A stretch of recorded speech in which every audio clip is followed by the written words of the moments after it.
Hey guys. Unexpectedly came on a moment early. Trying to get the camera taken care of. Bum. There we are. Okay. Hello. And I don't know why this is such shit, but it is. Okay, that's life. All right, so I'm live. I am Nikki Jacobs with Restore Belief. Try to get a little bit more of that instead of this. I am going to be talking about a wide variety of things. And seeing if I can access my phone again, because there's information that I want to read. Okay. Last night, I put up a poll on a different social media site. I did say hi. Okay, hi, welcome. This is Nikki with Restore Belief. So the UAP report came out yesterday. Today is Friday, January. Hello, El Shara. January 13th, 2023. I wanted to talk about the UAP report. I wanted to read the report. Absolutely no copyright infringement intended whatsoever. I did put the little notification under all of that stuff so I don't get my YouTube strike. But here were some questions that popped into my head yesterday that I posted on social media from Fair Use. Yes, thank you, Amy. Hi, Amy. Okay, wait a minute. Let me get back to exit out of that. So there we go. Okay. Yes, Fair Use, because I am going to be talking about it in various different ways. The UAP report. Anyway, and it is a government document. Okay, so this is a poll that I put up yesterday on a different social media site. It says, topic, how manipulative do you believe the U.S. government is regarding the subject of UFOs, UAPs? In my opinion, the mass populations of this planet have been seriously shafted by certain governments regarding their true knowledge and information on and about UAPs, UFOs. I would much prefer to call them UFOs. With it now taking 2 months beyond the government's own required deadline of its own new quote-unquote UAP report, which was to come out on October 31st, 2022, but came out on January 12th, 2023.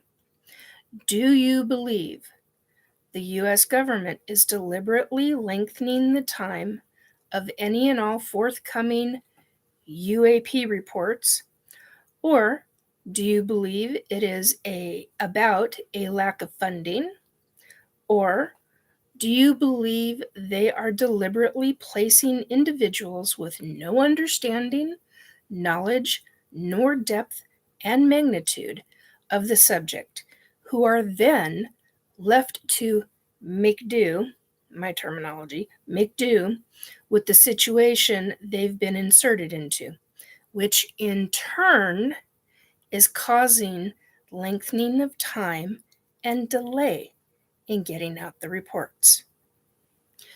Okay, that's just one that I posted. Here's another one. All in my opinion.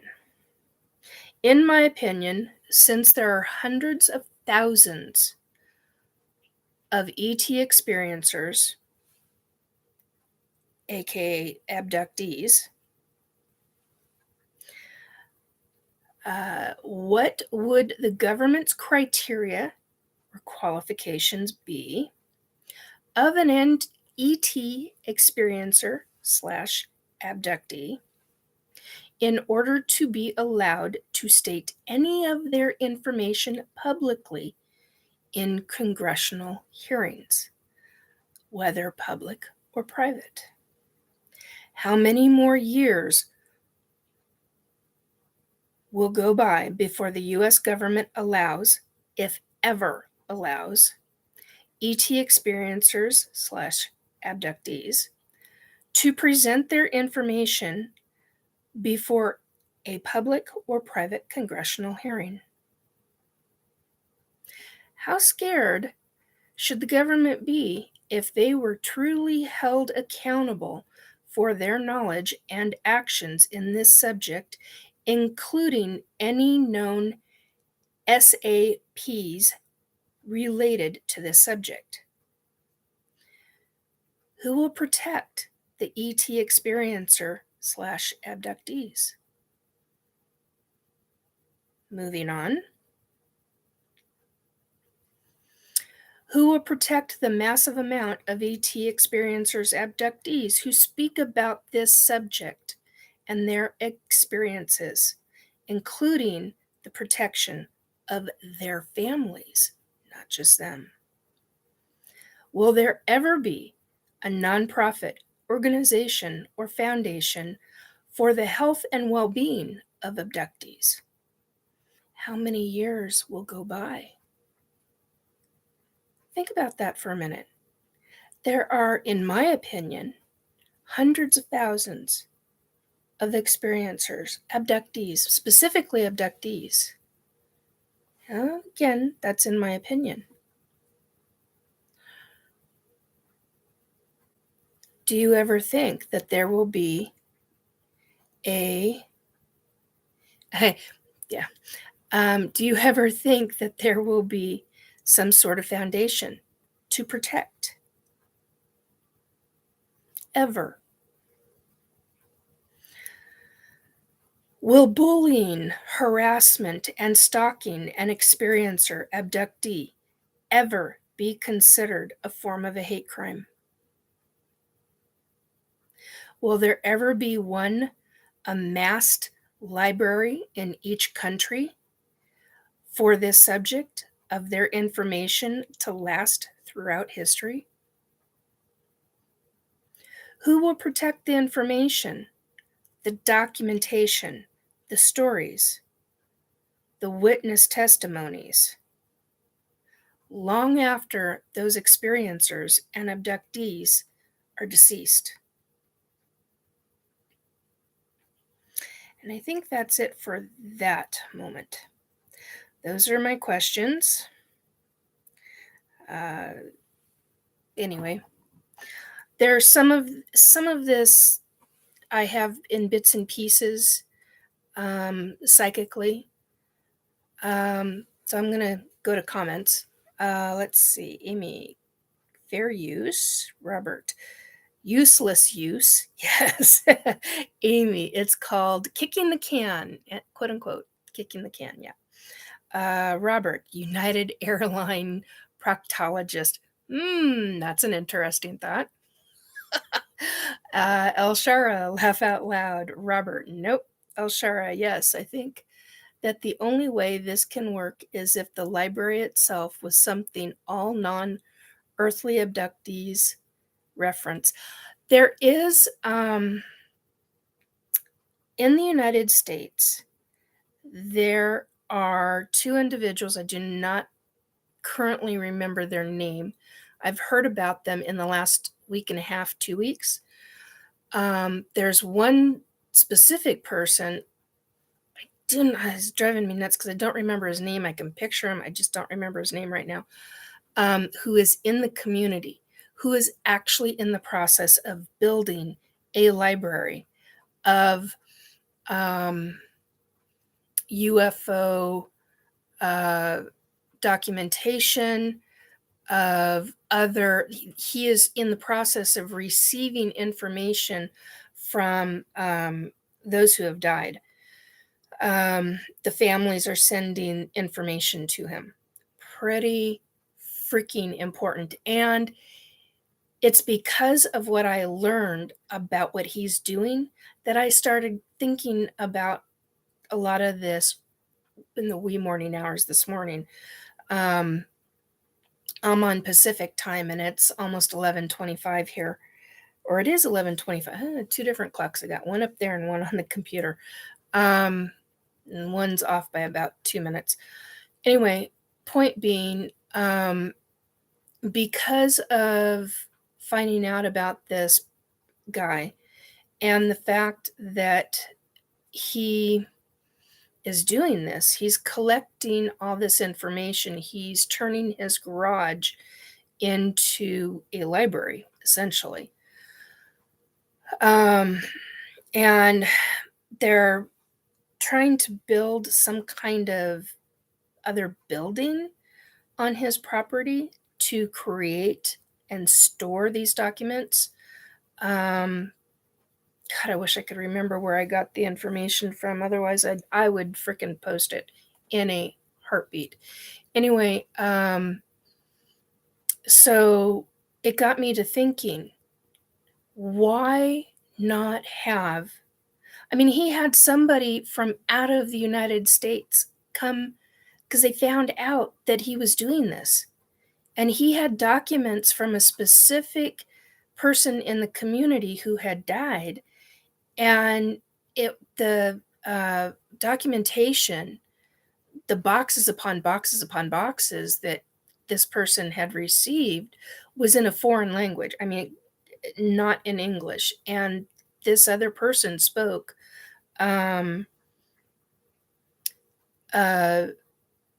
that language that all the documents were in.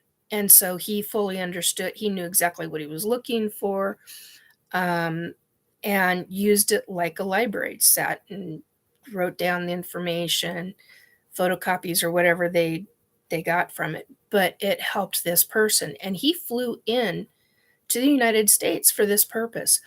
This is the kind of thing that needs to be happening all over the world. Not just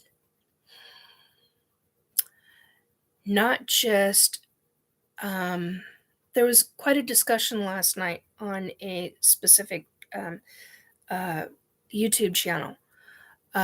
Great panel, interesting conversation, discussions. And I just lost my train of thought.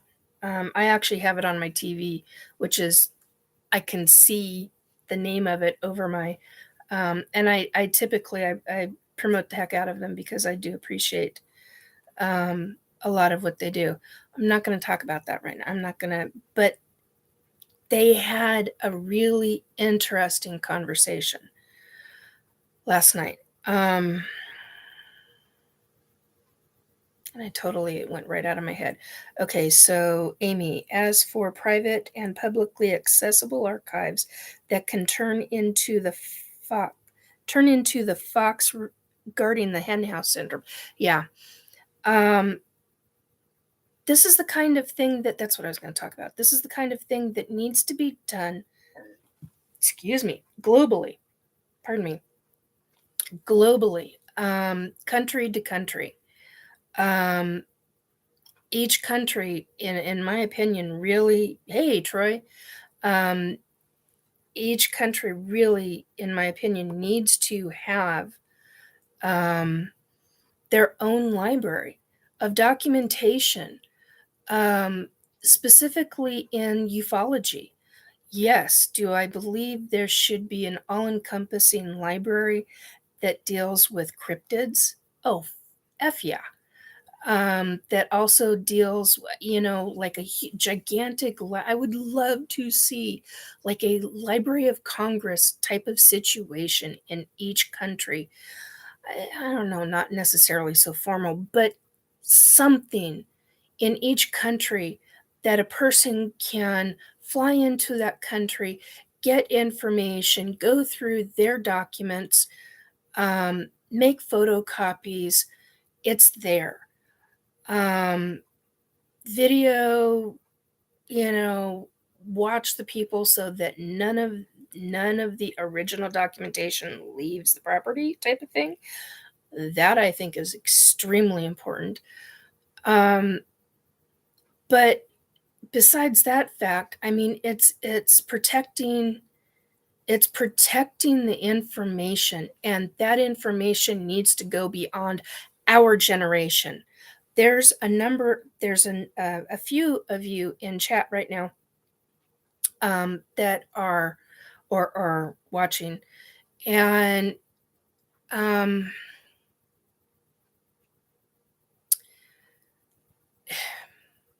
we're all at different age levels. I think the youngest person that is watching right now is in their 20s. Oh, I know they're in their 20s. I think it would go to their children and their grandchildren. I'm in my 50s. Okay, I'll be 55 next month. My kid is in his 30s, and it's not going to be my grandchildren's in my grandchildren's lifetime. It's going to be in my great-grandchildren's lifetime. I've already seen my great-grandchildren. I've already met their souls. Kind of interesting, to say the very least. I already know where they're gonna go, what they're expecting to do in their lives. Pretty freaking cool. But I believe it's in their lifetime, which means that the one that's in their 20s, depending upon when they choose to have children, the one that's watching now, if they so choose to have kids, depending upon how long that is, it could be in their children's lifetime or their grandchildren's. Me, it'll be in my great-grandchildren's lifetime. So that's a while out. It'll be long after I'm gone. But this needs to happen. This needs to happen. And if governments aren't going to freaking bring out their information that they know, then we as experiencers need to start freaking collecting and holding on and documenting everything that we can, and documenting in as much scientific way as possible. Start learning how to go about doing that properly. There's a big difference between somebody who is a professional versus somebody who's a newbie. Big freaking difference. Learn how to do it. Learn the ropes. Learn from an expert researcher, documenter. Learn from librarians. Let's see.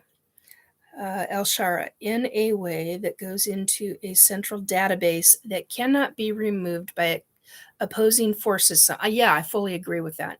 That's why I keep thinking of videos and cameras everywhere throughout the entire library type system.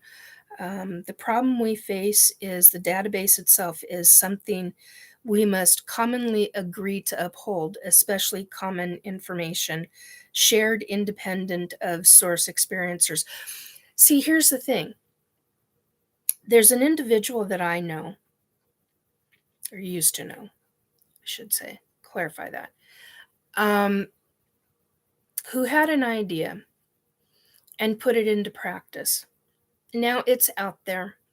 It's out in the ufology community, but it's hardly talked about in the last 2 years. And that is when you die. They created like a I don't remember what he called it at this second. I'm not going to say who. But basically, they created a system to where a legal system to where if If you die and you have a will and you've got all of your documentation, all of your research, everything under the sun, and you want it to go to someplace, it can be transferred and it can be done in a legal fashion. Now, it's so much more involved than that. I'm not explaining it very well right now, but that's out there. And that was created in 2019, I think, if I remember correctly. 2019, 2020, no, 2019. Somewhere at the beginning of the end of 2018, beginning of 2019, somewhere around there. So that is out there. That is a big deal. Things like that, more of that needs to be created, because these kind of documents, this kind of information needs to be held on to. We need to hold this for our children, our grandchildren, our great-grandchildren, our great-great-grandchildren. This is a big freaking deal. If government isn't going to do it, by God, we should get our asses involved into communities and get it done. Yes, archives. Archives can take these, archives can take these with the conditions legally stipulated, as in certain files will remain closed, for instance, for 30 years after death. Yes. Yeah. I mean, there's all sorts of ways to go about this legally. But in the meantime, who stores the documentation for those 30 years? Anyway, so one of the things that I'd been thinking about for the last 6 months or so, 4 to 6 months, I'm going to say, be more of a, okay, 5 months. I'll put it at 5 months. Is a foundation for experiencers, to protect experiencers. And experiencers, I'm talking abductees, people who have not just seen ET ships or unidentified aerial phenomenon. I have choice words for that lovely little 3-lettered bullshit government crap that they're trying to pull. It's a fucking UFO. F word algorithms. Sorry. Anyway, point being is that we need to do this ourselves. If government isn't going to do or release information, yeah, not saying, Robert, not saying aliens, but aliens. Yeah, no freaking kidding. If government isn't going to do this, then we need to start dealing with this ourselves. Period. We need to start. We've got a community. The community fights itself constantly. Stupid flippin' things that everybody does to each other. It's ridiculous. Quit infighting. It is the most asinine thing we could be doing. It's part of destruction of ourselves. Start building this community. Build it into where we have the libraries, we have the documentation. We're able to get the experiencers, the abductees, those who are in contact with ETs, those who are on ships. Hello, I'm raising my freaking hand here. I'm an ET abductee. I make no freaking bones about it anymore. I don't give two diddly if you believe me or not. They are my experiences. That's fine. I don't care if you don't believe me. I no longer give two diddlies about it, because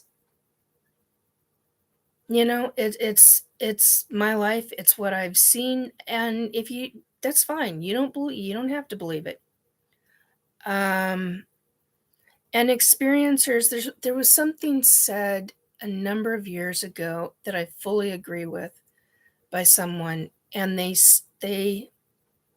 stated that experiencers recognize other experiencers when they start talking about different things. And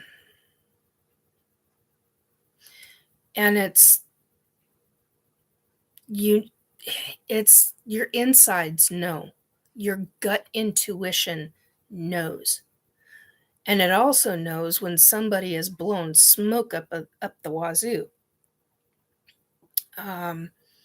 There's been a couple of names batted around. Excuse me, the last oh god. Amy, you and I had a conversation about him not long ago. And his legal issues that he's having now. And somebody who was in the community and the ufology community, and a big chunk of his information is absolute BS. He outed himself in saying that he made almost all of it up. And there are things that I know that he talked about that I know that are factual. There are things that he has stated that I'm like, nope, that's bullshit. that's outright BS. And I'm glad he's been called out on the carpet to state legally that a mass amount of what he's talked about is BS. Robert, people, stop fighting. It isn't a contest of who got probed the deepest. Yeah, no shit. Troy, does it help if when people ask me about how I identify, I respond with star person? Does it help?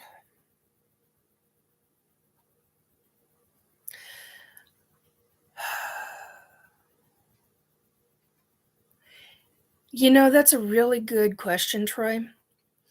I think on some levels it confuses people, especially if you're dealing with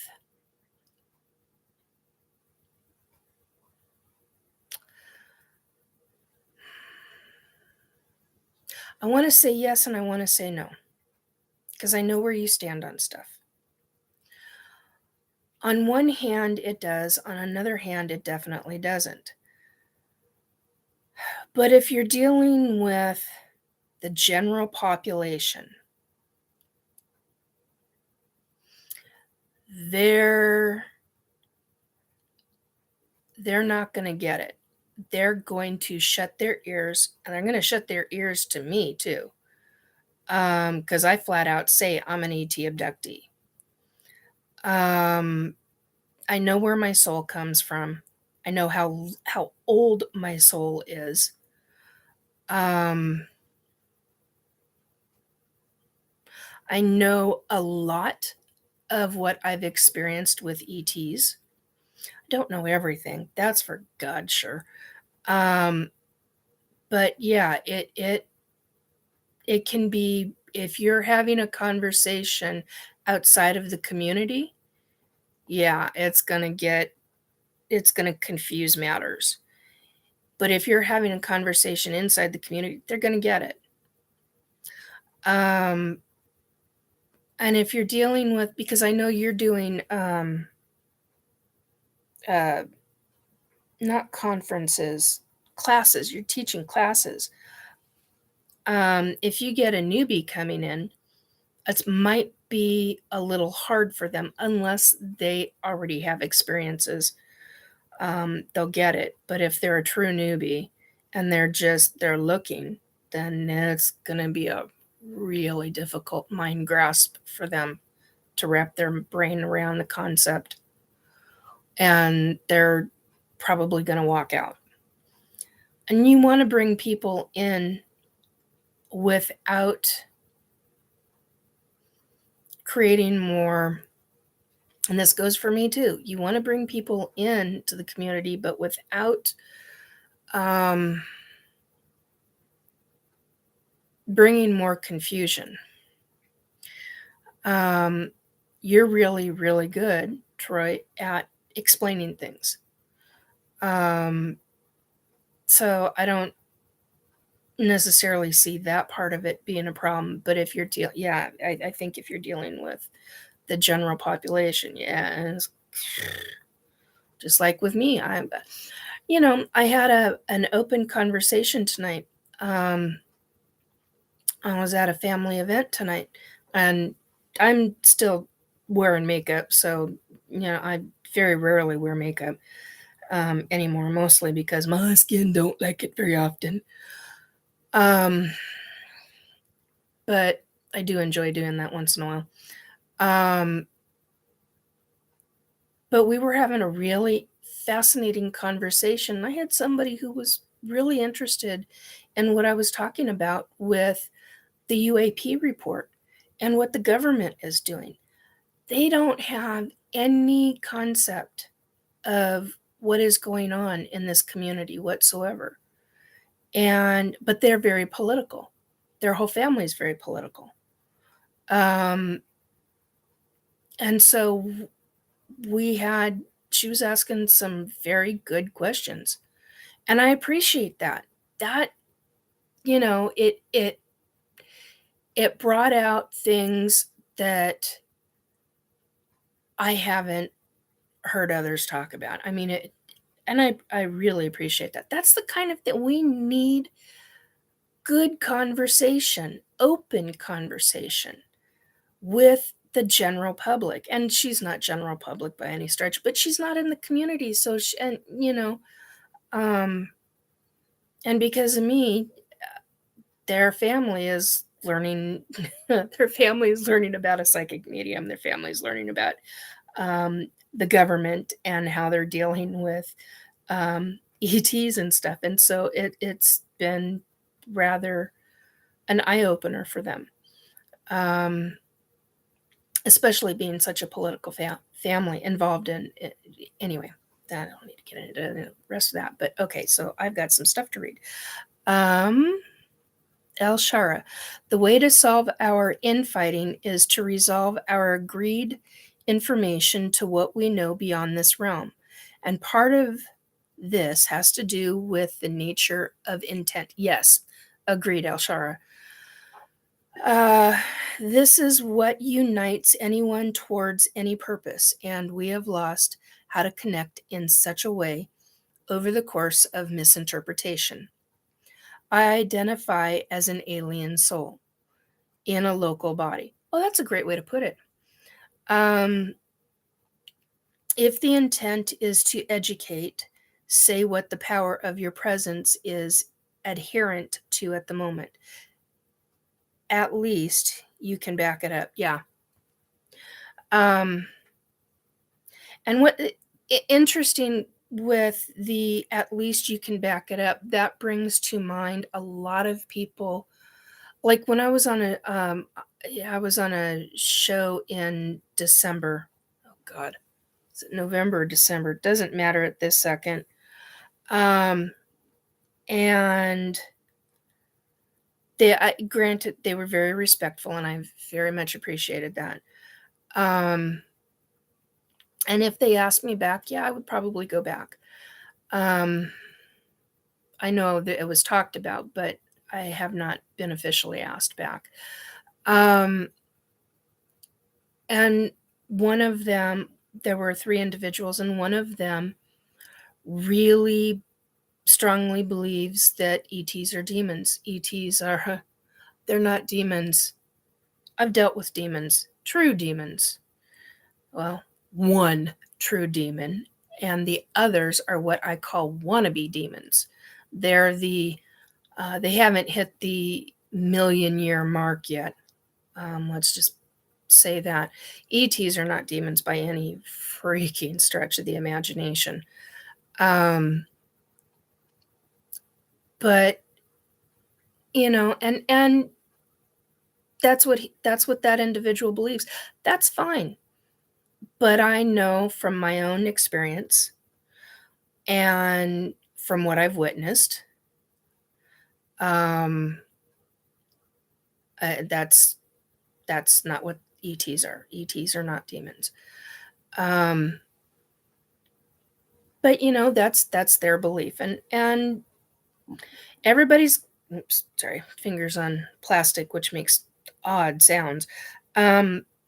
So people have different reactions. People have very different beliefs, and I find a lot of different beliefs really rather fascinating. Why do they believe that way? I've always been like that, and I guess I was raised to believe that way. Anyway, I'm babbling now.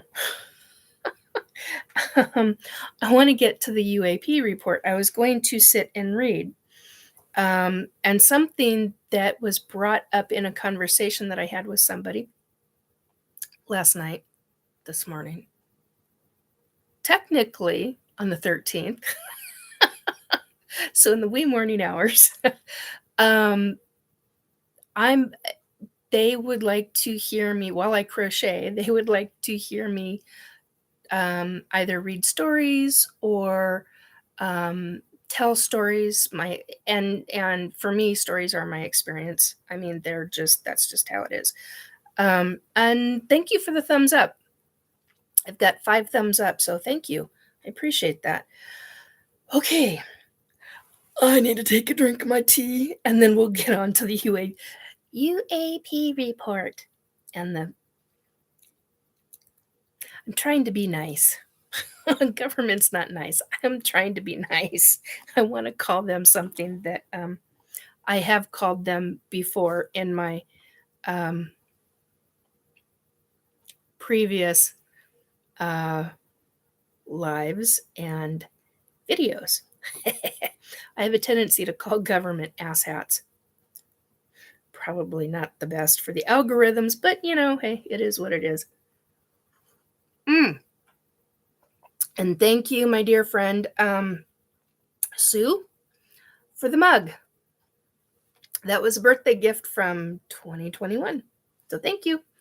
Makes for a great mug for tea. Nice and big.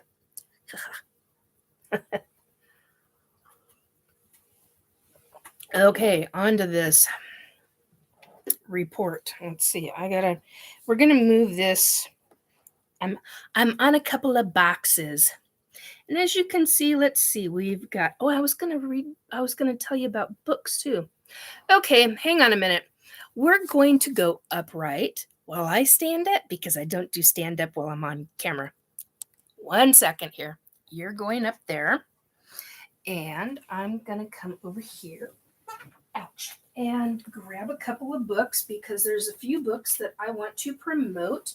Speaking of which, Troy, one of these books is yours. And let's see. I'm not going to grab that book. If I grab that book, the painting will come down. Owie, owie, owie, owie, owie. Ouchie, ouchie, ouchie. Okay. I do the stand-up usually while sitting down. Yeah. Okay. So I've got all my art stuff. Let's see if I can move this box and keep that box stationary. Oh, see the little art supplies down there? And I got a painting sitting down there. Okay. So, like I said, this is a miscellaneous live.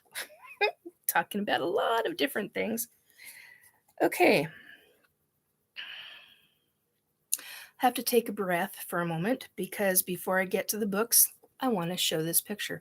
I honestly do not remember if I have shown this or not. I believe I have, but I'm not 100% sure. This, for fudge sakes. There we go. This is a picture that I drew. It was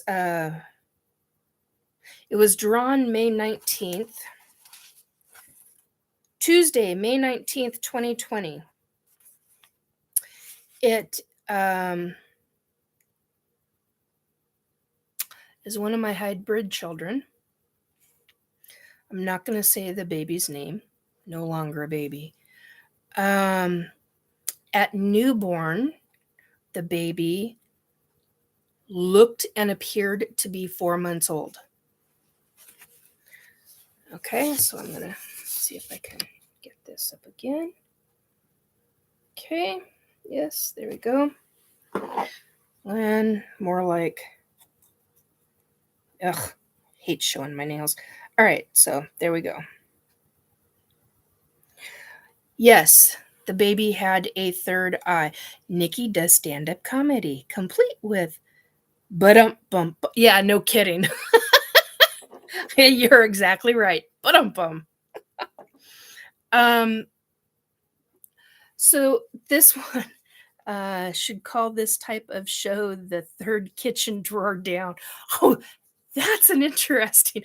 I might snag that, Robert. Give me permission in the chat. Snag it. Okay, so when the baby was born, blue, Caucasian, undertone, Caucasian skin. Please do. Okay, thank you. Undertone, translucent undertone, Caucasian skin, blue overlay. Okay, but it was a translucent blue. But underneath the blue was Caucasian skin. Third eye, all three eyes were blue. Hair was a blonde with curls. I want to say ringlets, but baby did not have ringlets. And was, okay, my arm's getting tired. And was,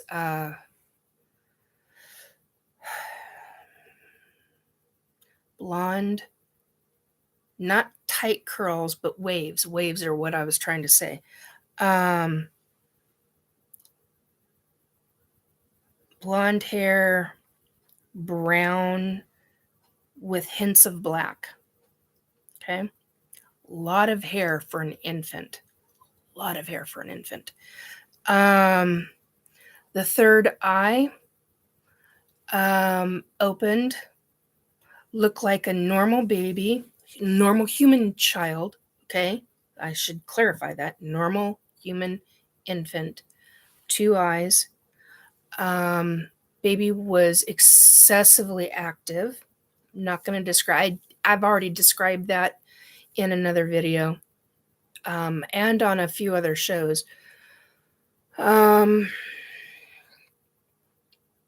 I don't even know how to access those shows. Otherwise, I'd put the information in the chat, or not in the chat, but in the description box below. And as soon as the baby came into my arms, was handed to me, and FYI, I did not birth this child. This child was implanted. I carried this child for 3 months. Child was removed from my, the infant was removed from my body.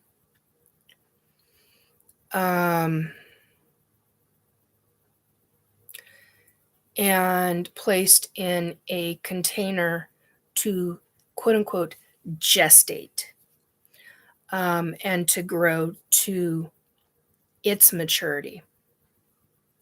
Approximately 3 to 4 months later, it was born.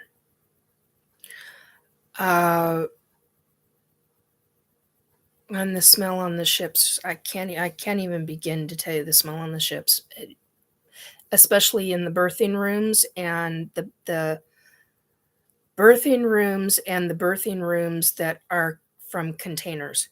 Holy, such a horrid sense of ick and goo and odor and just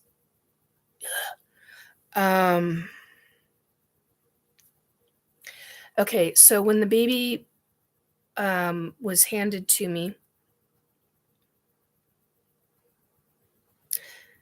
I can't say that right now either. I'm not comfortable with saying that, and I don't know why. That's interesting.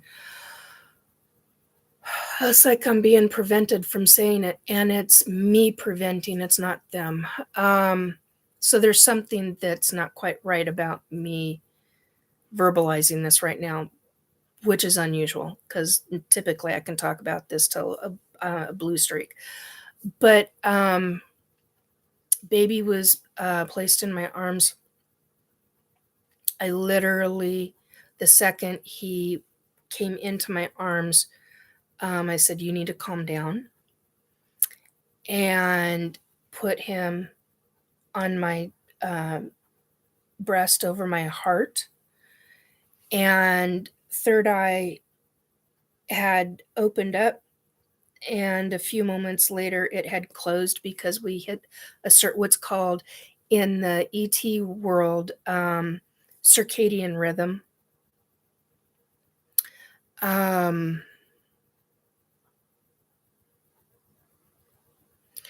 And then I was placed in a circadian rhythm chair, is what the ETs call it, this specific race of ETs. And so then we had this specific kind of bond. And the third eye never opened up again. And based on how I understand it, even to this day, that third eye doesn't open up again. I don't know if that's ever or if that's until the infant grows into adulthood. But it's fascinating to me. It was something that was, I don't remember with any of the other infants. Okay.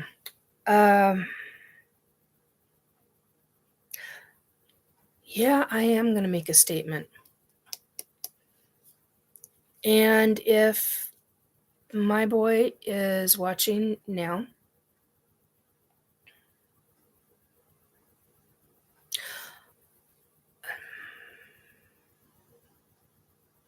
no, I can't make that statement until I talk to you face to face.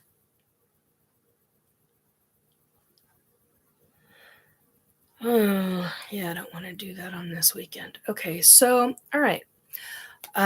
Moving on to the books. Okay, going to get rid of this if I can. Hopefully I can peel this off. Yay! Okay, here is a book I recommend and an author I recommend. Let's see if we can. It's called Chakras: Key to Spiritual Opening by Mary Ellen Flora. Okay. And of course, it looks like it's backwards. Well, it looks like it's backwards to me. Okay, so Chakras: Key to Spiritual Opening. Yeah. Mary Ellen Flora. ISBN number is 0, not backwards here. Oh, good. Thank you. I appreciate that, Robert. ISBN number is 0-9631-993-6-6. Okay. Good little book. Mary Ellen Flora is pretty dang good author. Highly recommend her for a lot of things. This is a mix mash of books. Here's one called The Way of Herbs by a naturopath called Michael Tiara. Highly recommend you get this book. Do your own research. And when I say your own research, I mean read the book from beginning to end and look into the things that he talks about. That's all I'm going to say, because I don't want any YouTube strike and I do not want any governments coming after me for speaking about certain things. Look into... Now this one might get me into trouble. Boric and Taffel, The Family Guide to Self-Medication Homeopathic. This is a book. These are really, really good booklets of information. Okay, there are, and this one I've had since, there's 37 pages in this one. This one I have had since, 92? 93. No, 93. The ISBN, okay, it says on the back of it, it says B&T, Boric and Taffel, Inc., America's oldest homeopathic pharmaceutical firm.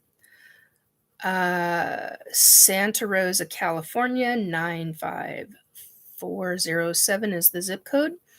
ISBN number 0-9637652-9-9. I've got a couple of other similar books to this, but these are really good books to do research. Do your own research, talk to physicians, talk to naturopath doctors, talk to medicals.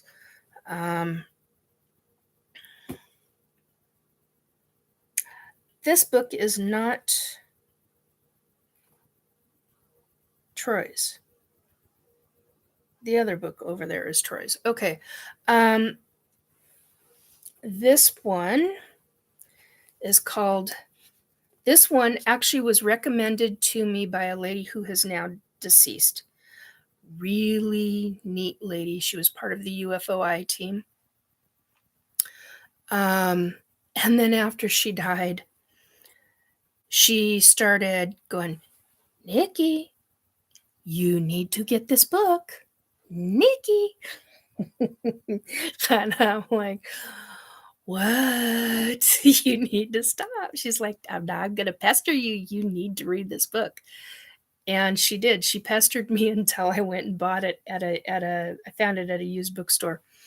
It is called Untold Stories of Alien Encounters in Mesoamerica, Sky People by Artie Sixkiller Clark. Find this book. It is worth your time in reading. And I now understand why she wanted me to read it, because there's 2 races of beings that I've had experiences with. And when I came across those pages that had those beings, I sat and bawled like a baby. She wasn't kidding. She kept telling me there's information in there that you need to read. And it triggered a lot of memories. Just the description. And I about lost my shit. I highly recommend this book. It is really worth reading. Okay. Untold Stories of Alien Encounters in Mesoamerica, Sky People by Artie Six Killer Clark. The third one is, let's put it up here. Third book I recommend is Frequency, The Power of Personal Vibration by Penny Pierce, from the author of The Intuitive Way. There's another book that I have that belongs to Troy. I need to get it back to you. Oh, I didn't give you the ISBN number. Ha ha ha. Okay. ISBN number for Sky People is, let's see, ISBN 978-160-1633-477. Okay, now on to the ISBN number for this. Whoops, don't hit the computer, Nikki. ISBN is 978. Let's see, here we go. ISBN number 978-1-58270-215-5. Okay. Now, let's read the report. Woo! Wanted to get all of that done and out of the way. Robert. Not backwards here. Robert. Government backlash will not be tolerated. Yeah, no freaking, Yeah. Especially the ones that like to screw with people in their sleep in different kind of consciousness realm. Anyway. Excuse me. Gotta do that. Moisten the lips before we start reading verbally. Okay, if you have not read the UAP report. All right. Supposedly it's 12 pages. Anyway, you got the first one. It says Office of the Director of National Intelligence, 2022 Annual Report on Unidentified Aerial Phenomena. Next page is a table of contents. I'm not going through that. Third page. See, I do not know how. Hang on a minute. Let's go back over to the live streaming tab. How do you share your...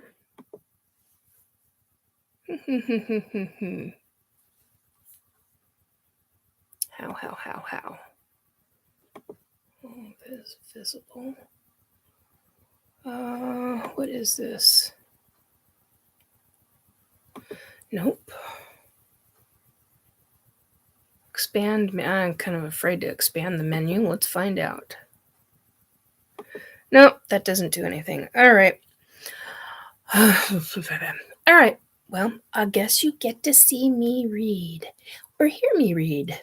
All right. I'm going to bring this up, drop this down. Oh, over here, this entire row is nothing but combination of tarot cards and oracle cards. So, which I'm not doing tonight. I don't do tarot very well. Oracle cards, I get called to do that. All right, so I'm going to drop this down. You can see me a little bit, but it's just, if I could figure out how to share the screen, I would do that for you. But I do not know how to do that. Okay, that's just not going to work for me. Hang on a minute. There we go. Okay. And executive summary. First paragraph. Unidentified aerial phenomenon, UAP reporting is increasing, enabling a greater awareness of the airspace and increased opportunity to resolve UAP events. FYI, no, this is fair use. That's what I knew I was forgetting something. Okay, so this is fair use. Okay, end of that sentence. Of airspace and increased opportunity to resolve UAP events. In addition to the 144 UAP reports covered during the 17 years of UAP reporting, included in the Office of the Director of National Intelligence, ODNI, preliminary assessment, there have been 247 new reports and another 119 that were either since discovered or reported after the preliminary assessment's time period. This totals 510 UAP reports as of 30 August 2022. Additional information is provided in the classified versions of this report. Well, as you can see, I'm rolling eyes. Anyway, Arrow,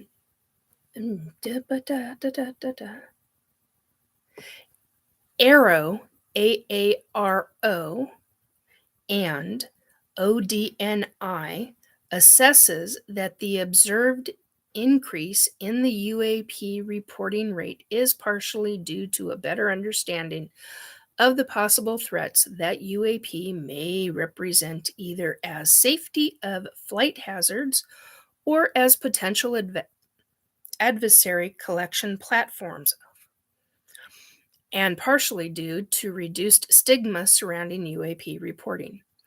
This increased reporting allows more opportunities to apply rigorous analysis and resolve events.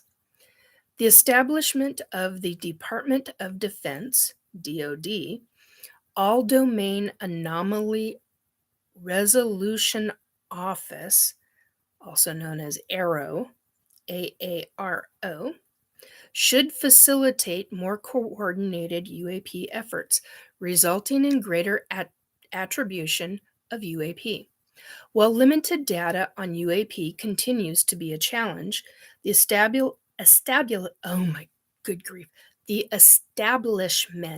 of AARO, with its broad scope of authorities and responsibilities, and its replacement of the Unidentified Aerial Phenomena Task Force, also known as UATP, I need to restate that, UAPTF, will allow for increased coordination of efforts against the UAP problem set.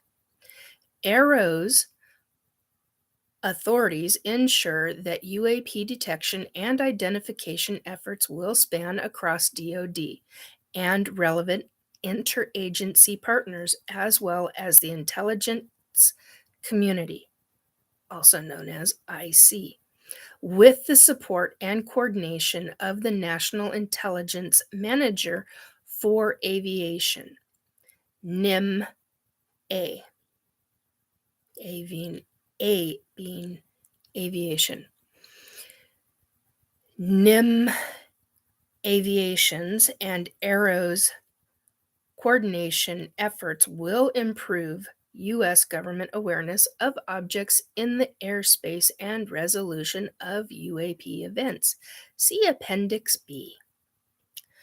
UAP events continue to occur in restricted or sensitive airspace, highlighting possible concerns for safety of flight or adversary collection activity.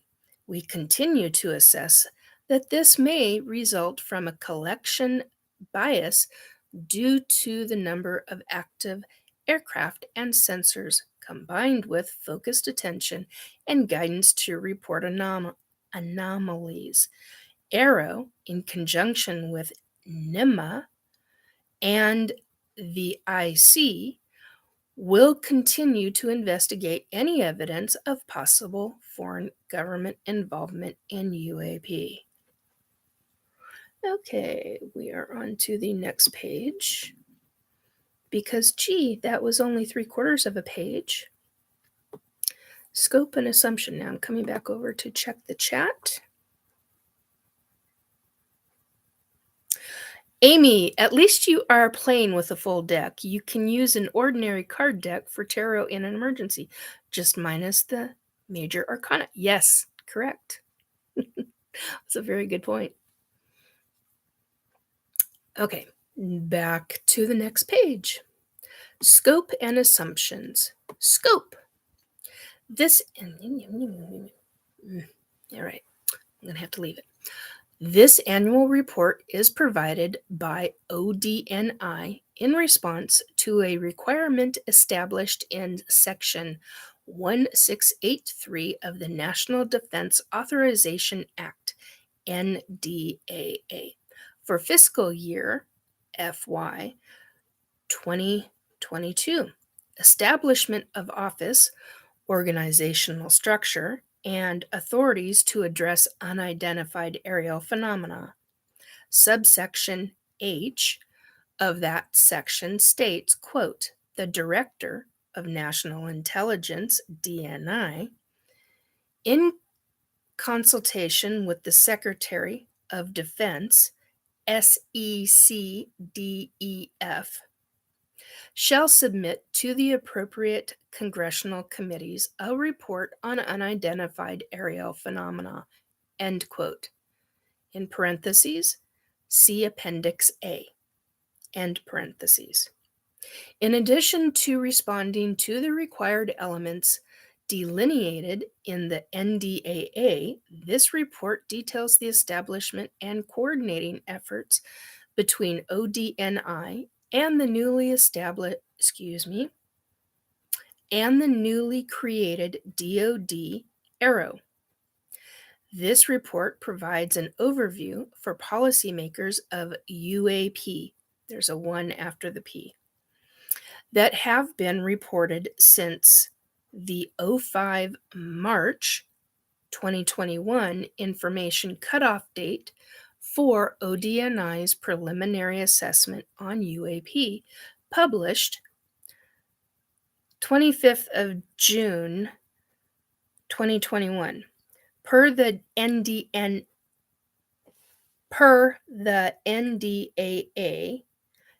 ARROW delivers quarterly reports on UAP to policymakers that contain greater detail regarding analysis and attribution of UAP events. This report was drafted by ODNI's NIMA in Aviation in conjunction with ARROW. It includes input from the Undersecretary of Defense for Intelligence and Securities, USD, I&S, the Defense Intelligence Agency, DIA, the Federal Bureau of Investigation, FBI, the National Reconnaissance Office, NRO, the National, oh my God, hang on a minute. Okay, the National Geospatial Intelligence Agency, NGA, the National Security Agency, NSA, the U.S. Army, the U.S. Navy, the U.S. Marine Corps, the U.S. Air Force, the Federal Aviation Administration, FAA, the National Aeronautics and Space Administration, NASA, NASA, the National Oceanic and Atmospheric Administration, NOAA, the Department of Energy, DOE, ODNI/NIM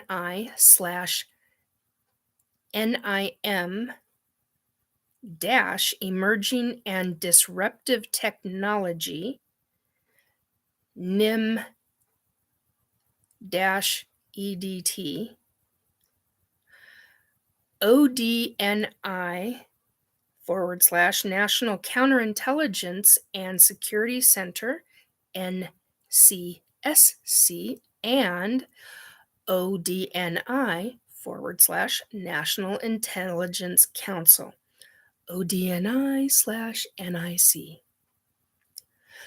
Assumptions.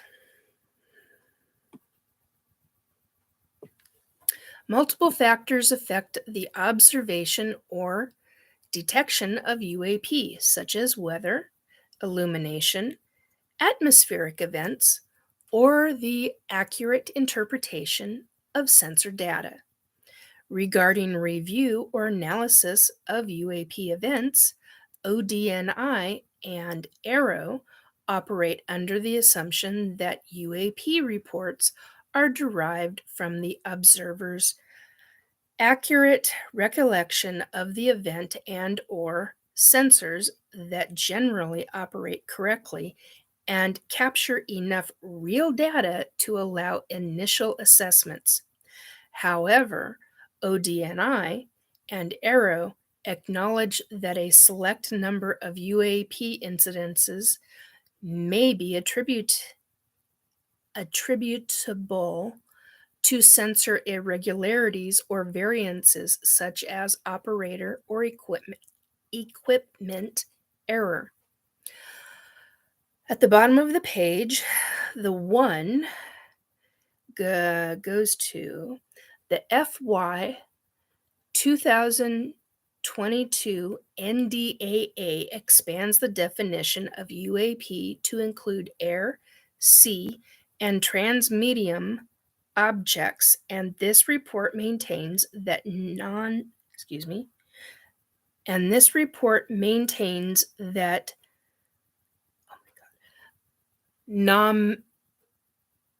oh my god, I know the word. Pronouncing it might be something different for me. Sorry, guys. And this report maintains that nomenclature, oh my god, I know the word. I cannot seem to pronounce it. Sorry, guys. NOMENCLATURE. Sorry. For whatever reason, I can't pronounce it tonight. During the transition phase and stand-up of ARROW. On to the next page. It's only half a page. Okay, I need to check the live stream because this is going to be boring as hell for some people.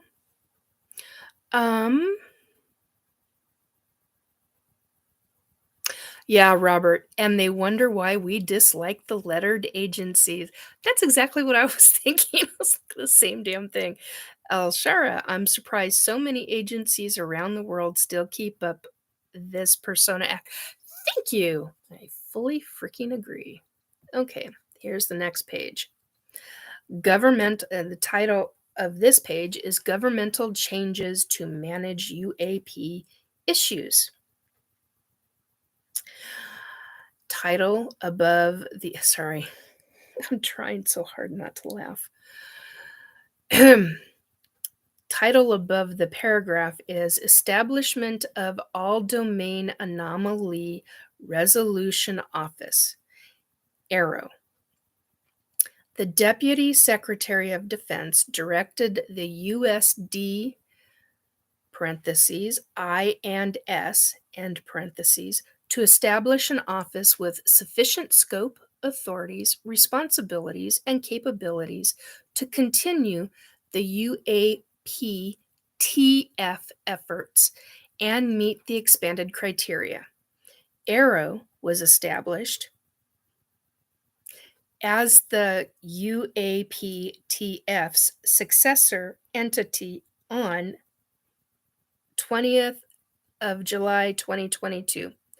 Per its mandate, ARROW has the authority to coordinate UAP efforts beyond DoD and is authorized to develop processes and procedures to synchronize and standardize collection, reporting, and analysis throughout not just DoD, but the IC as well, with support and coordination of NIM Aviation. ARROW will coordinate with other non-IC agencies such as the FAA, NASA, NOAA, and the non-IC elements of the Department of Homeland Security, DHS, and the Department of Energy, DOE, as appropriate. The broad scope of authority granted to ARROW should enable them to leverage a multi-agency whole of government approach to understanding, resolving, and attributing UAP in the future.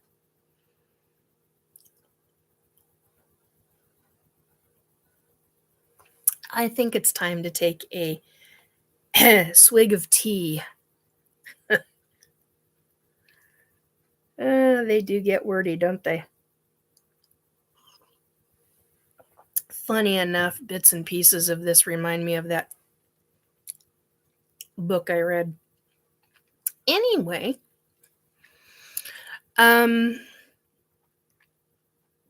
next title to the next paragraph. ODNI coordinating with ARROW and multi-agency partners seeking opportunities to assist in collection, reporting, and analysis of UAP incidents across the IC. Sorry. My brain just automatically went into a song. Of the IC. Yeah, all right. Sorry, guys. This shouldn't be funny, but it's just like this, just like ridiculous. It's not, and I get that it's not, but bloody freaking. All right. I'm not repeating that title. All right, here we go. Paragraph.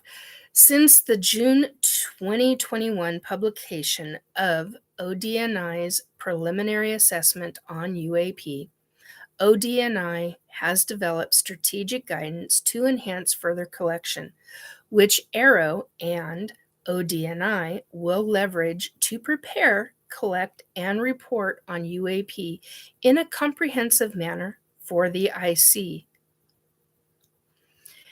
NIM Aviation will remain the IC's focal point for UAP issues, while ARROW is the DoD focal point for these issues and related activities.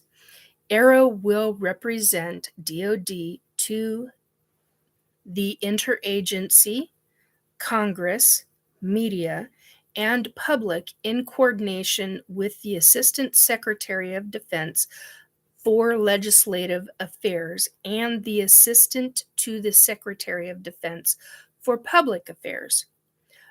Parenthesis, OSD. Oh God, it's another parentheses. It's the flat ones. I just can't remember what those are called at this second. PA, end parenthesis. ARROW's mission and responsibilities are contained in Appendix B. Moving on to the next page. This is actually a full page. What do you know? I think it's probably the first full page. Okay, title of the page. Continued reporting and robust analysis are providing better fidelity on UAP events, but many cases remain unresolved. Title under that is UAP reporting.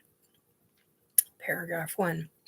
The ODNI preliminary assessment on UAP discussed 144 UAP reports and had hang on, my anger level just hit.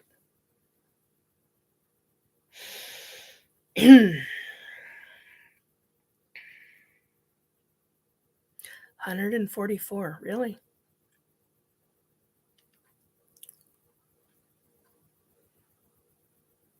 you're so choosing to do the piddly amount when I know both psychically, mediumship-wise, intuitively, and for a fact, because of information I have read, and that's all I'm saying on that part of it, because eventually there will come a time where I will read my statement about the book. 144 UAP reports.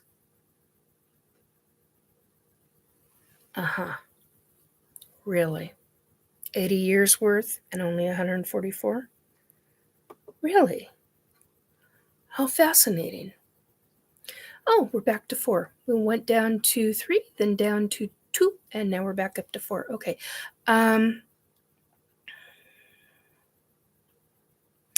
Amy, my impression of the whole paper is to make the whole UFO issue a non-issue while simultaneously getting the foreign intelligence from their vehicles. They only care about anything ET as far as it would interrupt their functions.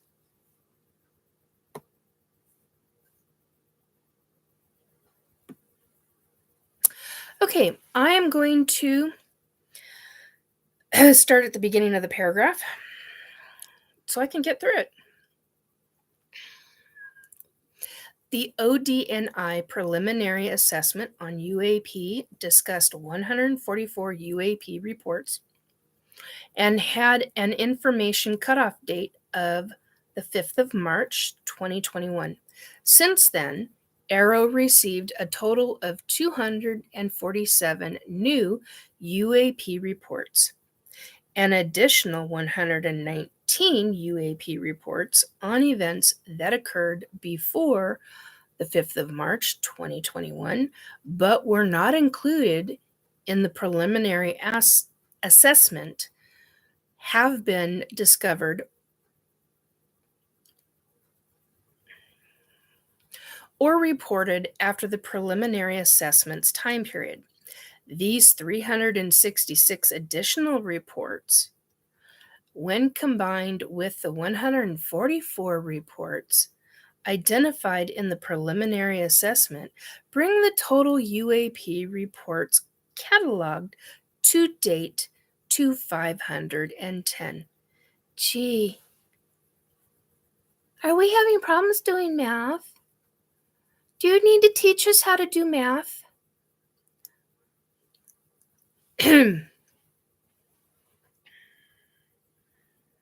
We're not in grade school.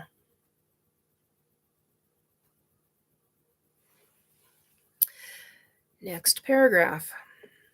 Since its establishment in July 2022, AARO has formulated and started to leverage a robust analytic process against identified UAP reporting. Once completed, AARO's final analytic findings will be available in their quarterly reports to policymakers. AARO's initial analysis and characterization of the 366 newly identified reports, informed by a multi-agency process, judged more than half as exhibiting unremarkable characteristics, 26 characterized as unmanned aircraft systems, parentheses, UAS, end parentheses, or UAS-like entities. 163 characterized as balloon or balloon-like entities. And my lights just went off. Something just went off. Sorry. 163 characterized as balloon or balloon-like entities, and 6 attributed to clutter. clutter has a number 2 at the end of it. And the number 2 is at the bottom of the page.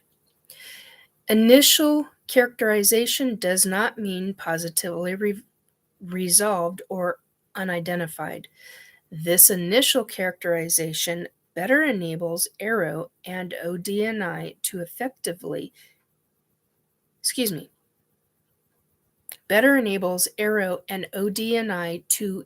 efficiently and effectively leverage resources against the remaining 171 uncharacterized and unattributed UAP reports. Some of these uncharacterized UAP appear to have demonstrated unusual flight characteristics or performance capabilities and require further analysis.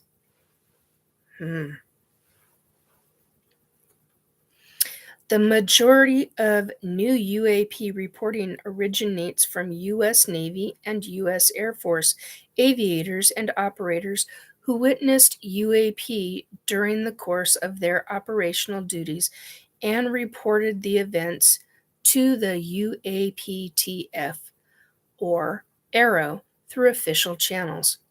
Regardless of the collection or reporting methods, many reports lack enough detailed data to enable attribution of UAP with high certainty.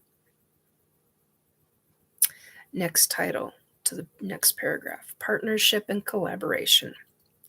ODNI and ARROW are committed to the responsible sharing of UAP findings with interagency partners, parentheses, such as FAA and NASA, end parentheses, other stakeholders, congressional oversight, international partners, and the public. ARROW is working closely with the ARROW is working closely with the OSD, parentheses, PA, end parentheses, and mission partners to develop an information sharing and messaging strategy that aims to maximize transparency while maintaining appropriate protections of sensitive sources and methods. The number 2 that was after the word clutter goes to, it says EG, birds, weather events, or airborne debris like plastic bags. Birds, weather events, airborne debris like plastic bags. My fat ass. Okay. Next page, didn't think it had, no, it doesn't have a title. Okay. ODNI and ARROW have maintained communication with our allied partners regarding UAP, keeping them informed of developments and U.S. initiatives. The DoD and IC enterprises are working collaboratively to report, identify, and resolve UAP events. Agencies across the IC have established standard operating procedures that will streamline UAP resolution. For example, ARROW's analytic methodology requires a whole of government approach to resolving UAP events, to include analysis and science and technology specialists to help resolve UAP events. Title to the next paragraph, Flight Safety Concerns and Health Implications. UAP pose a safety of flight and collision hazard to air assets, potentially requiring aircraft operators to adjust flight patterns in response to their unauthorized presence in the airspace, operating outside of air traffic control standards and instruction. To date, there have been no reported collisions between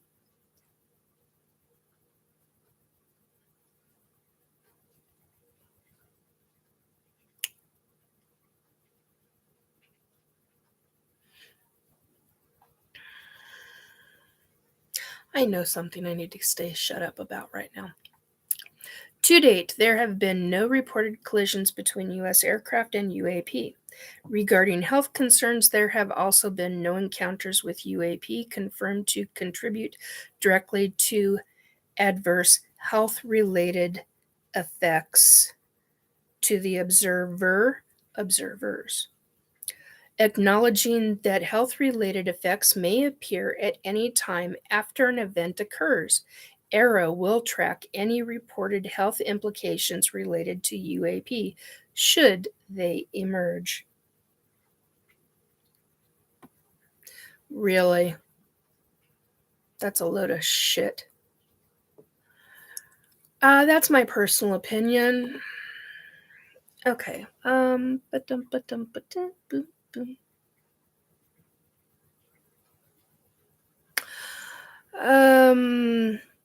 Amy, resolving does not mean assigning an ET label. In fact, it means calling it anything they think is reasonable. Foreign drone, our drones, birds, helicopters, stars, weather balloons, etc. How to invade Earth. Disguise your fleet as 137 plastic flying Walmart bags.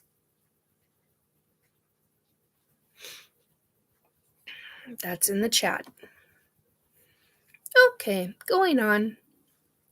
Oh, yes, grumble, grumble, little stomach. Oh, that's a little, but you'll get smaller. All right. Top of the page says summary and way ahead. Who wrote this? I put out better.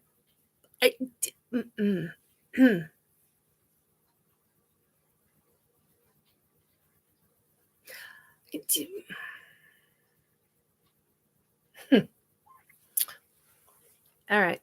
Time for a sip of a tea. While Nikki calms down. God. Obviously, I have not read this until now. Okay. Summary and way ahead. UAP continue to represent a hazard to flight safety and pose a possible adverse.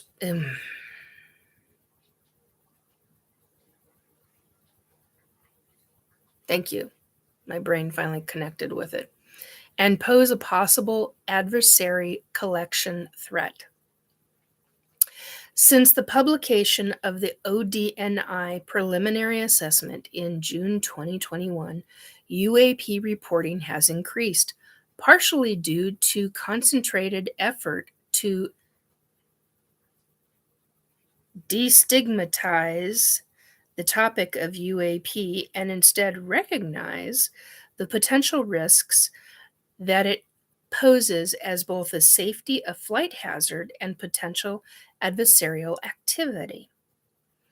Whereas there were previously 144 UAP reports covered during the 17 years of UAP reporting included in the ODNI preliminary assessment on UAP, there have been 247 more UAP reports during the 17 months since. Combined with another 119 reports, either discovered or reported late that fell within the original 17-year period, but were not included in the preliminary assessment. A total of 510 UAP reports are currently cataloged, and we're repeating shit. Repeat, repeat, repeat. Fill up the page, fill up the page, fill up the page. Personal opinion. All right, moving on. ARROW has been established. This is the next paragraph. ARROW has been established as the DoD focal point for UAP. In an effort to gain fidelity on the nature of UAP and the possible risk UAP represent, Congress required the establishment of a central office for all UAP matters in the FY 2022 NDAA. That office formally became operational as the Arrow under the USD parentheses I and S end parentheses in July 2022. Arrow is the single focal point for all DoD UAP efforts, leading a whole of government approach to coordinate UAP collection, reporting, and analysis effort throughout DoD, the IC, and beyond, to include other government agencies not in the IC, as well as foreign allies and partners of the United States. Next paragraph. Coordinated efforts between DoD, the IC, and other government agencies to collect and report UAP events have resulted in increased data sets spanning multiple security domains. Arrow, in coordination with the IC, is focused on identifying solutions to manage and alleviate the resulting data problem, including the intake, indexing, visualization, and analysis of the data across multiple security domains. We are confident that continued multi-agency cooperative UAP prosecution activities will likely result UAP prosecution activities will likely result in greater awareness of objects in and across the air, space, maritime domains, as well as the nature and origin of UAP in the future. The establishment of Arrow and application of Arrow's new analytic process to this detailed reporting will increase resolution of UAP events. End page. Next page. Appendix A. Annual Report on UAP FY 2022 NDAA. Subsection parenthesis H end parenthesis of section 1683 parenthesis establishment of office, organizational structure, and authorities to address unidentified aerial phenomena, end parenthesis, of the FY 2022 NDAA, parenthesis, Public Law 117-81, end parenthesis. Listed requirements for an annual report on UAP matters. In the subsection, the term, quote, the director, end quote, refers to the Director of National Intelligence, and DNI. And the term, quote, the Secretary, end quote, refers to the Secretary of Defense, SECDEF. The text of the subsection is below. 1. Requirement. Not later, and here was my point. Exactly my freaking point when I first started this live stream. 1. Requirement. Not later than 31st October 2022 and annually thereafter until 31st October 2026, the Director, in consultation with the Secretary, shall submit to the appropriate congressional committees a report on unidentified aerial phenomena.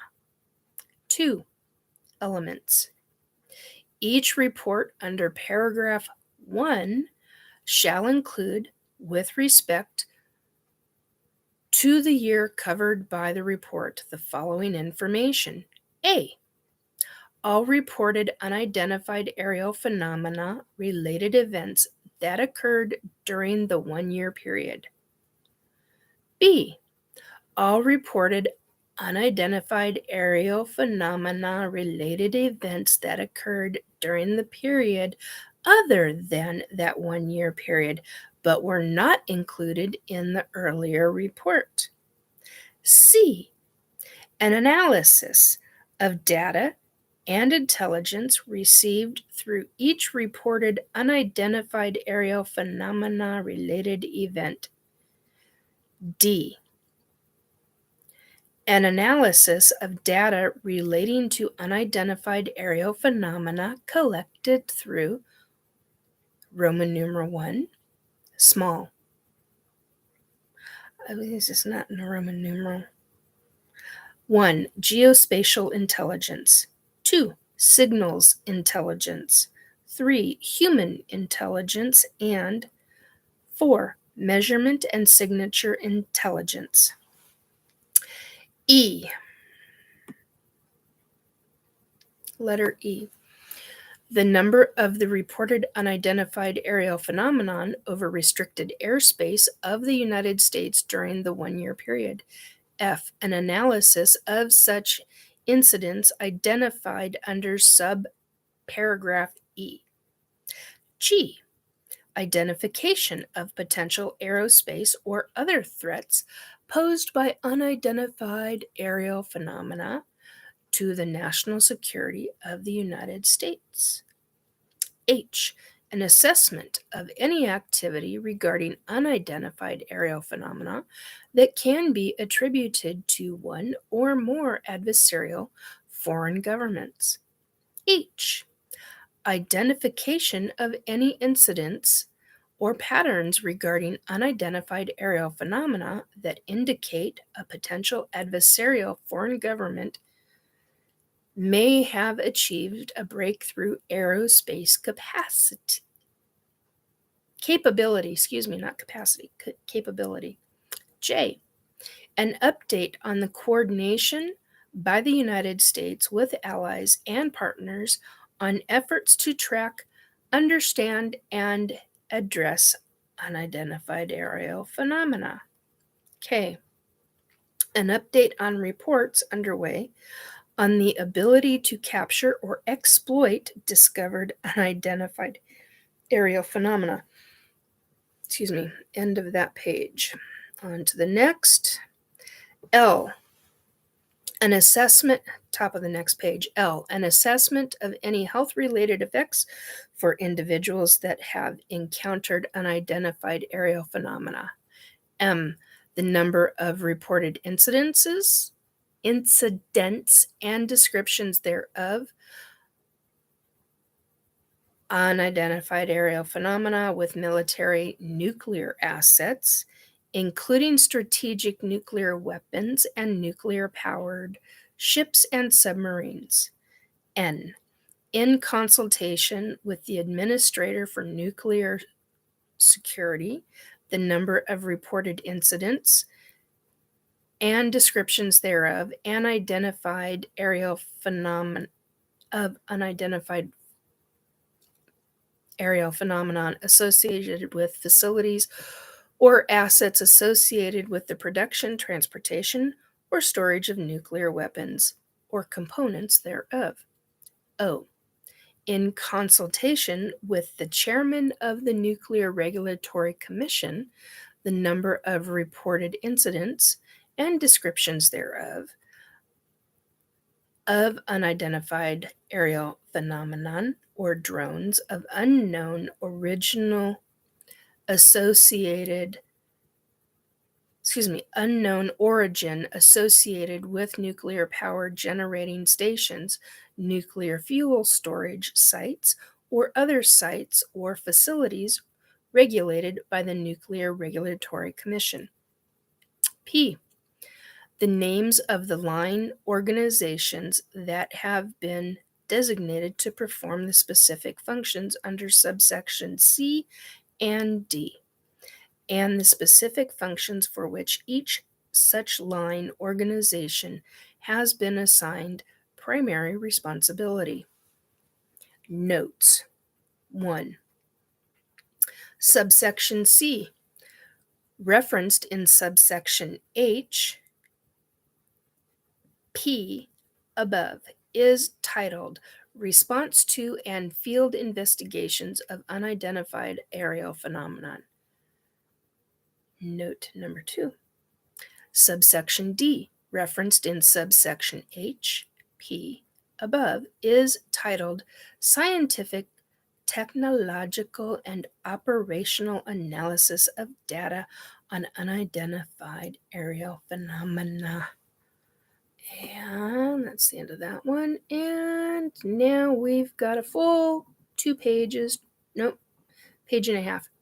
Appendix B, Aero Establishment of Office and Duties, FY 2022 NDA. Okay, checking live stream. Okay, I have to scroll up a bit.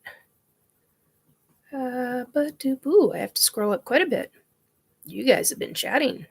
Good. El Shara, the only evidence materially I have possibly ever seen for alien technology coming here is the supposed digitization and transhumanist ideals towards human society. Artificial intelligence, computer broadcast systems, and all-out monetary conversion notwithstanding. Governments are not the ones in power here. I'm scrolling up. Governments are not the ones in power here. We as creators are not only I'm sorry. I've been reading too much and my eyes are starting to do wonky things. Governments are not the ones in power here. We as creators are only if the power of our presence can influence change on every level we live within. We are the vision we manifest as it is seen, and perceived power is only as strong as its material weight oppressing onto others. Make no mistake, this farce with agency control is just a smokescreen to hide this inner psyche of human potential. I will be very hang on a minute. I gotta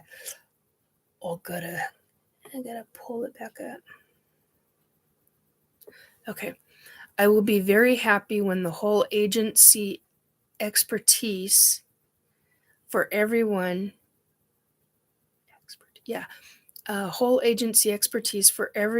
will come together beyond the materialization of digital spaces and start focusing in all ways for the betterment of our creative alignment, a focus for conscious change. The sooner we stop destroying ourselves in the process, the more clearly everyone else wins for the better. As all we would be left with is our creation as a way to indulge our consciousness, not replace it. The library is a good way to do this, but a better way would be to almost mind control our current political leaders to cause a shift. Amy. Oh my God. Okay. Hang on.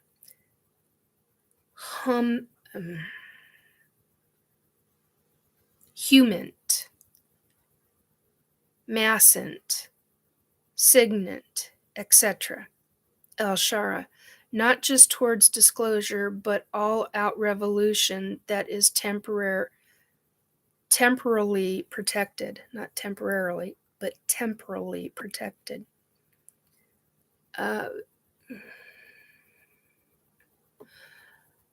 So long as we do not completely take over their lives, just enhance their potential focus beyond the boring, primitive, and inevitably stupid. The second we stop letting dumb rule us, the more strength we will see return into the hands of the common populace across the globe. If we can just unite on what we don't wish for, we can collective forget it was a possibility to begin with. Perhaps this is the signal intelligent life is waiting for before they make contact on the surface of our world, as it is a safety issue for everyone involved. Yes, that very much is a safety issue for everyone involved. Everyone being human population as well as ET population, and everything in the etheric as well. Al-Shara, it certainly would be something I'd look for in that sense. I simply wish us to be true to purpose, whether it is on this world or any other after we die, or can otherwise start truly living again in the presence of our own power. It's like we all make up a whole of the same community divided by areas of experiential study. Is that what you meant? I think I read that correctly. I hope I read that correctly. Okay, going back to the report. Oh, it was a lot to read. Okay, which is totally fine. Okay. Where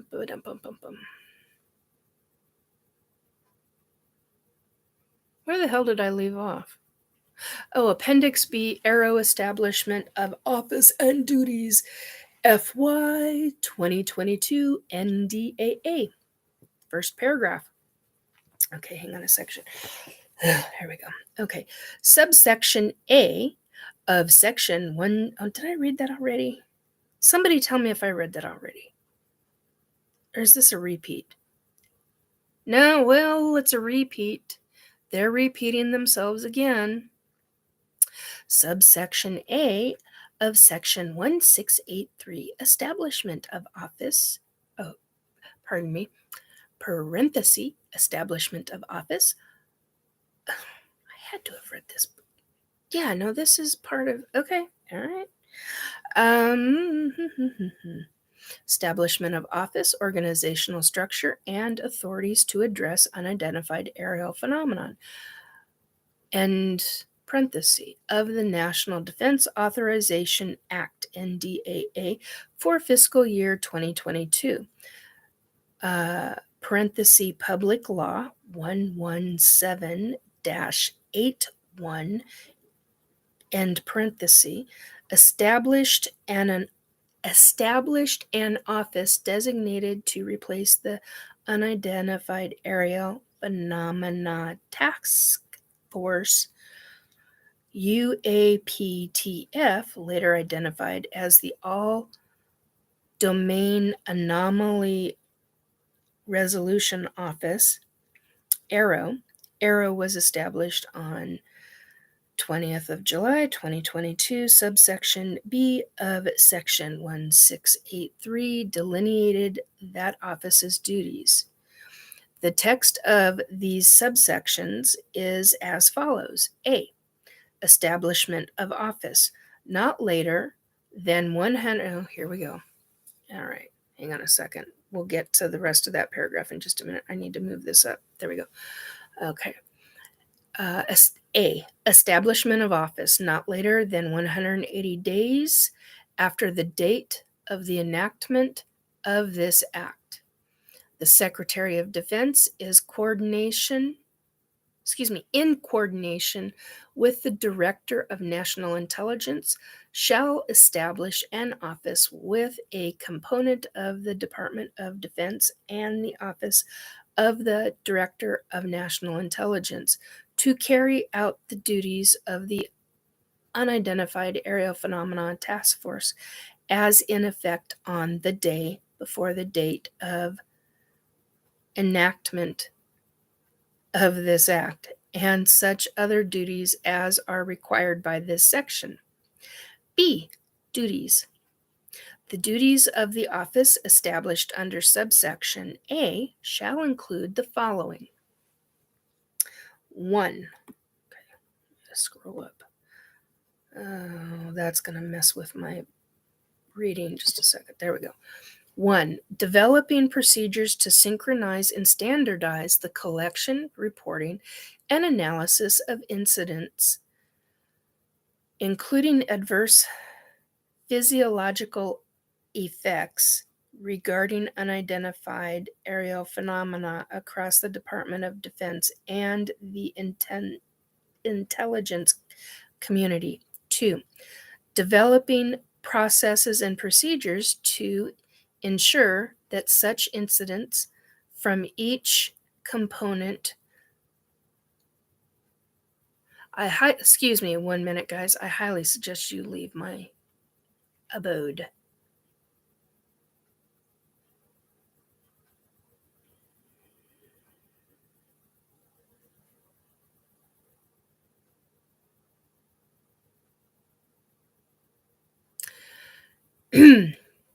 Unexpected little visitor. All right.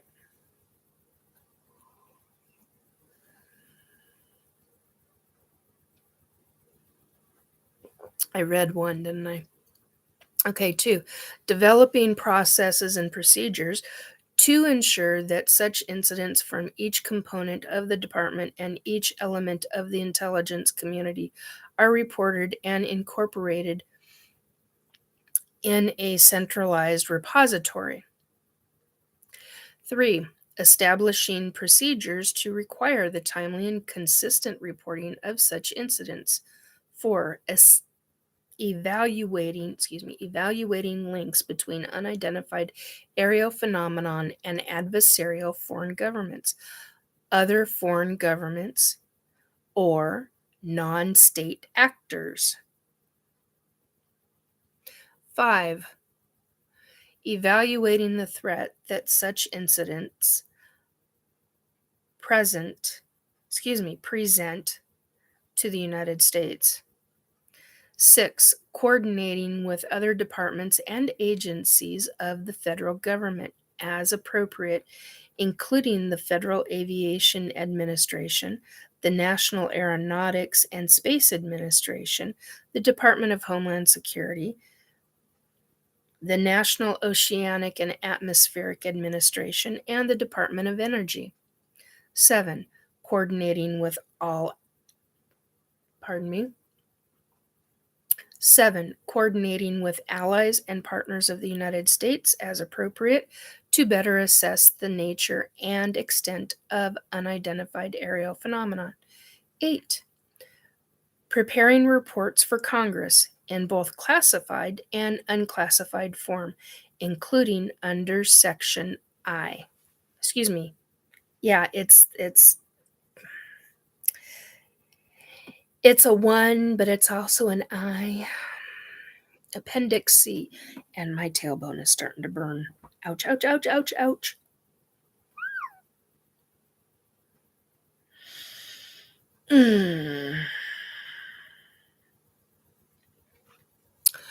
Okay. Get through this, and then I'm going to need to stand up. Appendix C, Index of Key Terms. This report uses the following defining terms. Range Fowler,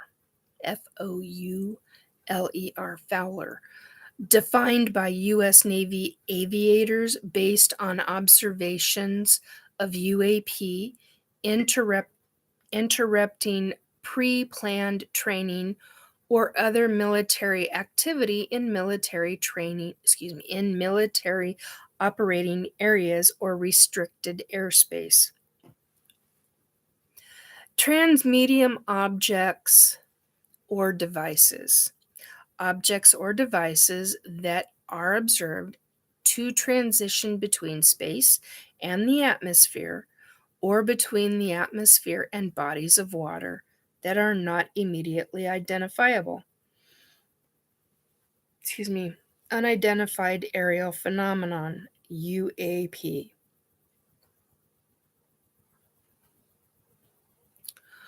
Airborne objects not immediately identifiable. The acronym UAP represents the broadest category of airborne objects reviewed for analysis. UAP event. A holistic description of an occurrence during which a pilot or aircrew witnessed or detected a UAP. UAP incident, a specific part of the event.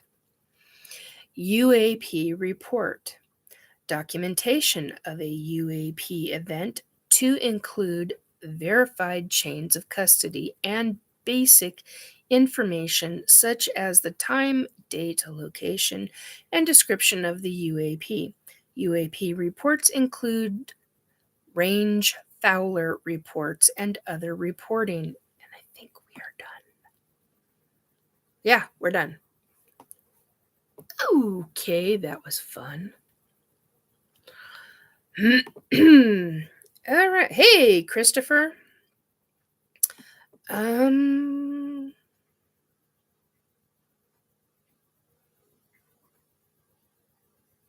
Where the hell did I leave off, Elshara?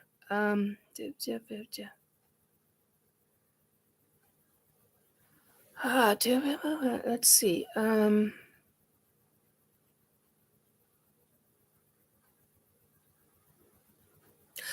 It certainly would be something I'd look for in that sense. Okay, this is from Elshara. I simply wish us to be true to purpose, whether it is on this world or any other after we die, or can otherwise start truly living again in the presence of our own power. It's like we all make up a whole of the same community divided by areas of, yeah, I did read that. Okay. Divided by experiential study. Christopher, you look great. Nice to see you. Hey, sweetie. Love you. Christopher says hello to Elshara and hello to Amy. And Elshara says, hey, everyone. And Christopher says, I am surprised to see you up. How are you, Elshara?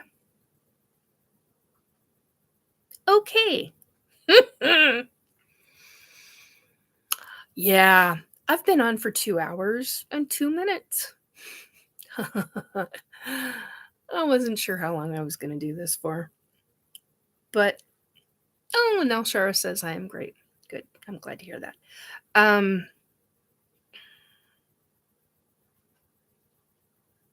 I have choice words about this. It's a great discussion. Yeah, it's been interesting, that's for sure. To say the least. Oh my, and somebody is still going on with their show. It's after 1 a.m. and they're still on. Oh, it's a Friday, that's why. I kind of forgot it's a Friday. It was a Friday the 13th. Now it's a January the 14th, 2023. Happy birthday. Happy birthday to you. I don't know if you want me to actually sing or not. Anyway. I might just do that one for the reunion of the century, I say. Oh, goodness sake. All right. So we went through the books, showed the picture of the ET. We did the report on the UAP. Bunch of... I have not had time to write any more on I'm almost done with it. I mean, I'm so freaking close to being done with it. Probably should just do it. That's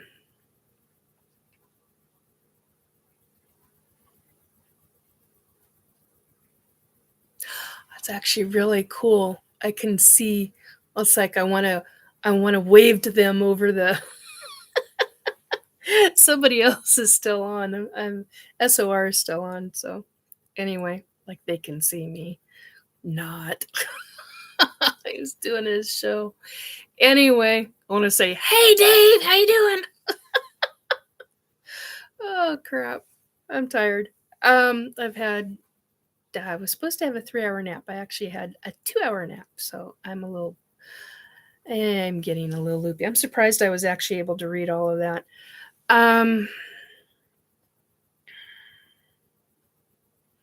Anybody have any? You had a 6-hour nap. Yeah, Christopher, I wish I had a 6-hour nap.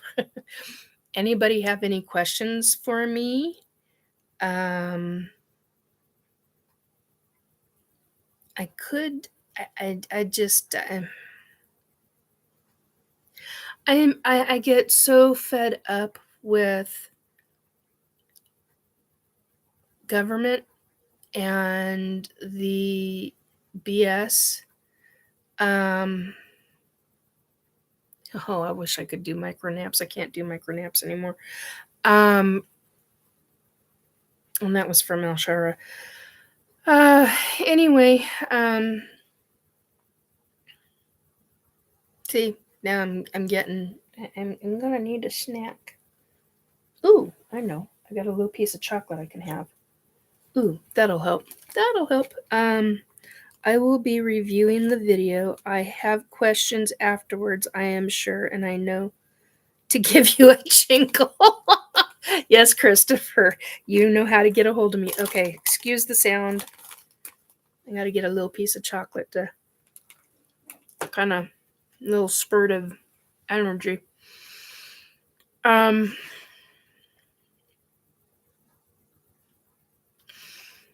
Yeah, I just get so frustrated with government, especially after knowing what I know. Knowing about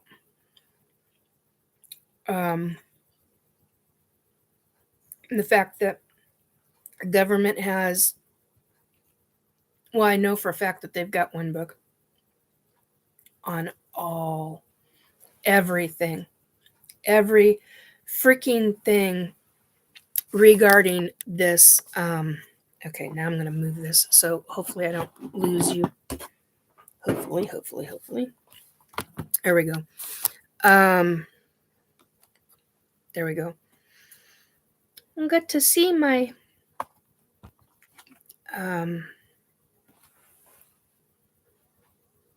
okay, you got our Keith Andrews book right here. It's called Races of the World. That was the other book I wanted to promote. He's got the second part of the book coming out.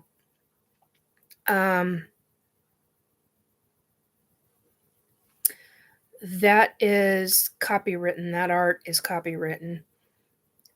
Touch that and I'll come after your freaking ass. But that is a piece of art that is still in the process of being worked on. But it's titled The Infinity Galaxy of 1972. I can't hear him. I want to be able to hear him. I'm curious as to what the hell he's talking about. Anyway, whoops, there go the headphones. Don't be too worried. Okay. Shara, don't be too worried about the government. You know they are the last to confirm anything and the first to investigate it. I don't know if they're technically the first, but no, actually, I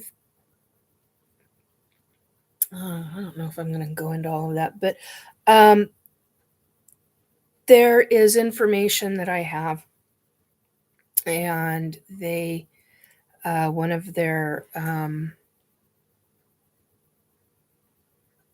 deep, extremely deep black ops programs. What is that? That's the SAP I was talking about, but I can never remember what SAP means at this second. It's something program. It's lost in my head. Amy, you still around? Remind me what the hell SAP means, please. I wrote it this morning. I couldn't tell you now. Special access programs. Thank you, Christopher. Anyway,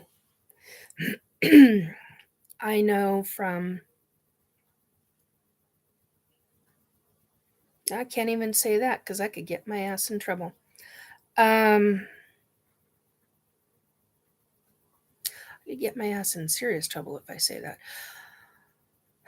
Anyway, I had it confirmed to me years ago, long before I started having flashbacks, hardcore flashbacks of my ET memories. I mean, I've had ET memories since childhood that you just kind of poo-poo, you put it out of your head type of thing. And then when you start having flashbacks and memories and more memories and more memories, it just it gets to be really interesting, to say the very least. And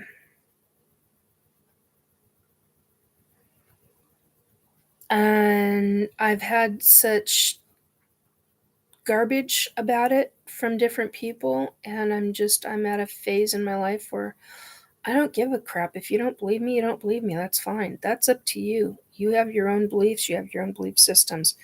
Okay, now I'm getting lost in some of this, so let me catch up.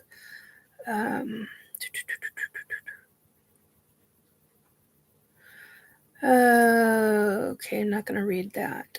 Special access programs. Christopher, special access programs, it's higher than TS/SCO. TS/SCI. Christopher Amy says, Christopher just types faster. See, I'm getting tongue-tied. I've been doing this too long. Christopher just types faster. Christopher says, too fast at times, haha, speller breaks. Yeah, been there. I used to type 90 words a minute. Actually, it was 92 words a minute. God, I could not do that in high school. Couldn't have done that in high school to save my life. Anyway, then as I became a advocate for women and children, and oddly the occasional single father, I ended up working with different attorneys. 3 of them, more specifically 2 of them, wanted me working in their downtown Seattle offices because, quote unquote, you're putting out better information than our own. Oh crap! I can't think of what they were called. They're legal assistants. I can't remember what it's called at this. See, I'm getting too tired. And so yeah, that was me as an advocate back in the day. Unregistered, not with any organization. It's what, oh God, so many, way over 20 different individuals started calling me. Everything from doctors, medical doctors, naturopaths, lawyers, teachers, administrators, all started calling me an advocate, and I became known as the information lady. That was a nickname for years. The Sentinel Angel became another nickname. And I just had another one, and it's now out of my head. I am just like, it's because I'm getting tired. But Yeah,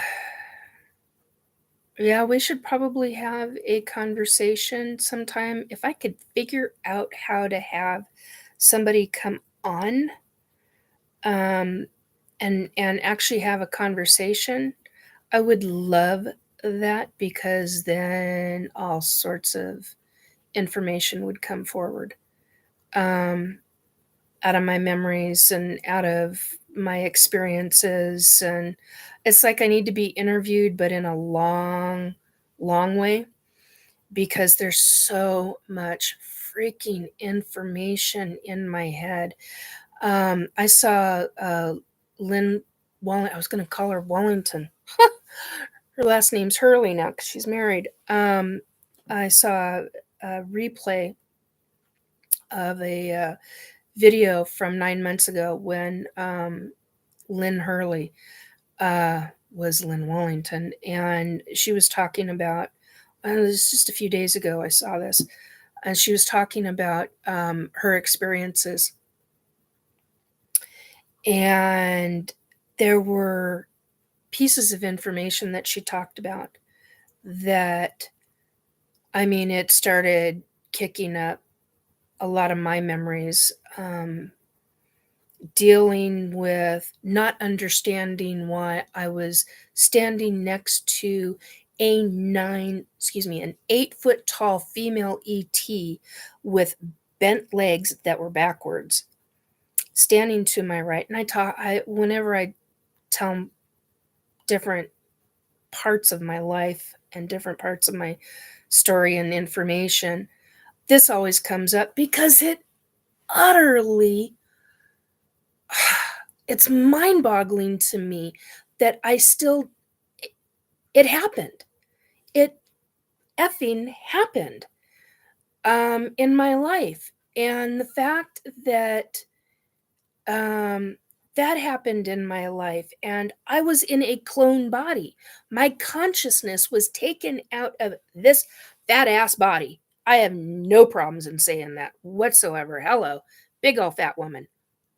Taken out of this 54-year-old fat body and put into and inserted into my clone body. 32 or 34-year-old. I have 3 clone bodies. And for me to even say that to me is mind-boggling. Freaking mind-boggling. But I know it because I've seen it. I've woken up in that clone body. Here's another one. Here's something else that I have a memory of. I've woken up in my 32-year-old clone body because they were checking the the ETs. I was on a slab. I was on this metal slab, and the ETs were checking to be sure the consciousness could be put between the clone and me, if that makes any sense whatsoever. I don't know if I'm explaining. Like I said, I've only had about 2 hours of sleep, but here's the thing. I woke up with rods. Now these rods, okay, so this is an undone pencil. What? Number 2 pencil, literally, number 2 pencil, okay? These rods were slightly thicker than this number 2. Let's see if I can do this. Than this number 2 pencil. And I had 9 of them in my right leg, going from my just slightly above my ankle, about day far above my ankle, all the way up to my knee in my right leg. I had 9 of them. And I had, I think I had 5 or 6. And I say I think because 9 of them, I remember the 9 in my right. And I remember trying to hold on and retain the amount that I had in my left leg. And one of the things that I have made the realization about, oddly enough, just this freaking week, is the fact that when I was born in this body, in this lifetime, I was born pigeon-toed. Okay? Now that's a genetic thing. My son was not born with it, thankfully. And I have seen all three of my clone bodies in, I was going to say gestation. It's not a baby, Nikki. In containers, gel containers. I had to not look at myself. That was just disturbing. I'm trying to look up here. I need to find an even medium, like right there. Anyway, so I can focus, so I can look at you guys. I'm not used to this yet. Especially, I'm used to it on my phone. I am so not used to it on my laptop. Anyway, so I've seen these three clone bodies. I remember walking by a room. Okay, so that said, I woke up. I remember being in bed in this body, being in bed. And the next thing I remember, I'm waking up consciously in my 32-year-old clone body, and the ETs, I can't say that they were freaking out but they were concerned because they were trying to get, sorry, hair fall. I was driving me nuts. They were trying to get the consciousness connected because this was a new, how do you even describe this? It was a new clone body. It had just been birthed.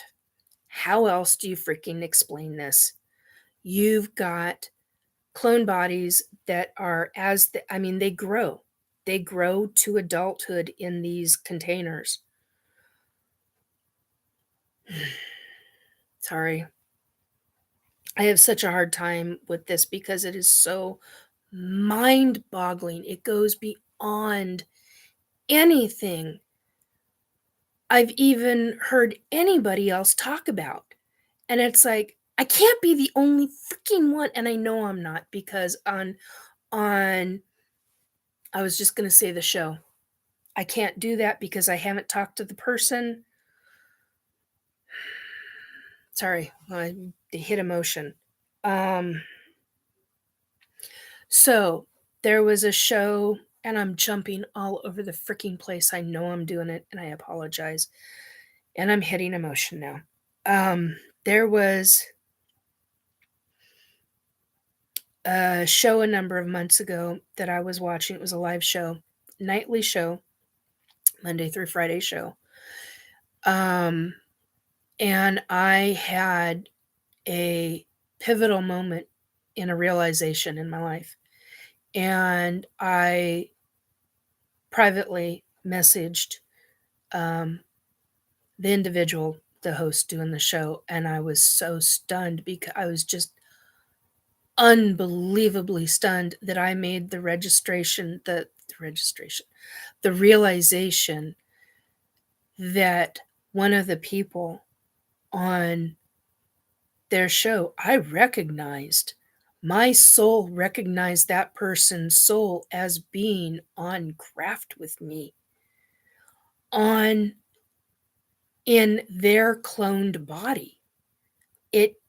I was so freaking stunned, and it's something that I'm hoping and praying one day I can have a conversation with that person without being in utter tears, because I just want a ball right now.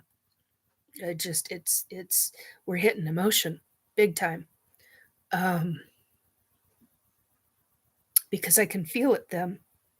It's like when the feeling that I'm having right now, when I recognize that I know this person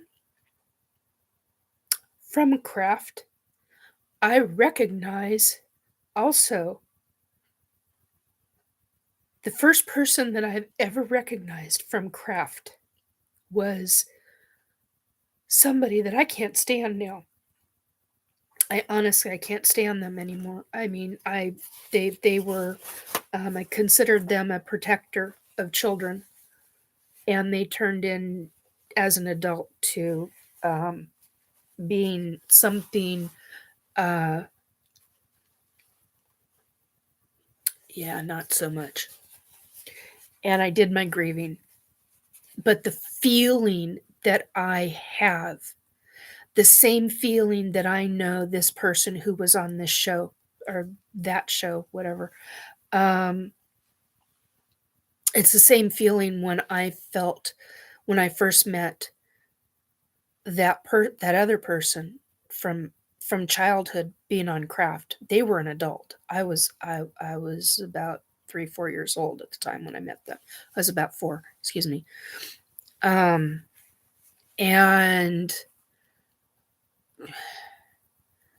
if they've seen my videos now, they know I have no interest in being around them.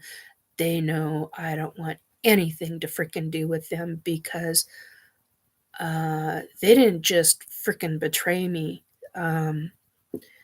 They went above and beyond, and I'm like, I don't want anything to freaking do with you. Not a damn thing. And I've cut ties in a major way. I'm like, no. So, yeah, people change.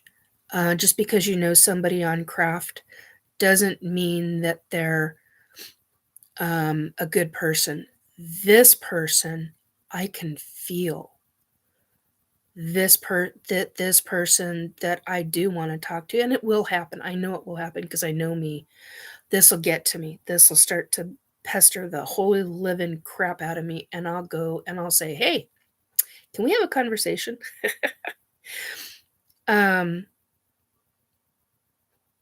Because they were standing. I had this ET from this experience with the bent backward legs, and she was all done up military style, and on my left side was this woman. Fuck. Sorry, algorithms. Oh, that's gonna be fun. Anyway,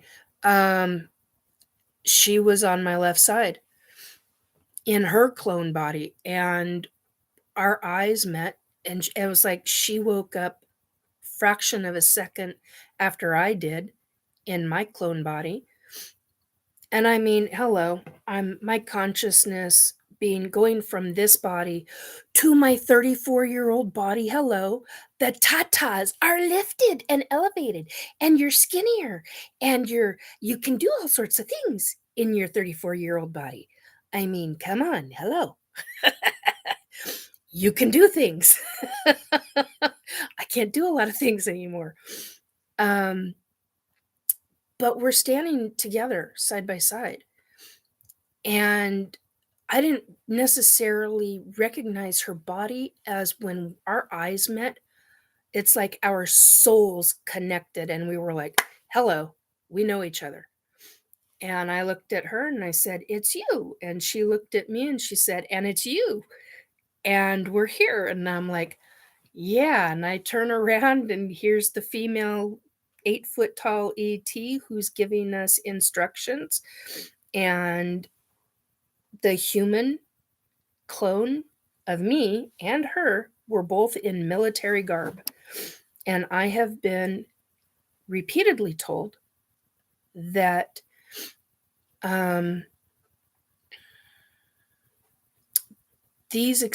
that there are a number of experiences that I have talked about with specific people. This is probably now the most public one that I've talked about. But that it's my lab or MK Ultra of some kind. Now, when I want to call her Miss Hurley, when Lynn was talking about it openly, and quite publicly, otherwise I would never freaking mention this.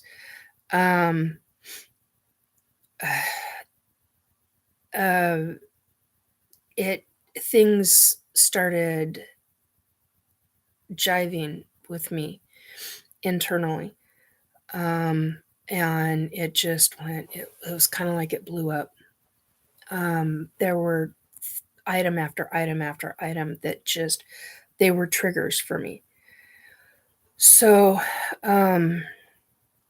yeah, I've got a lot of stories like this, a lot of stories, but I only tell the main ones over and over and over again, because those are the ones that are, they're easier for most people to grasp. I've talked about my son, my hybrid son. I have talked about it twice publicly, but not. I talked about it twice on one show. I talked about it, same show, two separate instances, and it's been a couple of years since I've talked about it, and people would not grasp the concept of what I witnessed my son do at birth. Hybrid boy, what he was capable of doing at birth, and it shocked the crap out of me. And I didn't understand why the ET craft shifted, and what I can only call metamaterial, because I don't know what else to call it as, moved a specific way. It moved in such a way that I'm only minutely beginning to understand and comprehend, because it never made any sense to me. I'm making realizations right now about the fact that 2 years ago, and Troy, if you're still listening, it's because of you that I made this realization. I had a conversation with Troy 2 years ago because I was talking to somebody else on a video call. I can't remember if it was just two of us or if there were 3 or 4 of us on the call.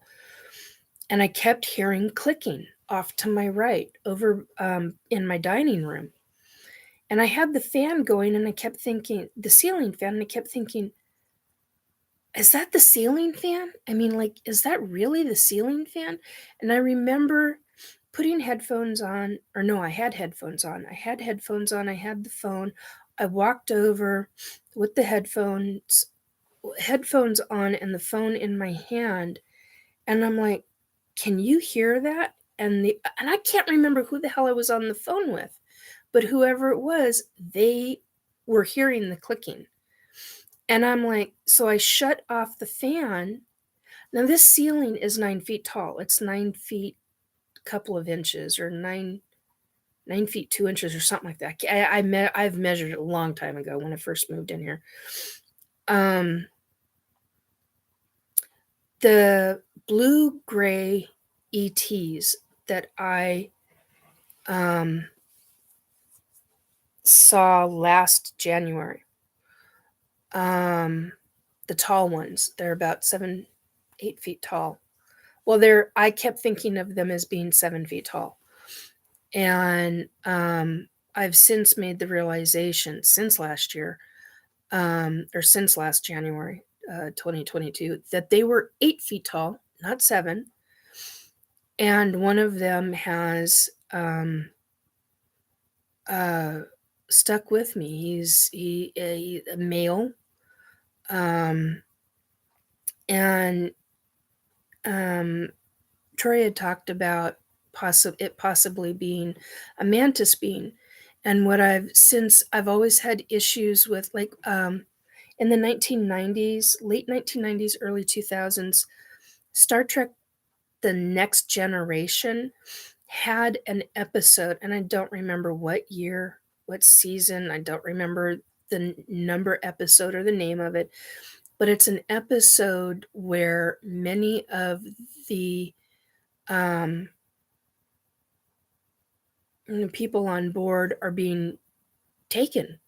They're being abducted.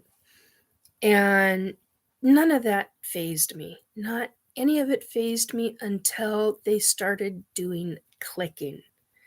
There was a specific clicking that would happen. And I remember having to get up and walk away from the TV. I remember trying to have to calm my stomach down. I remember so many different aspects of it. It's just too many things to list. And so it was a really hard time for me. And I shoved it down repeatedly. And all of that came popping back up when I had the clicking. And I realized that it wasn't the fan, because I had shut the fan off and there was still clicking. And the clicking sound was up in the air by the fan. And I mean, like here's the fan, but it was like way, way, way, way over here was the sound. The fan was shut off by this point, but the clicking, and it was two of them. It was,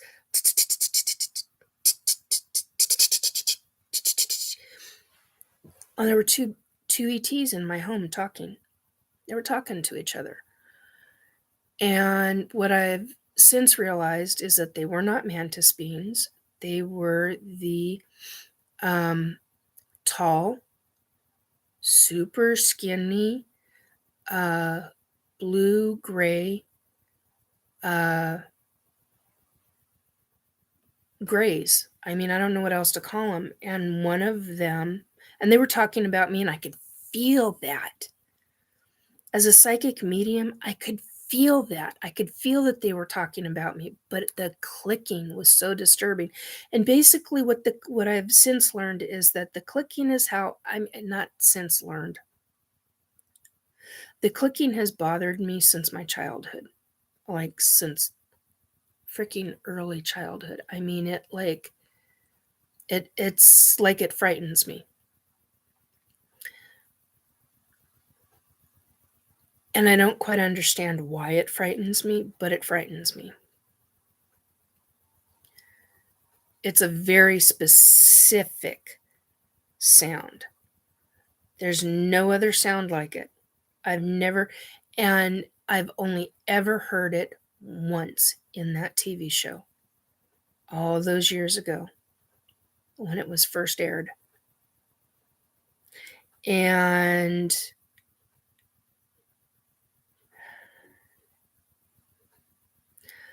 I wanted just to curl up in a ball when I first heard it off of, we were watching the TV as a family, and I just wanted to curl up in a ball and just hide. And of course, I'm an adult with a kid. I can't remember how old my kid was at the time. And it just, and you can't do that. I mean, you shove it down. And I had so many experiences like that where you just shove certain things that are trigger points. You just shove it down and shove it down and shove it down. And with this ET that was standing in this other situation to my right, and she's completely geared up in military gear. She's got a weapon that is bigger than this frickin' table. This table is 3 feet in length. That gun weapon was a blue energy weapon. And I've fired one of those weapons, and I know I have. And some of the things that Lynn has talked about, when I saw that episode, I was in tears. I was just in tears because I was like, I've been there. But I didn't have this, or this happen to me. But I've been there. I've been in that kind of a situation. And I have memories of fighting ETs. And it's like I have partial memories as well. Partial memories that I can't grab onto. Partial memories that I very, very badly want to grab onto and say, hey, you need to come forward. I need to go through this. I need to release this. I need to be able to let go of this, because I am all about, if you have a trigger memory and you have something pop up, you need to go through the motions. You need to go through, I'm all about healing. And if you're not doing the healing on whatever is causing you issues internally, psychologically, emotionally, you're going to get stuck. And you're going to stay stuck until you get done with going through the motions of the healing. The going through the motions of getting through all of the minutia. And I used to tell very dear friend of mine that I consider a sister, and she reminds me of this periodically. I used to tell her in the early 2000s, she asked me about something, and I said, well, what you're describing to me reminds me of going through the motions, but it's more than just going through the motions. It's going through extremely muddy, mucky water that is like walking through mud. And you go through that. And you get through an emotion and you let it go. You release it. I don't know any other way to say it, but it's a form of releasing the anxiety, the whatever it is that's causing you problems. And you make a breakthrough. And then all of a sudden, this breakthrough comes into another breakthrough. And pretty soon, you're no longer in thick mud water. You're in water that's still muddy, but it's thinner. And then you go from that until you're into, you keep going through that until you process whatever it is that you need to process, and you're in through the clear water. And then you're at the water's edge, and you're no longer in that water. And then you're no longer in the water, your feet are on solid ground. And then you're walking away from that. And periodically in my lifetime, I've known her for 25 years or thereabouts. And periodically she'll say, "Are you going through the muddy water?" And so it's kind of a big deal. If you go through muddy, murky water, just know you got to get out of that water, be up on solid, firm. You're no longer on sand. You're on solid, firm soil. You're solid, firm land, and you're walking away, and you're not dirty. You're not muddy. You're not wet, because you've processed.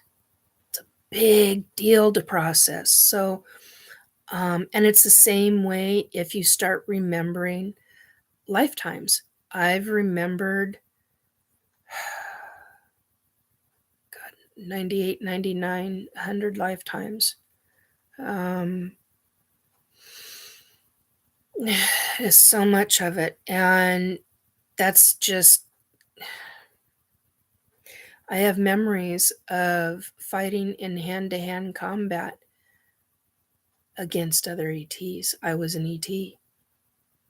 I have memories of this and of this lifetime being in a human clone body and consciousness, being in battle with ETs. Why is that? I have memories of being no longer corporeal, no longer in a physical body.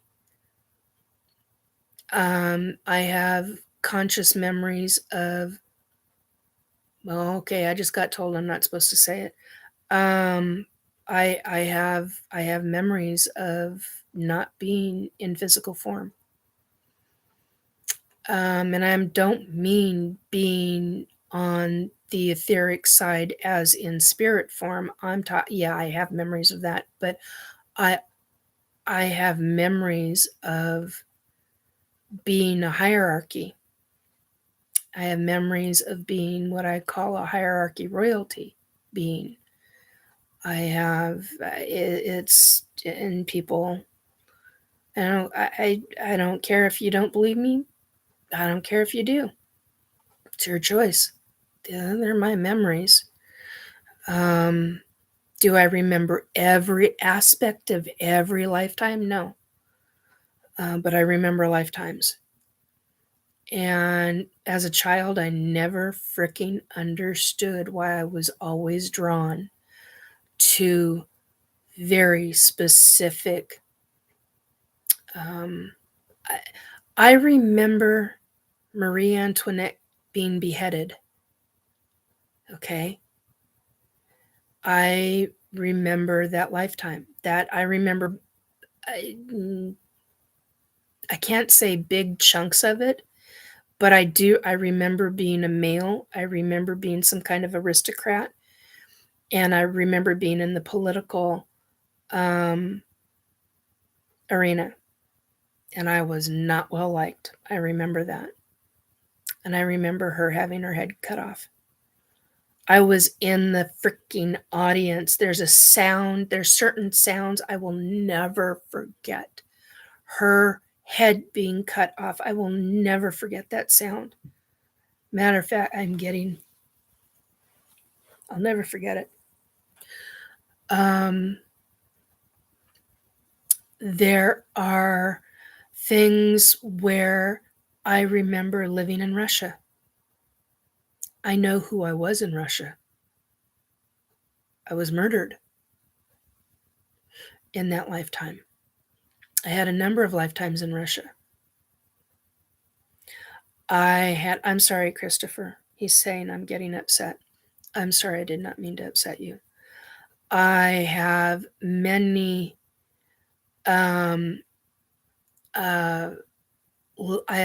memories of being in France. I have many memories of being in I just lost the name of the country. I have a close to 20 memories. That's not it. I have close to no, I'm not. We're not going there, Christopher. Not going there. I won't do that because that will out you on information. I won't do that. I have memories of lifetimes in vast other countries. I have almost 20 lifetimes in England alone during different parts. I have lifetimes in Egypt. I have lifetimes in, sorry, brain fart happening again.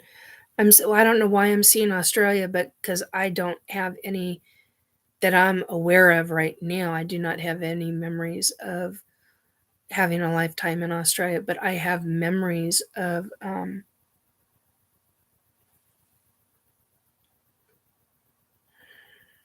why can't I say it? Scotland and Ireland, and I have memories of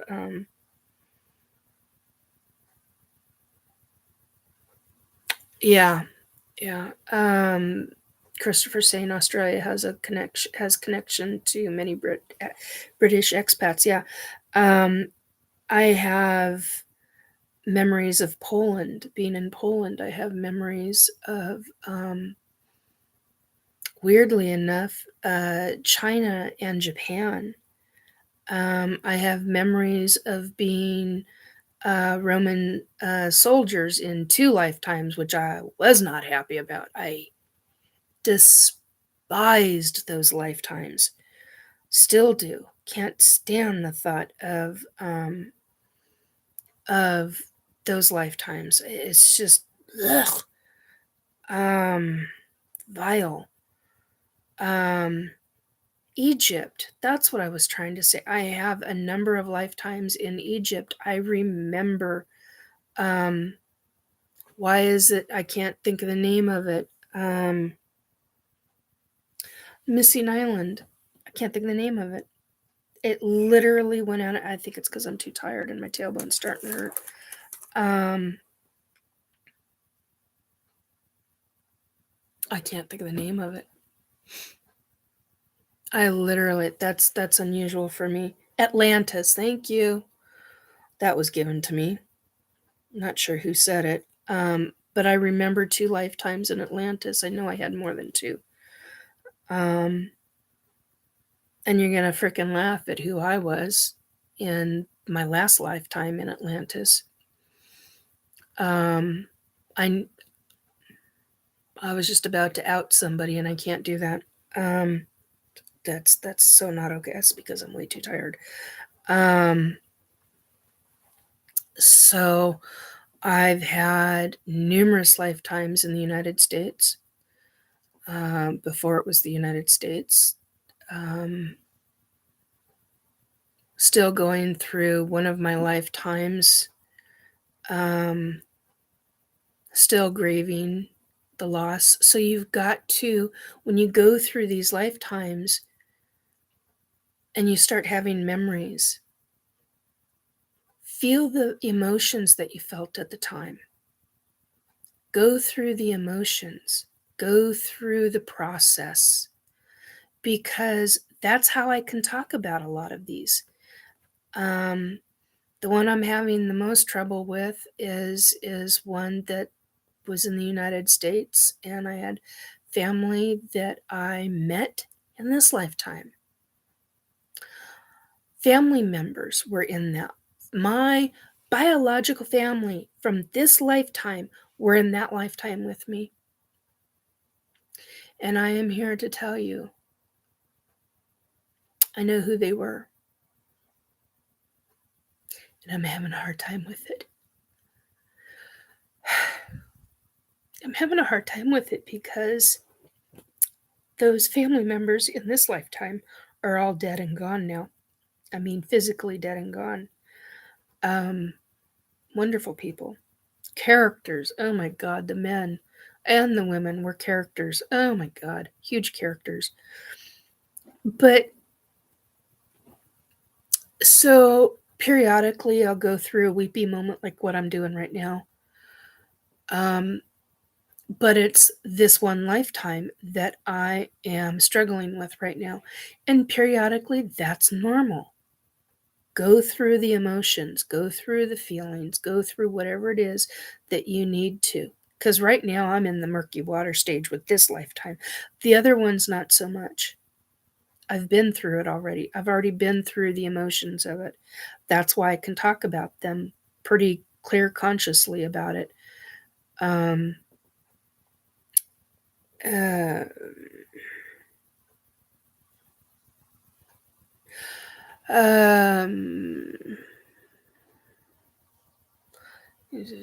don't know who that is. It's okay.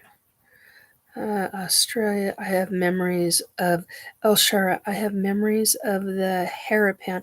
Oh, you just reminded me. I have memories of being a Bedouin. I have memories, which is interesting because I was in a Bedouin tribe and I was a scientist. They're equivalent to a scientist, and Funny enough, I remember horses in that lifetime, like lots and lots of horses. I bred horses. And I had 3 psychics sit in front of me, and one of them said, "You were a Bedouin." And I have this is all on tape. And another one said, well, she wasn't just a Bedouin. She was a horse breeder. I'd been feeling that at that given, kind of before they said it, I'd been feeling it. I don't know how else to explain it, but I'd been feeling that. And the last one had said, "You realize it's because of you that there's a breed of horses that are still alive to this day." I about fell out of my chair on that one. And I believe them. They were accurate. I had I I had lifetimes in the Saudi Arabia area. I had lifetimes, and I when I was growing up, I could never understand why I understood or somehow instinctive, and there goes the nose, how I instinctively knew languages. How is it? But yet I couldn't. Human brain, English brain, could not tell you verbally what everything was being said, but hearing it, I knew it. How is that possible? Somebody that deals with linguistics, freaking tell me. I want to know how that works. How is it you can know and that's what I learned, is because I have experienced all these languages. And excuse me, runny nose. Feel a sneeze coming on. It made no sense to me. And on some level, it still doesn't make sense to me. But on another level, it makes perfect sense to me. I am not able to speak it. How is it that I knew Italian? How is it that I knew French when I was a child, but yet I knew the language. I could tell you that's French, and somebody else would go, "How do you know that?" I I don't know. I knew Spanish right away. Yeah, Christopher saying, you understood me. Yeah, you understood when I spoke to you in my ancestral tongue. Yeah. And it's like, I recognize angelic language. I can't speak it, but I can tell you when I hear it. I can tell you if somebody's full of shit or not, if they're claiming that they're talking in an angelic language, one of the many angelic, there's not just one, there's many different levels of angelic languages. And I about fell out of my chair the first time I heard. There's this psychic that I know. She's on one of my social media pages, and I heard her do a live reading. And she started, all of a sudden, out of the blue, started speaking an angelic language. And I could not, I started screaming out loud. And of course, this is live. So I was typing frantically, "Oh my God, that's an angelic language." And it was like she was in a kind of like a trance, but not really. And it was a form of channeling that was very different than I have ever seen done. It was fascinating to me, but it was, she spoke, and periodically she'll speak angelic languages if it's called for. It's amazing. Like, I but I can recognize it, and it's because of all of these different lifetimes, and because I remember.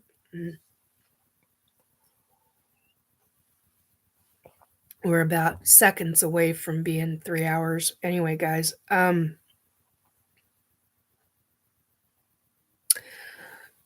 can speak. Language of the aristocrats of Davos and Old Spain. I got into a conversation, freaked out. We were telling. And then Amy's asking Elshara, can you speak some Angelic?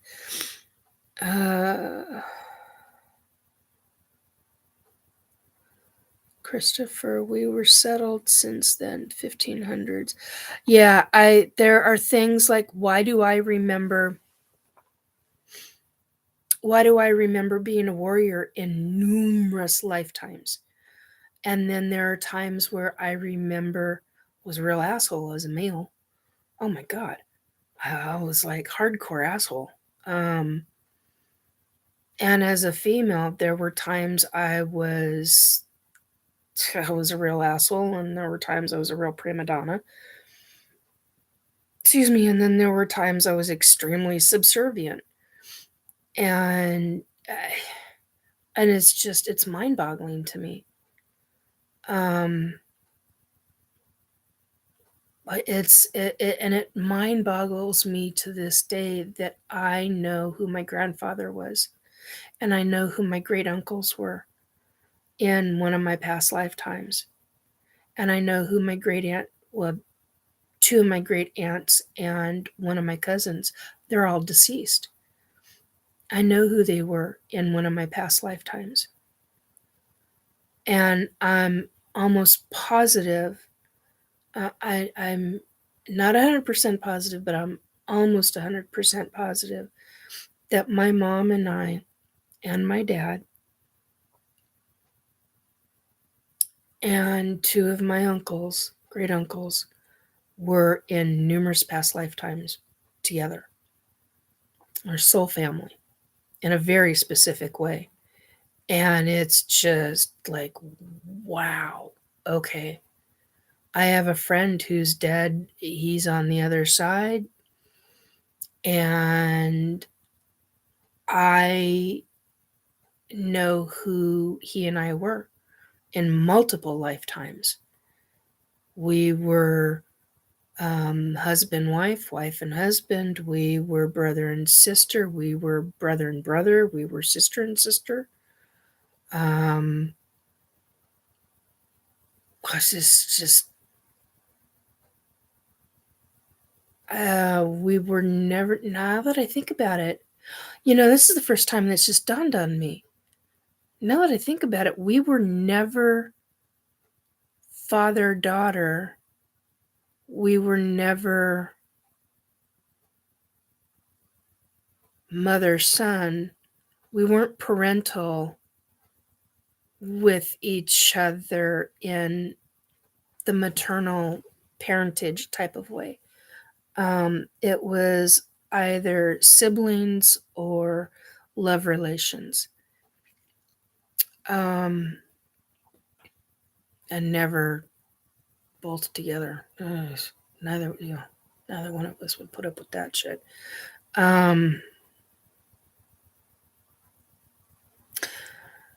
Sure. Can you speak some Angelic? That was Amy. Christopher, you always never cease to amaze me. You know of these obscure tidbits of North American history. Shara, thing is, one word always bleeds into the next, and so it's more of a tonal experience than a language. Yeah, but I hear words. That's the thing.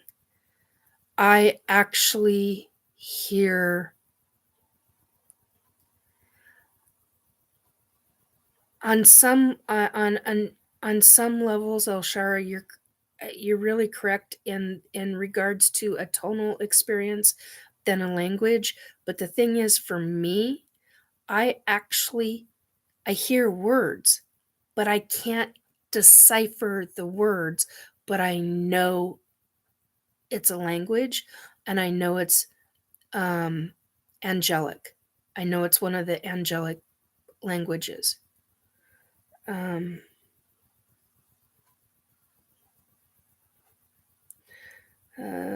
Christopher says El Shara Vietnamese is in the same way. Yeah, it's in words. Tonal languages are monosyllabic. Yeah.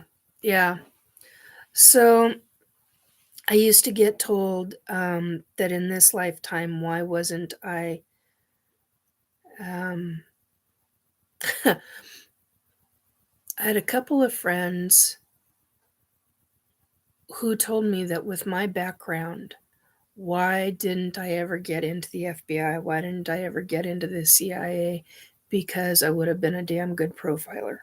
Now, these were coming from individuals who were government, who knew people.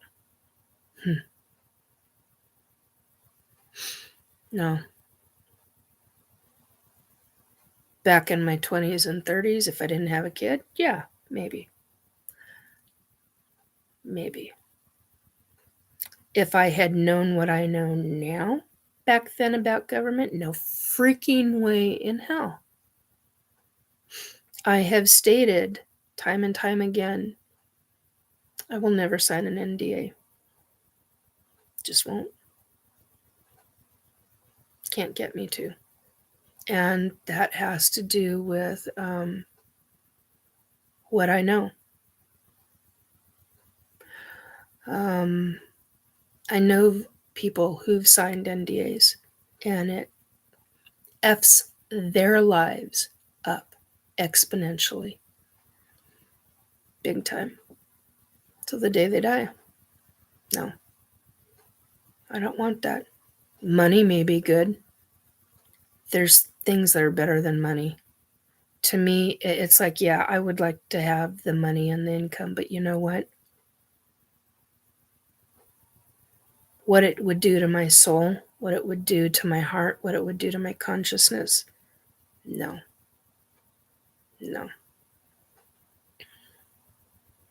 So, all right, now I'm just babbling.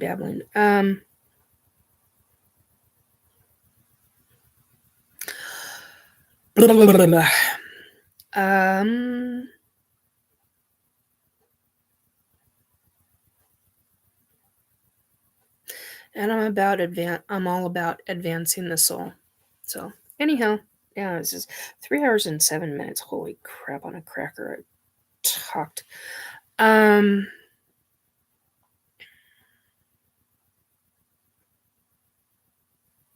Yeah, I did good. Thank you, Christopher. I appreciate that, dear one. I appreciate that. I should probably go. It's like 2:20, 2:22. That's Angelic. Speaking of Angelic, 2:22. Oh my God. I got to find out what that is. That's in numerology. That's something specific. Anyway. There's a bunch of things I want to say. Oh, Christmas cactus. Hey, I was talking to a medical practitioner that I had. Let's try not to say.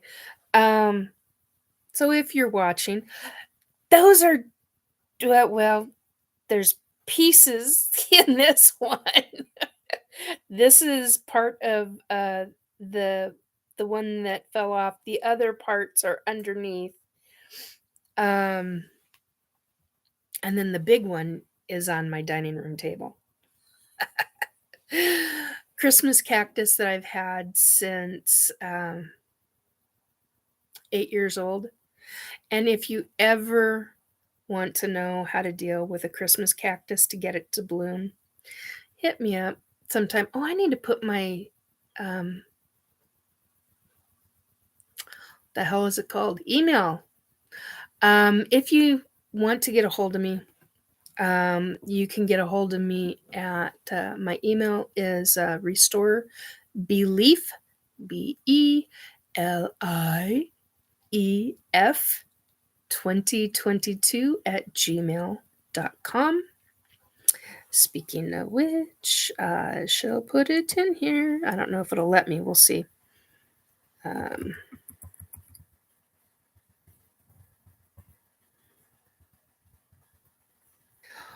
Ought. Oh, no. See, you're not spelling correctly. Okay, that's bad. Yeah. Okay. Oh, it let me do it. Cool. So that's how you can get a hold of me. I'm also on Facebook, and Facebook is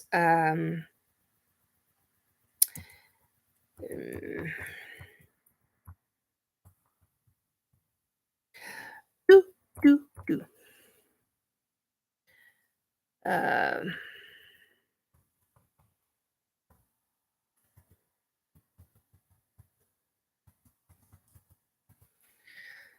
Okay, there you go. Nikki.Jacobs.376. That's how you can, those are the two ways you can get a hold of me. I do not add people very often to my page, but you can message me there. You can message me there, or you can message me on the email. I am checking. Oh, tailbone. I am checking email more often. I'm not checking it every day. I'm not one of those. I used to be. I used to do that all the time. Used to check email 3-4 times a day, and I'm like, oh, this is ridiculous. So now I pretty much, I'll check it once or twice a week, and that's it.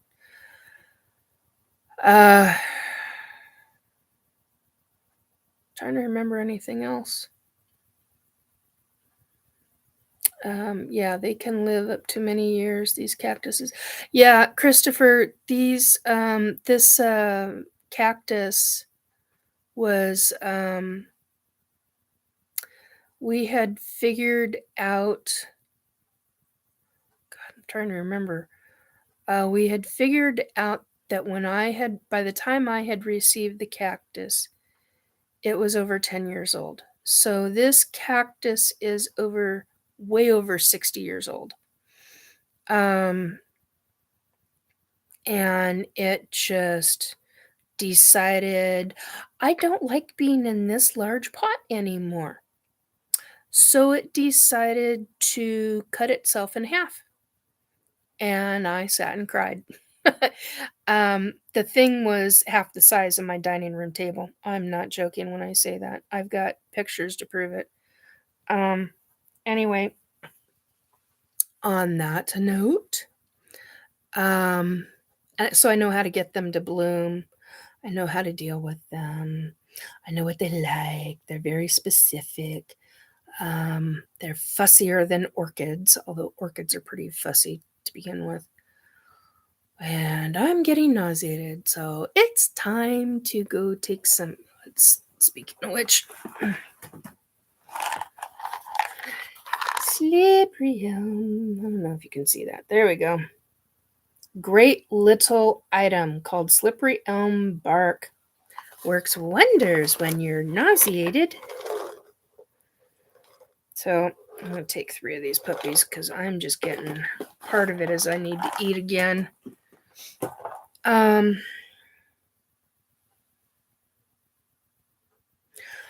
Yeah, Christopher, I'm not sure exactly. When I'm back into good shape.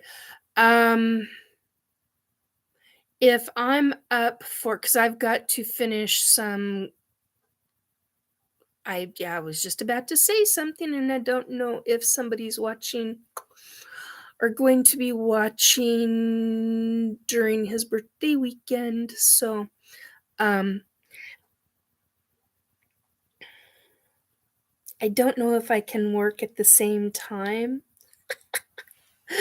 as I'll take these. Hang on. Good night, Elshara. Thank you for stopping by. I appreciate it. And I am getting off of here in a few minutes. I will not be on for very much longer. 5 minutes at the most, I think. Thank you for coming by.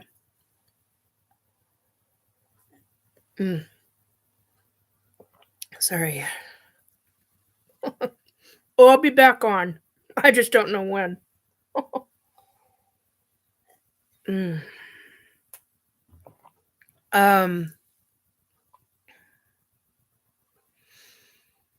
Phew. Okay. Yeah, grumble. I know. I don't know if I need to go in and 3 hours and 15 minutes. My God. Phew, never thought I'd do that. An hour and a half. Yeah. 2 hours tops. Holy crap. It's 2:30 and the night's still young and going strong. I take 3 herbs and I ordered quercetin. It will like 7 when I finally done. Yeah, it's 2:30, but honey, I've had 2 hours of sleep. I can't do that to my body again. It's too long. It's too much. So that and my tailbone is just killing it. It's like I broke my tailbone August 2021. I tripped. I won't say what I tripped over, but anyway, I tripped and landed literally on a large pile of firewood and broke the tailbone, became a spinal injury, blah, blah, blah. Anyway, took me quite a while, and I've been sitting for a while and I haven't had ice, and oh my God, if my doctor hears that, he's gonna flip a brick. Sorry, doc. You're an awesome doc. Thank you. It helped a lot. It did. The treatment this week, it really, really did. Big time, helped a lot. I would not have been doing as well. Yes, you need to follow his instructions. He. Yes, exactly. I really do, don't I? Anyway, ouch. Yeah.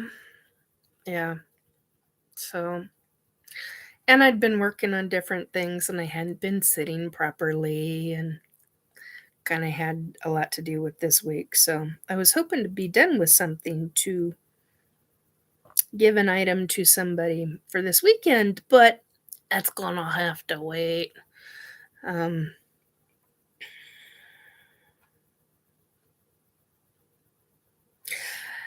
Yeah, and actually, I was in so much pain.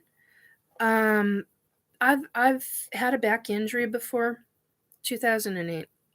I had an extremely serious back injury in 2008. Didn't know if I was going to walk again. And so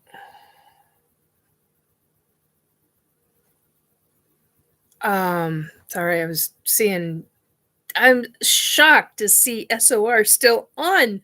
It's like 2:30 in the freaking morning and Dave is still on. It's like he always shuts it off at like 12:35. Anyway, yeah, I'll share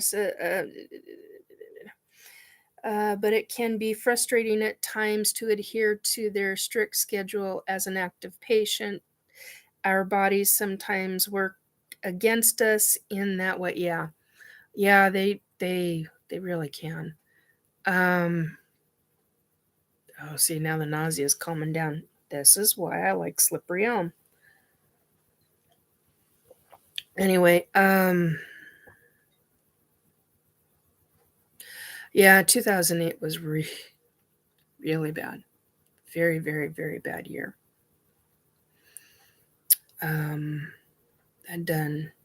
It was very bad. I was a TypeA Personality, and you have a very serious was a really type A personality, and you have an extremely serious back injury to one if you don't know if you're going to walk again.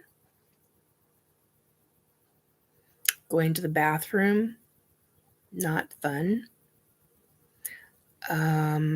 Breathing, not fun. Couldn't lift a fork, spoon. Couldn't lift a cup, plate, nothing. Had to have family make different things.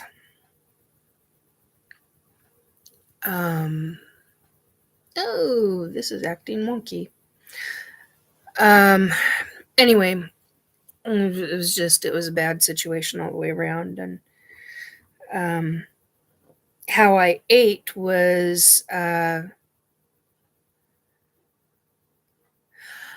actually okay. So Alshara is saying it can turn a quiet empath into a raging apathetic person overnight. I had to learn how to quiet my mind. Now, here's something. Okay, I was going to get off of here in 5 minutes, and that's obviously gone.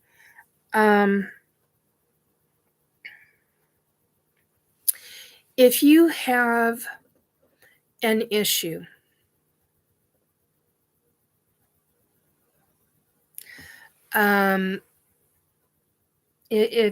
if you have an issue like that where you're a type A personality and you've had something very serious happen to you, and you have to learn how to move all over again, you get really determined in how to do that and how to get healthy.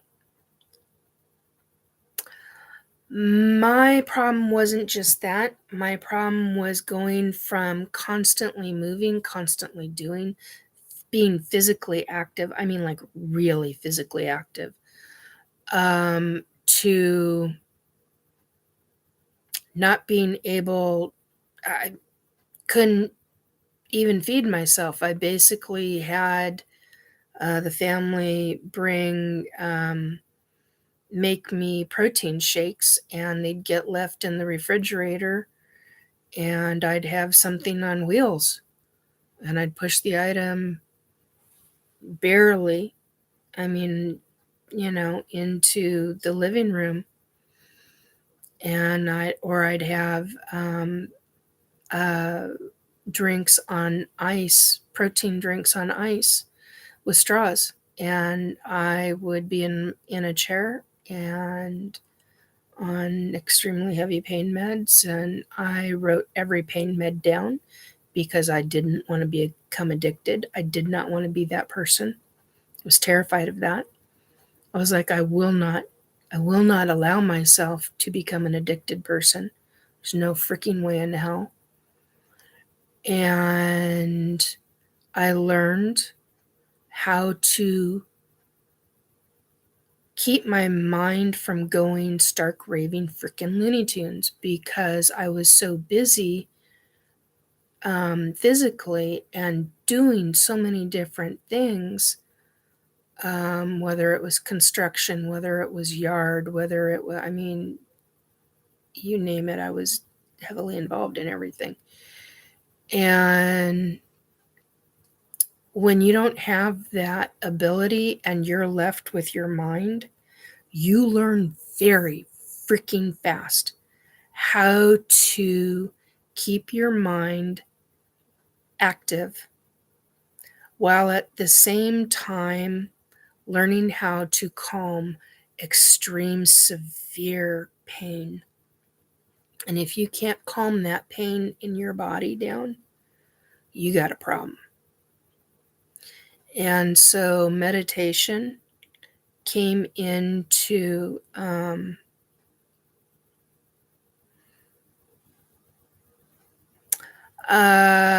distraction is the key to healing in that way. It depends on, I didn't use it. No, I disagree with that. Distraction is key to healing in that way. No, I disagree with that. It wasn't like that for me.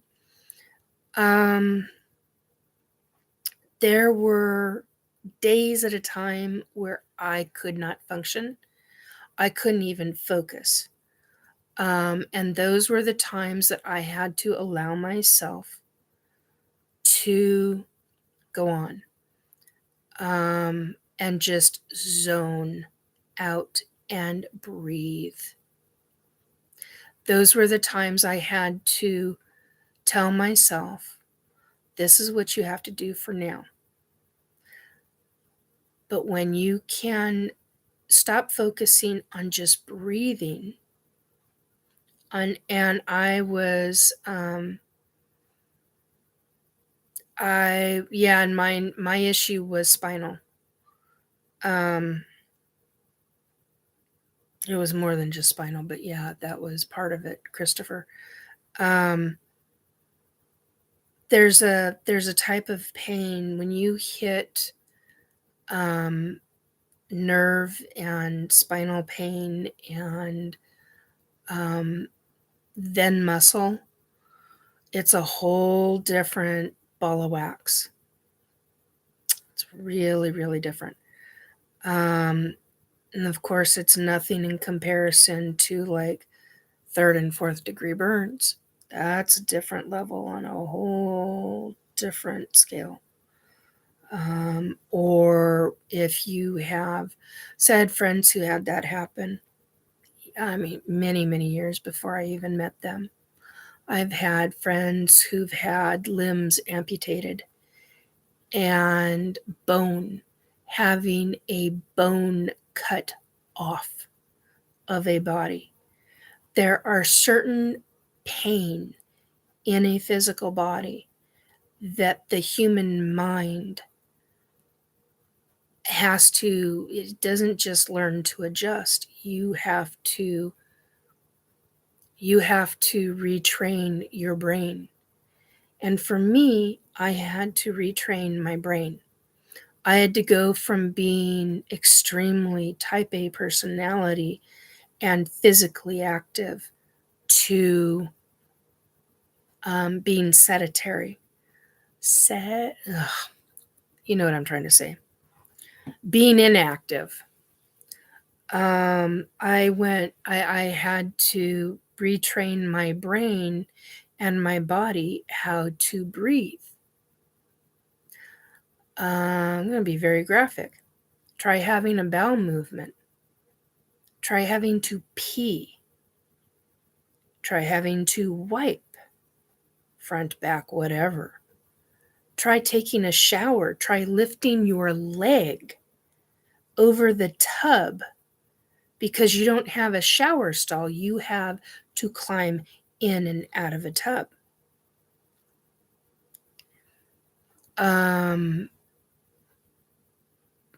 Daily activity. They're basic things such as bodily functions. Sneezing could put you in a hospital. Having a bowel movement could put you, that could be catastrophic depending upon where your injury is, and you have no idea how many muscles your body actually has until you have to have a bowel movement. Then you find out just what you can and cannot physically do and handle.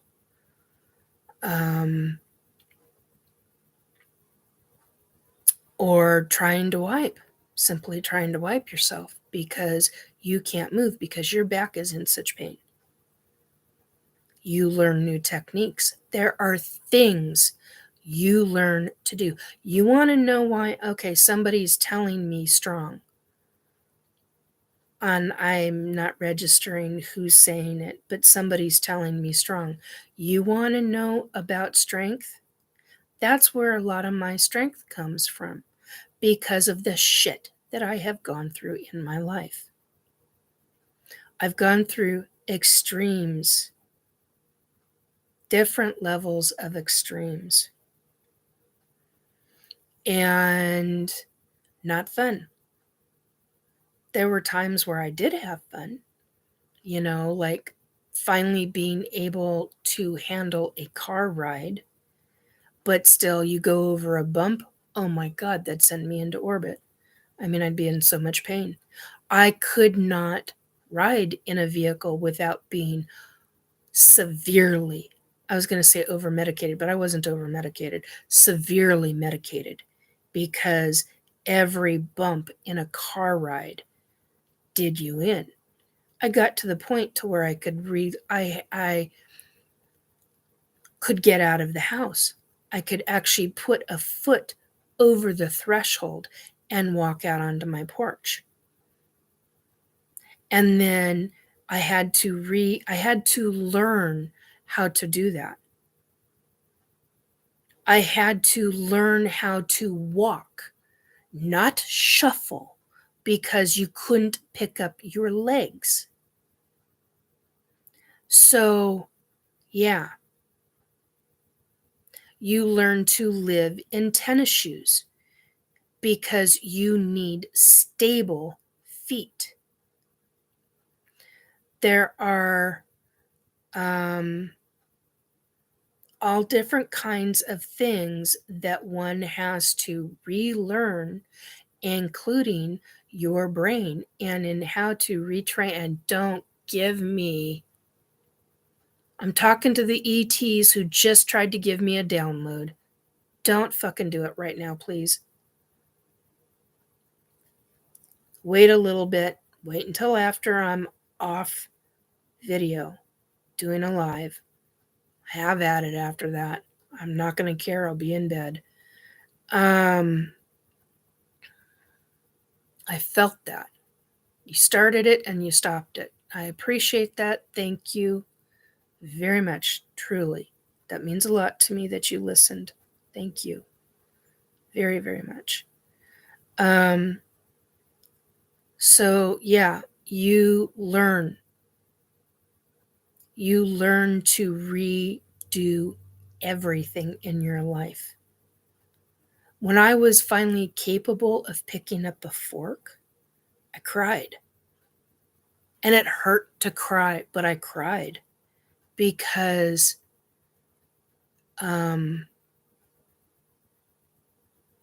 it meant so much to me. The simple act of being able to pick up a mug. I can do this now. Do my ribs hurt?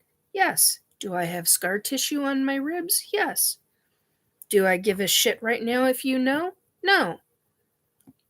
Can I defend myself? Oh, you better freaking believe I can. Is it going to cost me dearly? Oh, yeah. Do I give two shits? No. Because I'll be protecting myself. That was one of the things that I would not allow myself to become. I would not allow myself to become a victim. Don't ever allow yourself to be a victim. Ever. Take a stand. See, that's one of the things. I was fighting not just for my activity.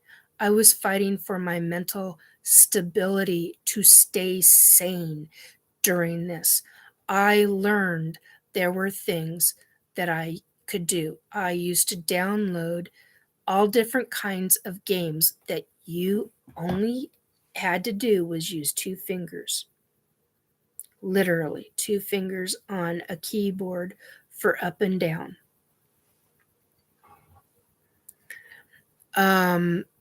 You figure out a way. Exercise was the simple act of getting up out of any chair. Could never sit on a couch again. Oh, I can now, but it's not fun. Yes, Elshara says baby steps makes mile wide strides the more they grow. Yes. And it's the same way in any kind of recovery. Any kind. Doesn't matter if it's physical recovery, doesn't matter if it's drug recovery, doesn't matter if it's mental recovery. It's all about the baby steps you make. Those baby steps will get you far. I got to the point to where in 2017, I was with a bariatric clinic and with a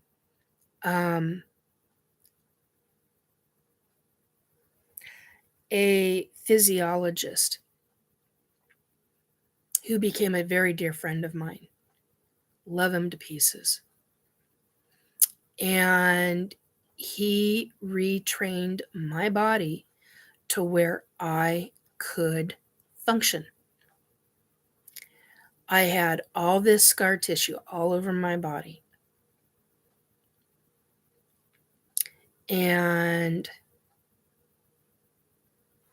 he retrained my brain in how to retrain me physically so that I could live, so that I could function. That's what one has to do in order to, you have to relearn. Because I knew that if I started exercising and got back into an old routine, that's not going to do, that was patterned into me for a healthier body. I had scar tissue that would, if exercised wrong, would re-damage my body. So you have to think differently. You have to think outside of the box. If you have damage anywhere in your body, think outside of the box. Find a different way. And this is one of the reasons why I used to advocate for people. Don't be a victim. Don't play victim. If you are a victim of some situation, don't play victim. Work yourself out. Find options. You know, one of the people I advocated for did read a book. It was on psychology. I don't remember what book it was. And they came to me because they were so excited about the information that they had found out in this book. And there was a study somewhere in the book. There was this study, and they were telling me about this study. And the study had talked about that they had found that people, given a situation, they get to 90%. And at the last 10% of whatever the situation is, they stop. They don't follow through. And typically it's out of fear. And I remember thinking, out of fear? Why fear? Well, fear of success, fear of the unknown, fear of whatever the situation is, that what's going to happen? How am I going to do this? Figure out a way. Think outside of the box. If you have a situation, or you know of a situation that somebody else is in, think outside of the box. Find a different alternative, but follow through. 90% they get to, and it was like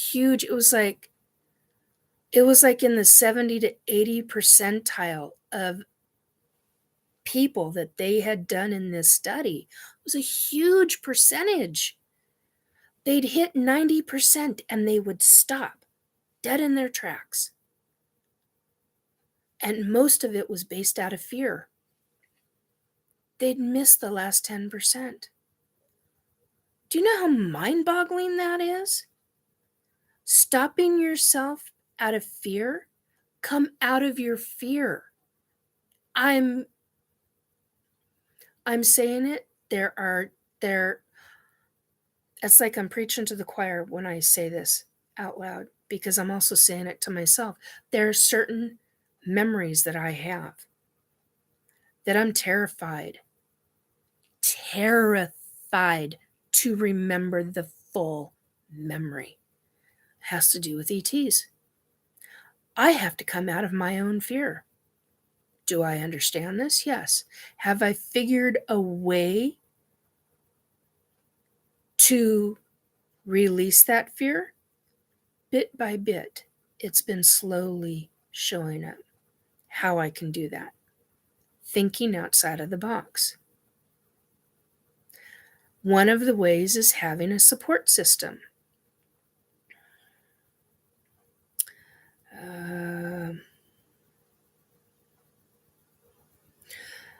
El Shara, the only issue with playing the victim becomes important to realize is when people don't know what they forgot. Either all their resources, hang on a minute, chat just went up. Either all their resources to use in the moment at hand available to them, or when they run out, they forget what to resort to in order to fix things, to make another step forward. Fear is crippling when forgetfulness results in entrapment and the acceptance of it, which comes into play due to anxiety. Hope is the only way out, as it leads to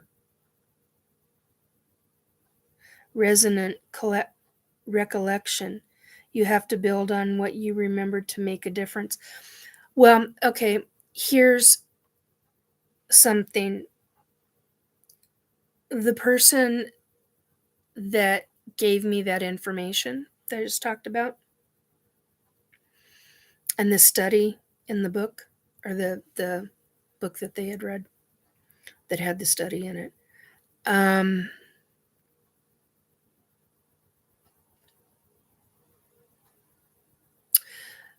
they had a very specific form of a disability. Very specific. One of the things was forgetfulness. Everything became written. And in order to remember certain things, very important things. And if you're creating your own anxiety, then it's time to deal with the anxiety. And I don't mean you per se. I'm talking to everybody, me included. Because there are times I create my own anxiety, and I know it doesn't happen very often anymore, but it does happen. Figure out a way around the anxiety, or a way through the anxiety. Figure out a way. Ow. Sorry, I just got sciatica pain. Figure a way through the anxiety. Different methods that may work. Something new has to be created in order for something to change. Not always, but often that's the case. The other thing is if you're not able to do it on your own, find somebody who can help you, preferably a professional. And with some situations, you got to be real careful with some professionals, because that could create a whole nother subject, but a whole nother bunch of issues. Doesn't happen overnight, but Robert, it doesn't okay, let's see, wait a minute. Yeah, Robert, doesn't happen overnight, but it does happen. Yeah. Taking the time to go through step by step, not leaving any step out. Let me tell you, I've had to repeat steps. That's not fun. Boy, that's a pisser. That'll really piss you off. Really piss you off. especially when you have to do it like a third or a fourth time. Been down that road. That's not fun. And you get really pissed off at yourself. Why the hell did I do this? Well, I guess I needed to learn it this fourth time because, hello, now we're moving through it. However many times it takes, you have to find a way. Deal with the anxiety, then find another way to move through the next part of whatever the phase is. It's not easy. Robert, if only those steps counted as exercise. Oh no, shit, man. I hear you. Preaching to the choir on that one. Yeah. Between end of 2020 into 2021 was a nightmare. I got the great big C word at the end of that year. It was a nightmare. Couldn't do anything. 3 months of hell. It was not fun. Yes, Robert. Elshara, indeed. They do, just not in ways doctors record. Yeah. Momentum is key. Yeah. That's the thing. I mean, unless you have a personality to where you can do momentum and stop and then pick up momentum again, it doesn't work like that for everybody. Most people don't work like that at all. But you got to keep fighting. That was one of my main goals. I moved from a computer chair, similar to this one, not this one, but similar to this one. I lived in that chair. I slept in that chair because I couldn't get to bed. I couldn't get onto the bed to lay down.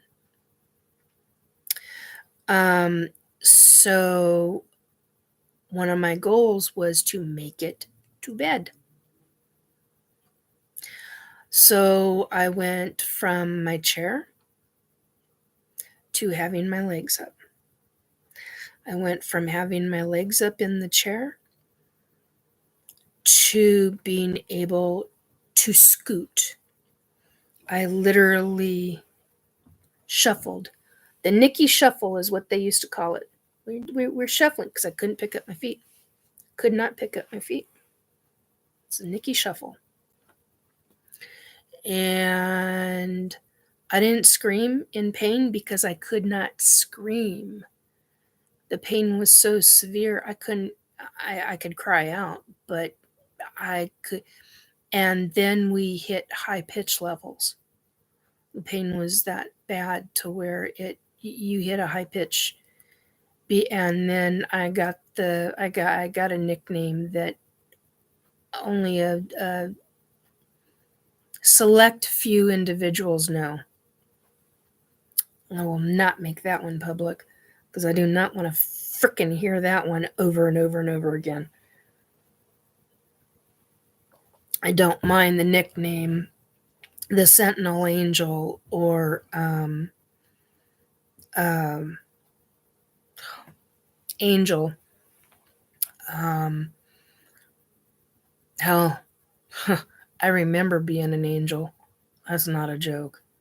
I remember having wings. I remember helping people. If I ever get a tattoo, that would be one of the things that I would have. Would be an angel. And it would have to be very, very freaking specific. Anyway, yeah, you make a process. You want to get better. Start with small steps. Small steps will get you going. Make small changes. You have to make the small changes. That's one of the ways I got myself off, although I'm back on Coca-Cola again. Well, that just ticks me up. But that has to do with stomach issues, digestion issues. And I go off it and don't go back on it again. But I was off of it for, I don't know how to think about that, about 25 years, 22 years, something like that. Off of Coca-Cola. Die-hard Coca-Cola fan. Die-hard Coca-Cola fan. Matter of fact, such a die-hard Coca-Cola fan that people would give me gifts. I got mugs with Coca-Cola on it. I've got fleece blanket with Coca-Cola on it. I mean, it was a big deal. Until I went, okay, no, we're not doing this anymore. I started getting rid of stuff, letting go of things. And I was like, no, I've only got a few things left, and that's totally fine and hunky-dory with me. You gotta do what you gotta do. One of mine was getting off of soda. And I did. And I made changes and shifts and did that with my eating. And now I'm on a pretty high protein diet and as low carbs as I can get. Excuse me, until you have days like today or yesterday.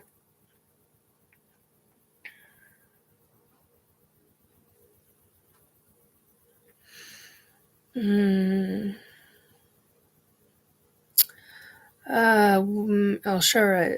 Well, if someone can remember you fondly at your worst and your best, you know who your real friends are in moment to moment in the same loving light. That is one thing I have learned throughout every experience in knowing who will stand by me, whether I have $1,000 or a simple, humble, free request to make of myself. Rearranging clutter can make you fall in love with what you have. The more you can repurpose, the better it feels to possess it. Throughout the good and the bad, I will be here for you no matter what. Thank you.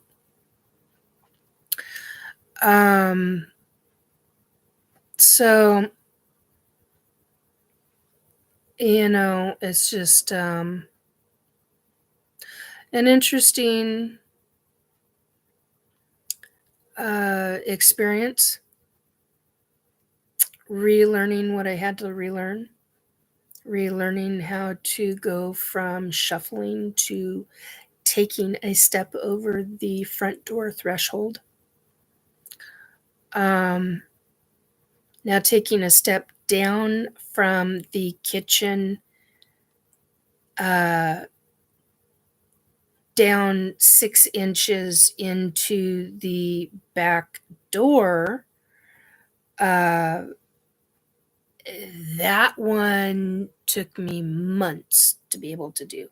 I cried when I first did it. Actually, I take that back. I just made a liar out of myself. I screamed first. I did a lot of screaming first. And then I cried. And I hit the back wall, the outside wall of the house because I was in so much pain. So, yeah, you learn to redo things. You have to change your brain in your thinking. And I eventually learned to walk out my front door, cross that threshold. I eventually walked back and forth on my front porch, which was 12 feet in length. Walked back and forth, walked back in to my house, actually walk out, cross 4 feet, and then walk back into the house. And it took me a number of days, many, actually, now that I think about it, took me about a week and a half before I could make it from out the front door to over 6 feet to the end of the porch to over the other 6. Actually, it was longer than 12 feet now that I think about it, but over the other 8 feet from the door, front door. and then turn around and walk back into the house. I remember getting back in my chair and going, I need a pain pill after that. I can't handle that. And I went, no, you can have, and I wrote every pain pill down. Ibuprofen didn't cut it. Nothing cut it, but they had me on a very specific kind of pain pill and anti-inflammatories, very specific. And I went, nope, that's it. You're doing half a pain pill. You're not doing a whole pain pill. You're not going to be zoned out for the next however many freaking hours. And this is what it means to be walking again. I want you to remember this pain because I don't want you to be like that again. Had to go through the same kind of mental step-by-step phase in August of 2021, between August and October, because it was a slow progress. And because I've had very little sleep, I've had 2 hours of sleep. When I was out last night, I should say, since it's now 10 after 3 in the morning, I had family member helping me because my walking, getting in and out of a vehicle was extremely painful. Extremely painful, which is what happens when I haven't had any sleep. It's interesting because I was able to get to the point I'm moving better. And I'm like, thank God for that. Just so thankful for that. But it's because of the medical treatment I'm receiving. It's because of how I'm dealing with muscles. It's because of how I'm dealing with my stretching. I'm doing the things that I need to. I'm also dealing differently with my brain than I did back with the first back injury. So it's a different part of the process. Okay, hang on a minute. I have to adjust because now I'm starting to get really, it's starting to, I've been able to keep it at bay for quite some time, but not now. Hang on a minute. Oh, speaking ouch. Okay. All right. So, yeah, you've got to retrain. No ouchies allowed. No shit. You've got to retrain your brain. In any injury, retrain the brain, and things will work. Okay.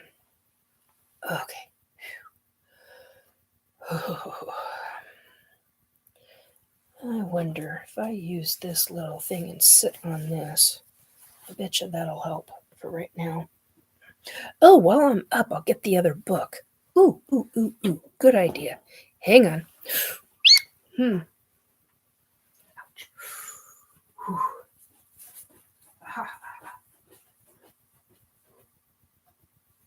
Aha, Troy, this is your book. I've read part of it. Oh.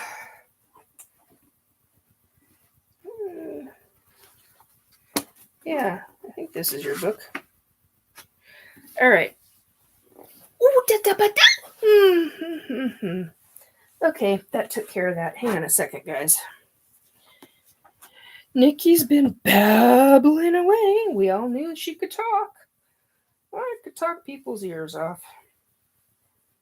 Anyway, okay. Since I'm not doing a pillow, I refuse to sit on a pillow, but I will sit on this. Maybe this will. Okay, yeah, that'll do it. Okay. All right. And down we go.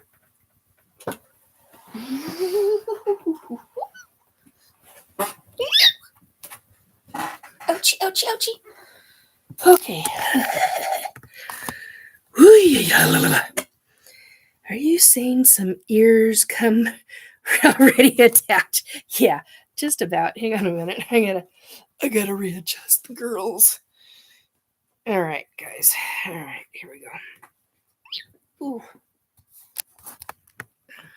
All right. Oh yes, my art stuff. Okay. So Troy, this is your book. It's called A Practical Guide to Vibrational Medicine, Energy Healing, and Spiritual Transformation. Richard Gerber, MD. Anyway, here is.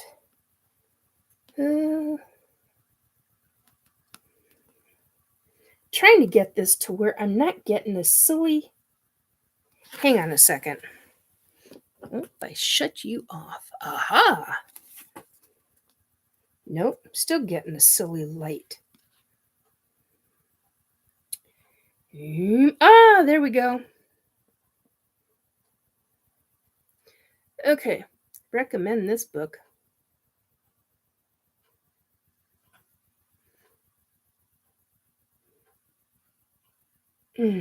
Okay, gotta put it down.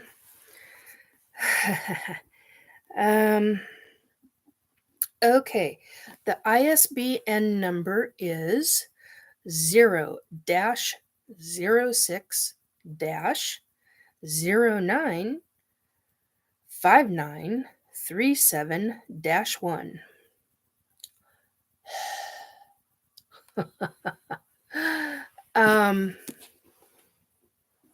Okay, we're gonna sit you right there.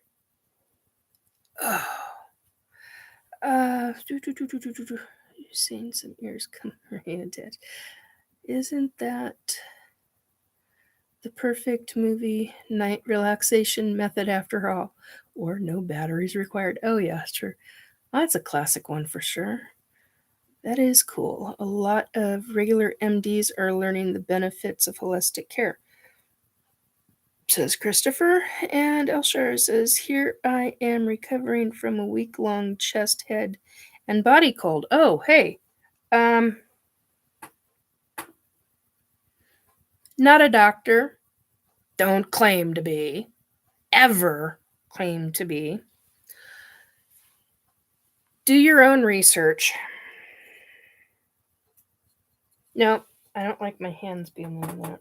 Hang on a second. Oh, my paper.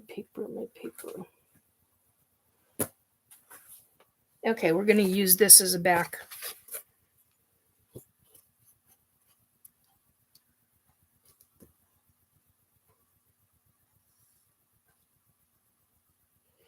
Like I said, do your own research. Talk to your own medical people. I'm just showing you.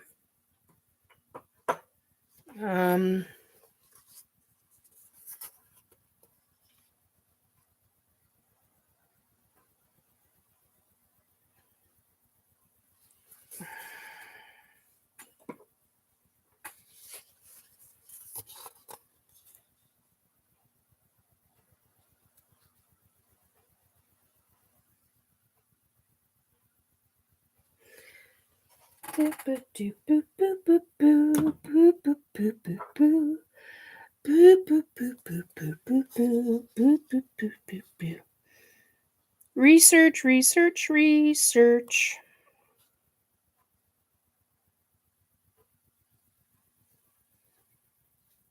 There we go.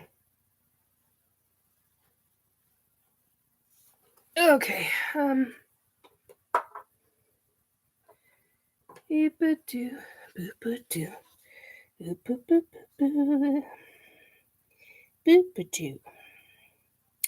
Make.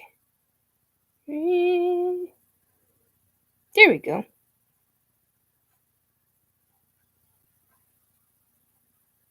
Okay. Arms are starting to kick in. Oh. here's another one. Research, research, research. Do research, talk to people. Talk to your own doctors. Oh, well, here's another product that I would highly recommend. This is a hand cream or a body lotion. Although I do have to say this one's very old. This one's 2018. Oh, God. My hands are just...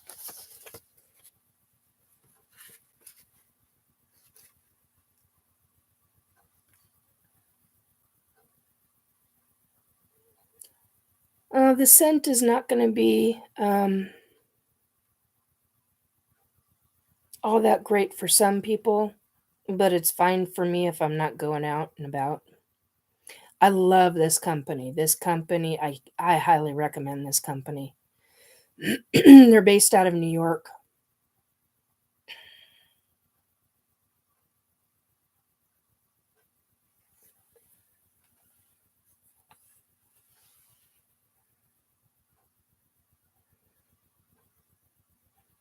Pick up something on me or El Shara or Christopher.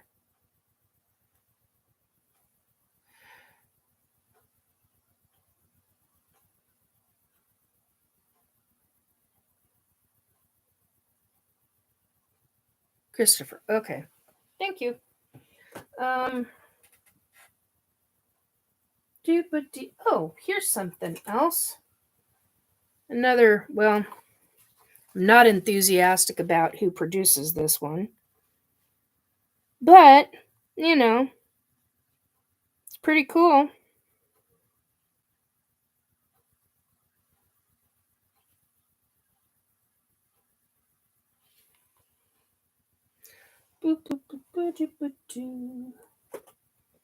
Whoopsie do. Let me turn that back around. Oh,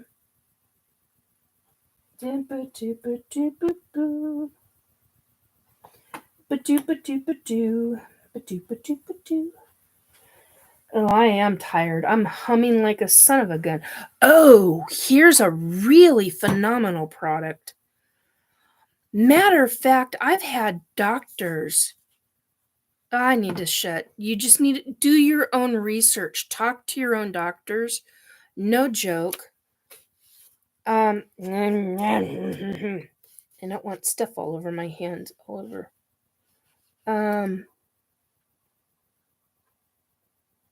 It's made by Life Flow.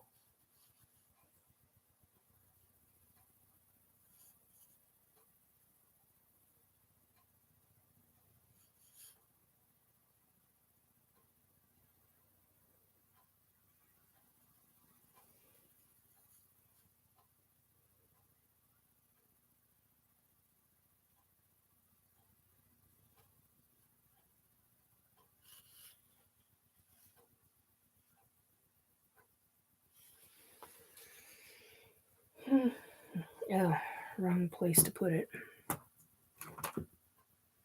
There we go.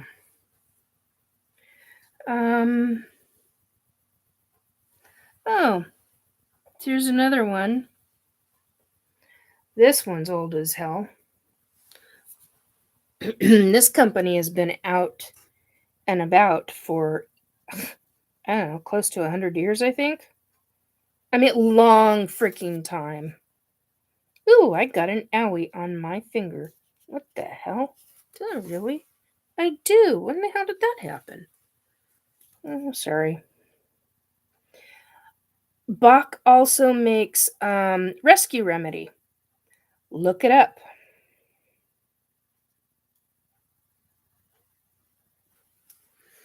All right. Ooh, don't break that glass. All right. That's enough. That's all I'll do. Ooh, I am in a weird mood now. Oh, Bach. God, Robert. Coin the term. General. Ah, that's better. Okay, even better. I love my Mary Kay lipstick. Oh, pardon me, guys. I gotta have.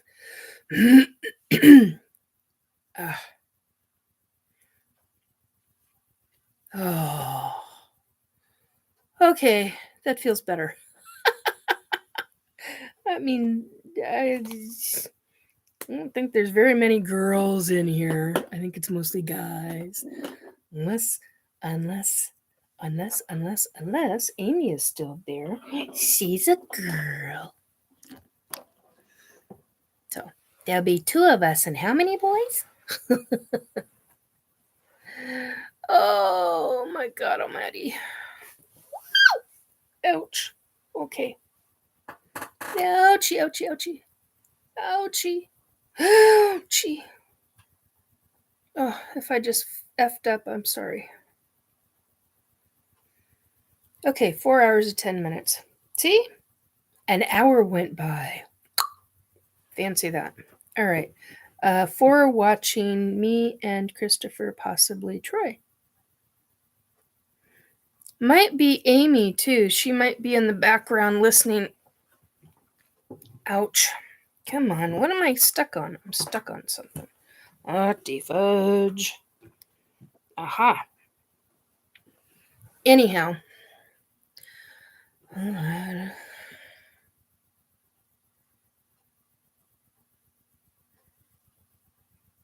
there's Amy. I thought you were still in there.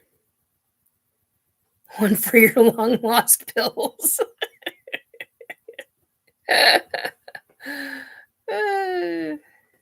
Oh my God.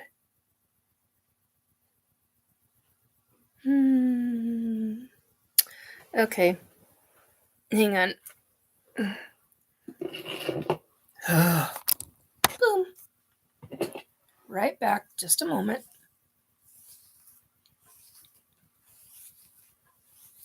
Okay.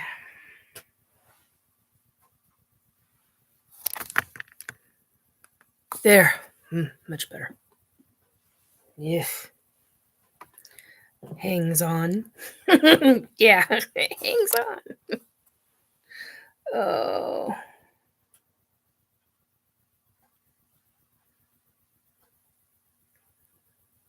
Skype. Pretty much.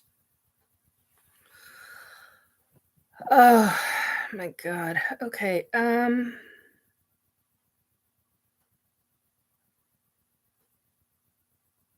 Yeah, I can't think of anything else. I mean, retrain the brain. Brain training is really freaking important. Retrain your brain. If you have certain things that are happening, retrain your brain. I haven't seen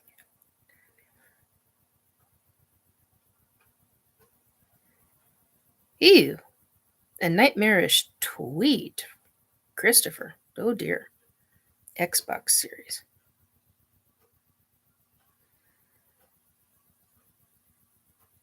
Oh dear. Okay. Ba-dum, ba-dum, bum. Boom, boom. Bum, bum.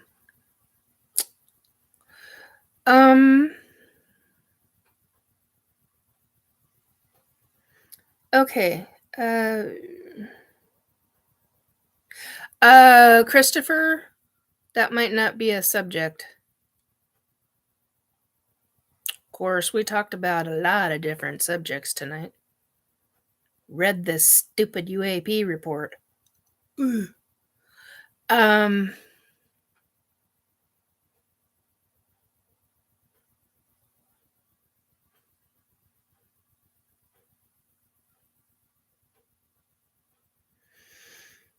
Oh, I don't know if I could handle that topic.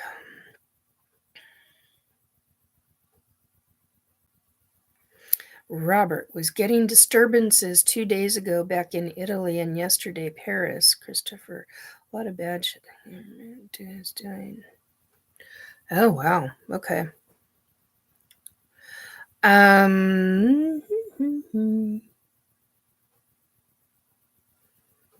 There was something I was going to say. Oh, strength. Strength of mind. Oh. Anybody that knows me that knows this look, this is directed at the Asshats. You asked me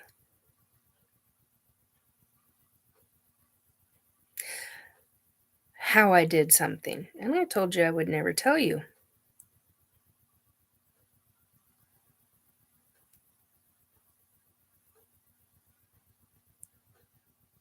I'm still debating on whether I'm going to say anything or not.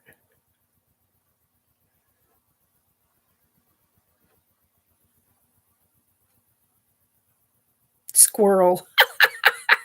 Yeah. Robert says, squirrel. Squirrel.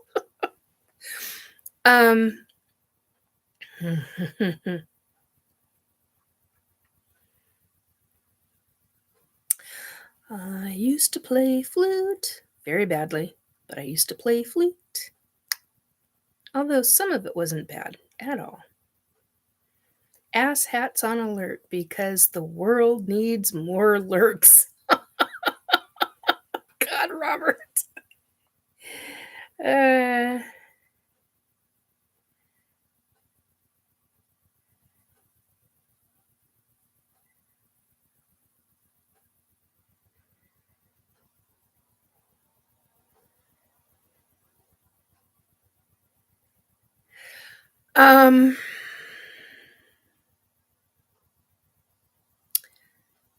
Yeah.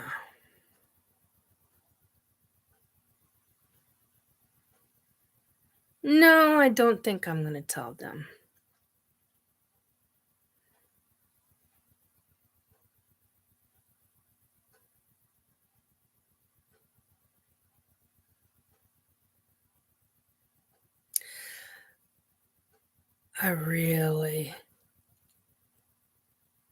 I'm getting vindictive.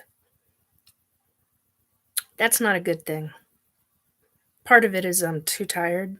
Another part of it is I want them to suffer.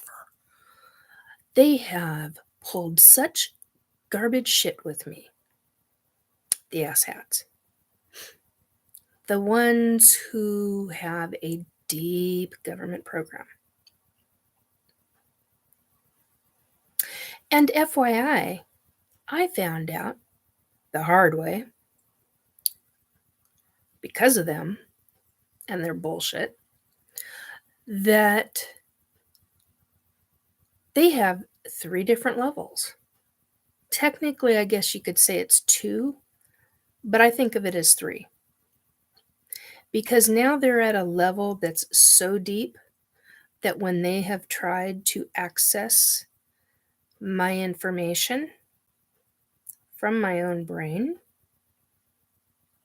and I know that sounds so wonky, but if you've experienced what I've experienced with them, you'd understand.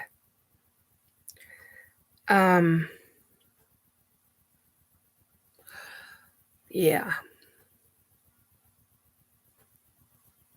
That's something I need to work on because I really want to be vindictive right now, and I that's not good. That's not healthy for me, and I don't want that in my life. Fuck, I don't want them in my life, but I'm gonna keep on fucking trying. That makes the 3rd or 4th time I've done that. That's not okay. Algorithms are not gonna be fun.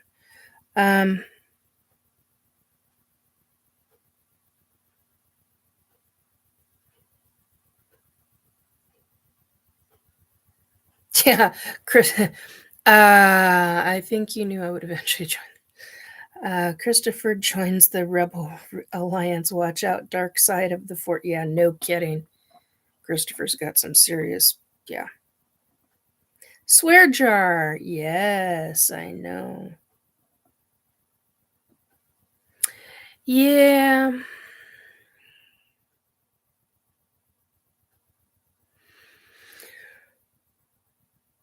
Ouch.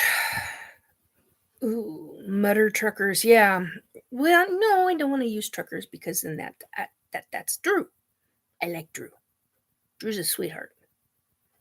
No, I love his dad. His dad is just peaches and aces with me.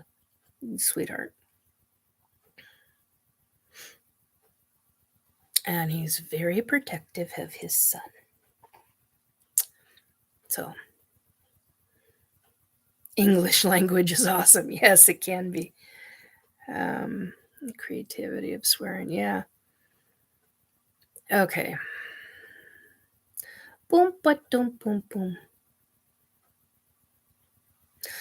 Elshire says, I don't give a damn about politics. It's just turned into a soap opera on also. Oh, yeah, no kidding. I fully agree with that.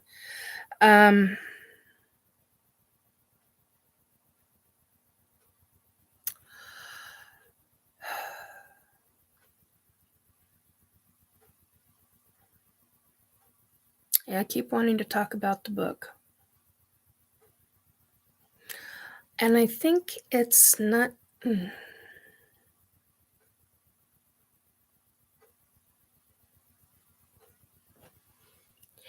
don't know, maybe I need to come up with a different term other than asshats. I know where I got the term. It's like crap on a cracker. I know where I got that term. Oh, I can't say that one. Ooh, I can't say that. That one's funny as heck, though. Ooh.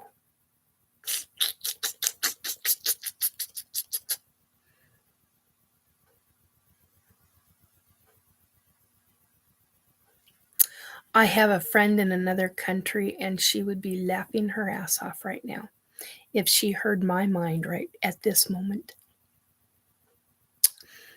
Because she'd be going, Nikki, you didn't just say that term. And there's only two people that know the term, her and I. Oh, dear God. Okay. Book. Yeah. Yeah, I really want to talk about the book, and it's bugging the holy living crap out of me right now. Made a comment about it at dinner tonight, and I got told, "Oh no," or something to that effect, and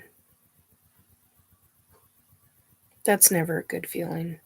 That always makes one feel bad. So,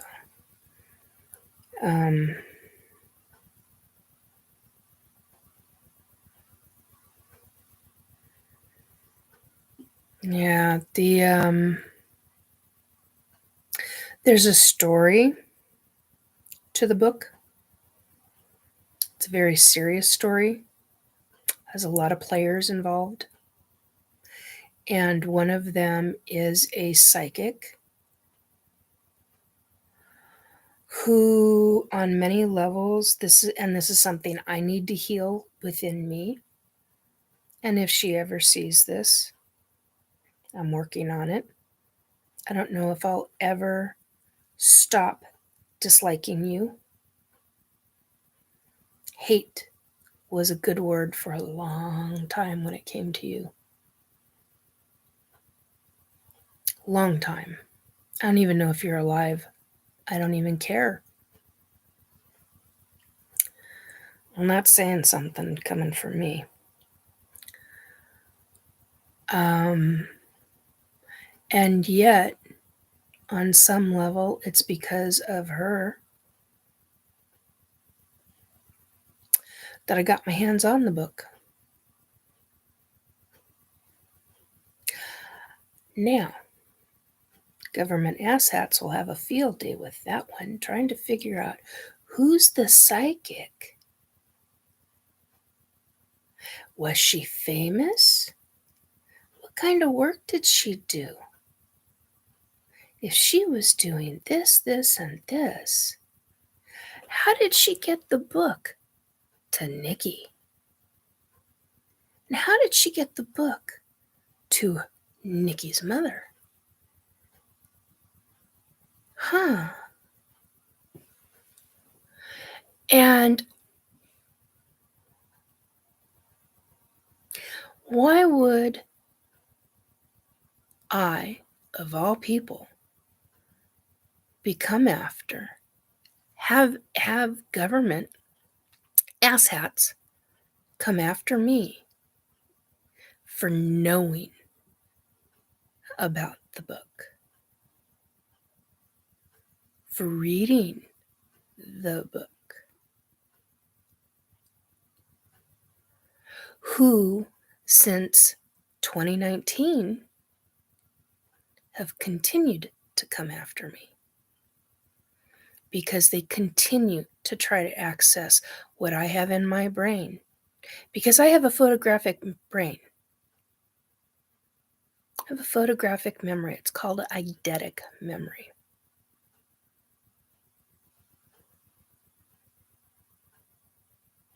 I don't have access to the book. I only had access to it for about 12 hours, maybe 15 at most. I'd have to go back in and look at my notes. I have the exact measurements of the book, the color of the book. I have memories, eidetic memories, of every single page I read, of everything that was on those pages. Am I going to be a target again?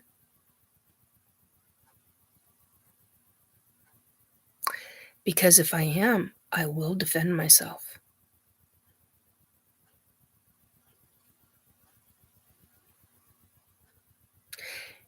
And if I'm a target again, this time I'll ask for help from the ETs that have been taking me, because they're finding out that I'm being compliant in certain things.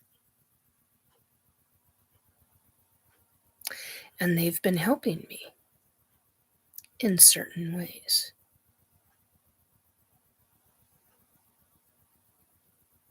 So I'm telling you now, screw with me again. I will defend myself in all aspects and all ways.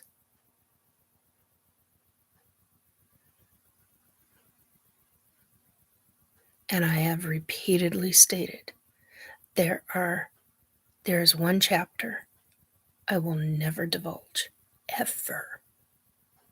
Ever. But just because I know about it doesn't give you the right to fucking come after me. I don't have access to the goddamn thing. I don't even know where these people are anymore.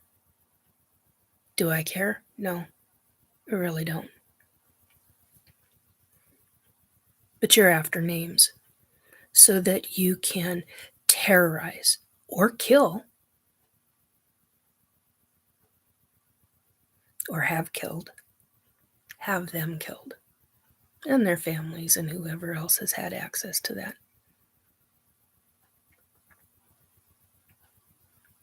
Yeah, this is, I know, I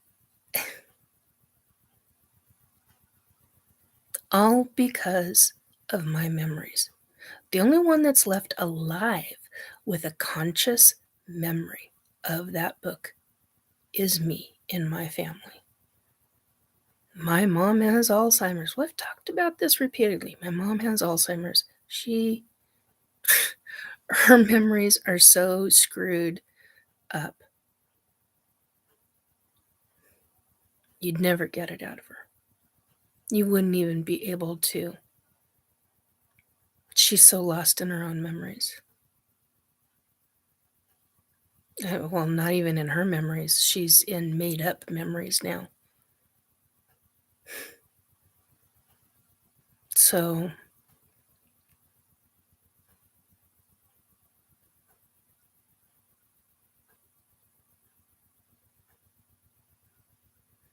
You want to know how it was gotten out? I have no real clue. I only know what I was told. And I know that I was told, my whole family was told, to keep our mouths shut. Now I understand why. I get why now. And if I had never once had asked a specific individual about that effing book, you never would have known I'd had my hands on it and had read it. You never would have known. You never would have known that there were numerous copies made of it.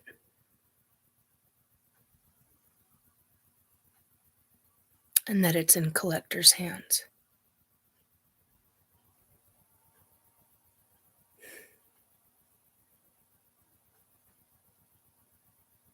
So,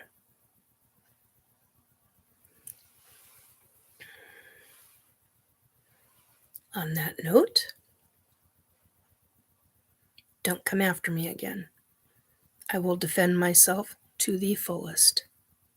I may not be able to physically defend myself against military. There's hands down, I'm dead. There's no freaking way in hell. But I can tell you right now, in all the other ways that you guys have tried, I can defend myself. And when you asked me the second time that you came after me, how did I do that? Because I disabled one of your men. Actually, I disabled your main guy. And he's no longer capable of working. You asked me second time, how did I do that? I'm not telling you shit how I did it. But then I get vindictive. The vindictive side of me comes out, which doesn't come out to play very often. And I want you to know, because I just finally figured out how it came about. Just figured it out this week, actually. I mean, I figured it out. This is different. I thought it was all me. It is all me. But I'm not telling you anything else.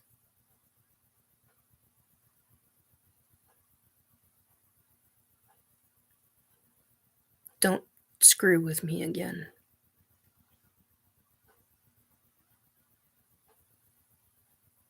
I'm not joking anymore. I'm not doing this with you anymore. I'm so effing done with you asshats. And when I say done, you know, I've said done more than 3 times now. In more than 3 videos.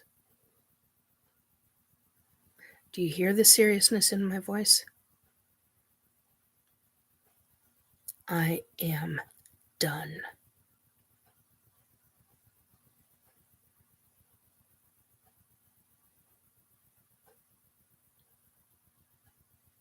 No more. Quit effing with me.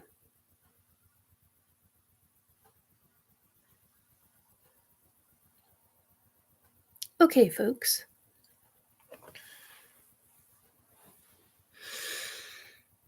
Let's see, what do we have here? Where's my yes man as the ghost of Creek? Are they as real as the ghost of Creek Hollow? I don't know what that is.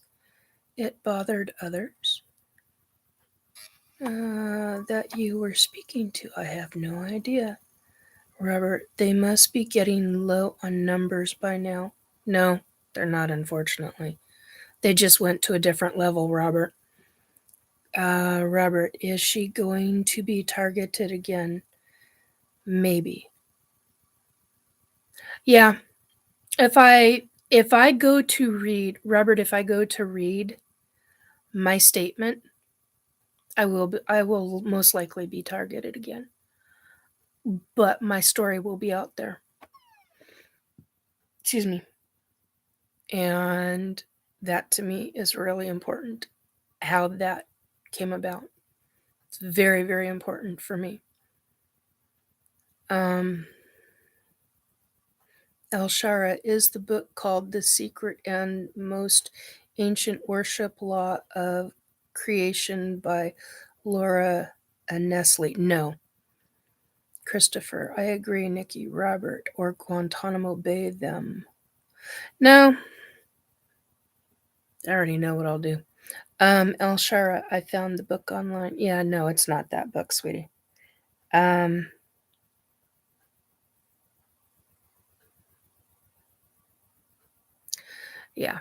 So, anyhow, and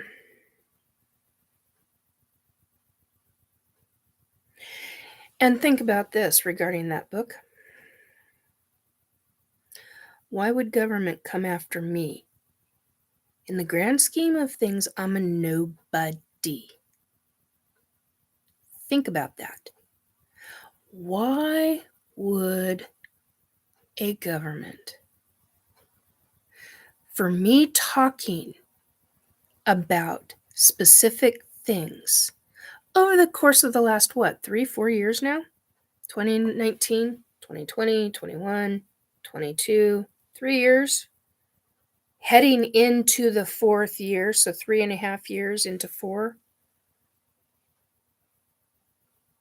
I've talked about just enough that it's obviously scared the shit out of somebody. And they have ordered me to be targeted. Really?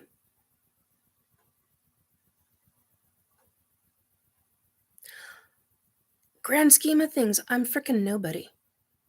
The fact that they cannot access my memories because I have them locked and I was professionally trained I already had them locked down. That's beside the point. The fact that I have The fact that I have stated publicly, repeatedly, in fact, that I was professionally trained.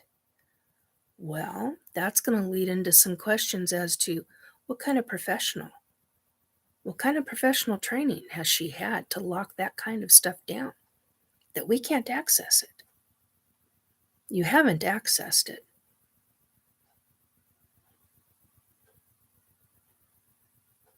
I've said it 3 times. I will say it a 4th. Those memories are locked down in such a way, you trigger it, there's a dire consequence to anyone triggering it. Anyone.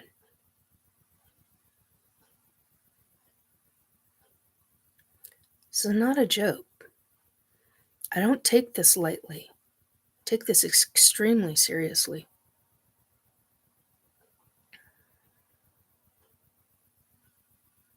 Yeah, Christopher, you're right. No worries, Elshara. I know you're saying sorry, but you don't know what I'm talking about, and I understand that. Don't worry about it. Christopher is saying they're scared of the information getting out. Yeah, they're extremely scared of what I know. They're like, it's got to have triggered for me to have 3.5, almost 4 years, going into 4 years worth of this bullshit behavior from government. I have been followed. I have had astral government agents in my home. They have been witnessed by me. They have been witnessed by numerous other friends of mine. And they have been taken out by me and by one other specific, or 2 actually, other specific friends of mine, removed forcibly in astral from my home.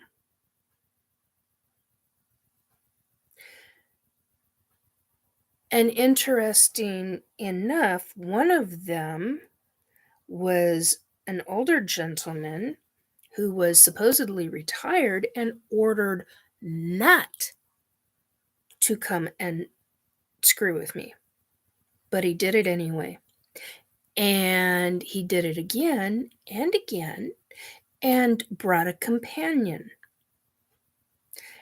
Even witnessed by somebody I trust implicitly, who knows what the hell they're doing regarding astral. And they're damn good at it.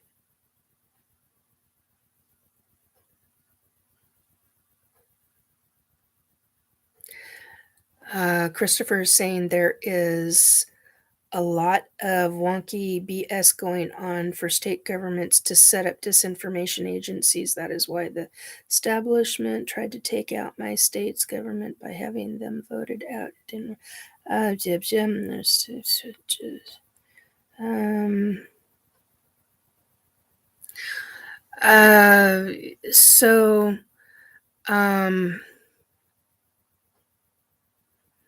I've had to, this has been witnessed. And I know the ETs have witnessed some of it. And I know that they've tried to they've kept an eye on some of it. I know they have.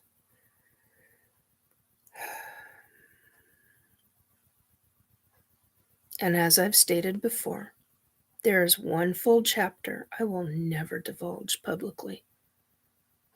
It's none of anybody. I mean, yeah, it's important. But to me, it's not as important as the other stuff. To you, it's probably crucial. I don't give two shits about it. I honestly don't. Yeah, okay, somebody's saying to me, but you said there were two chapters. Yeah, actually, technically, I said there were three, but there's one specific chapter I'll never talk about. Never. I don't talk about it with friends. I don't talk about it with family. I don't even talk about it with the other side. I'm not telepathic about it. I'm not. And the ETs have been really freaking respectful about it. Why, I don't know. I don't know if they don't give two shits about it. I don't know. But here's the thing. Yes. No. There was an index I didn't read. There was Elshar just said, did you read the full book?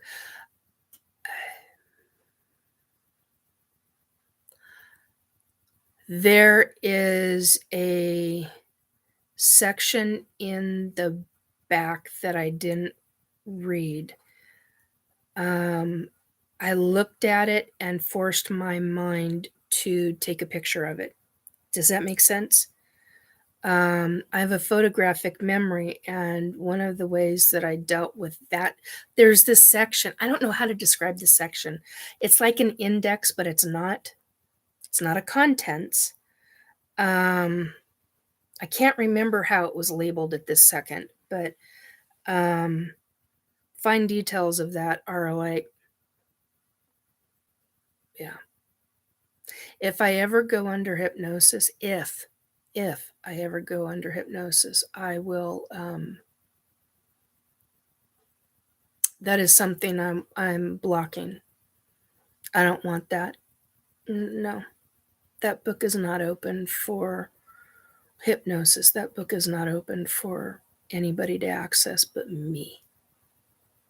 Period.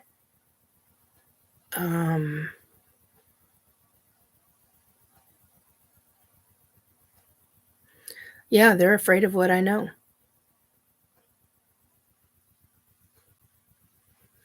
And it's sad, really. It's sad and it's freaking pathetic that they're pulling this kind of bullshit. Because they're doing it in a very perverse. I just had a whole bunch of words pop through my head all at the same time. There's a word that I'm looking for. hideous isn't the word. Perverse isn't it?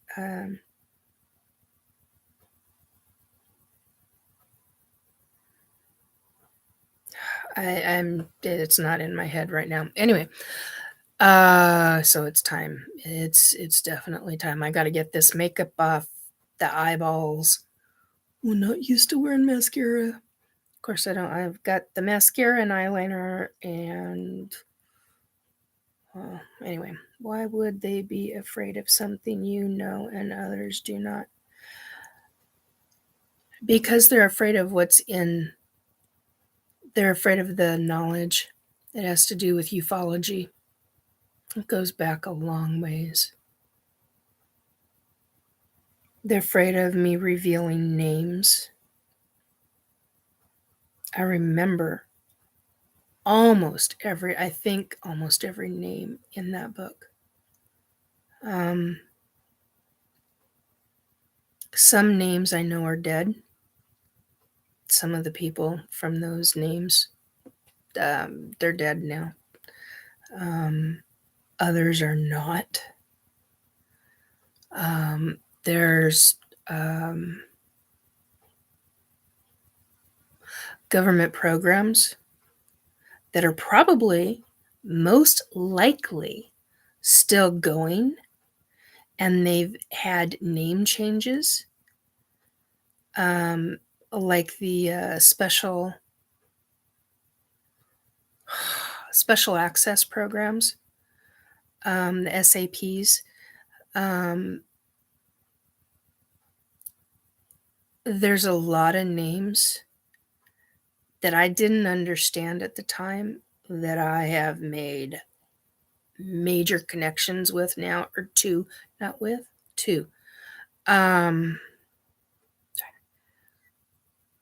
I've made major connections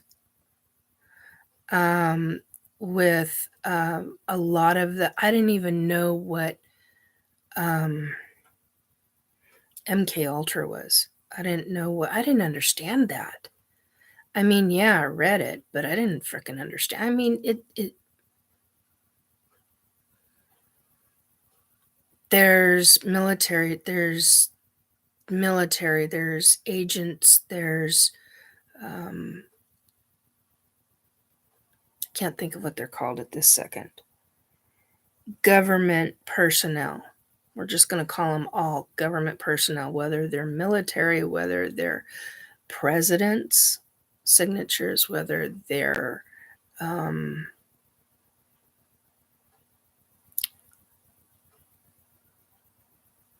I want to say scientists. That's not the word I'm looking for.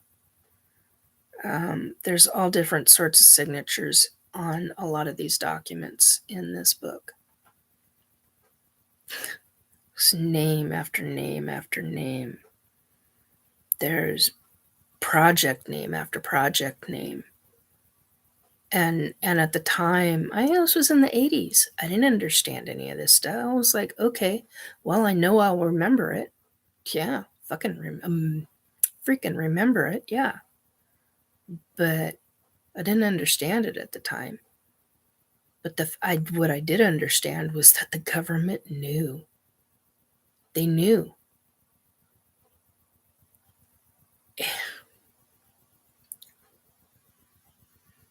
And that's what gets me when I see somebody like Lou Elizondo get ripped to shreds.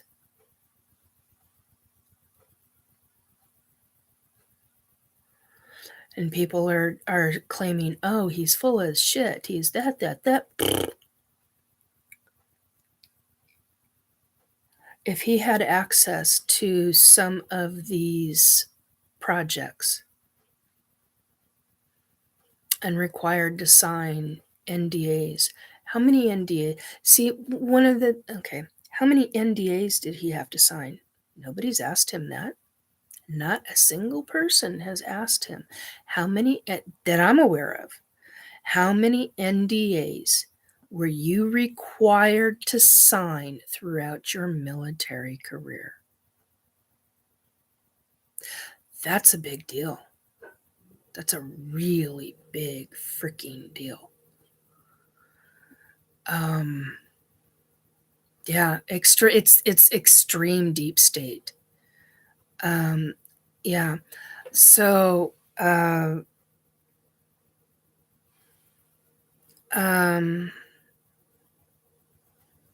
Christopher, Elshara, they hide a lot of truths. Elshara, okay. Robert, lots of SAPs out there. Robert, lettered agencies. Elshara, deep state, yes. Very deep state. Extreme deep state. And because I have a photographic memory, I mean, granted, I'm 54, going to be 55 next month. I have a lot of those memories locked away.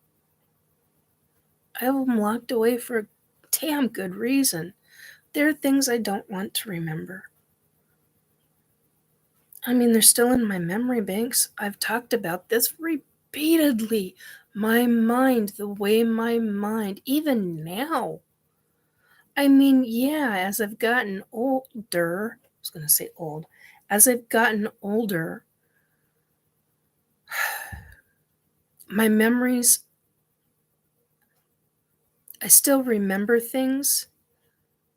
I don't remember things as, I don't want to say as clearly because that's not accurate.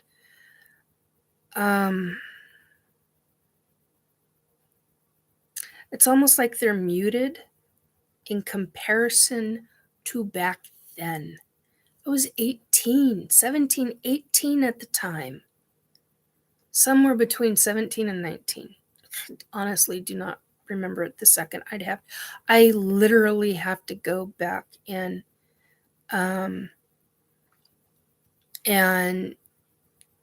calculate and go through what year I was in school and go through what month. And that's what this document is all about. Excuse me. Itchy spot on my arm. That's what this document is all about. That I've been writing up. It's my timeline. This all happened from the time this situation arose with my mother.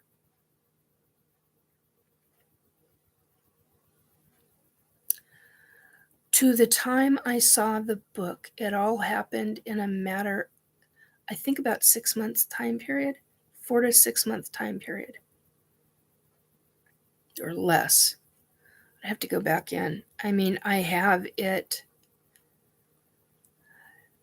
Once I start dredging, and I do mean dredging, it's like the way my memory works. It's like filing cabinet after filing cabinet after filing cabinet after filing cabinet. You ever saw the episode of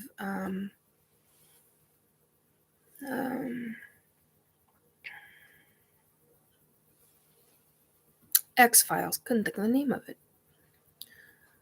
Where Scully and Mulder are in a government hidden warehouse, not so hidden, but a warehouse. And it's long row after long row after long row of filing cabinets. Well, imagine that. Moldians, yeah. Oh God, Robert. Jeez. Imagine that wall to wall, back to back, just floor to ceiling. That is how my memories are. It's like find a filing cabinet. One filing cabinet can be a week's one filing cabinet.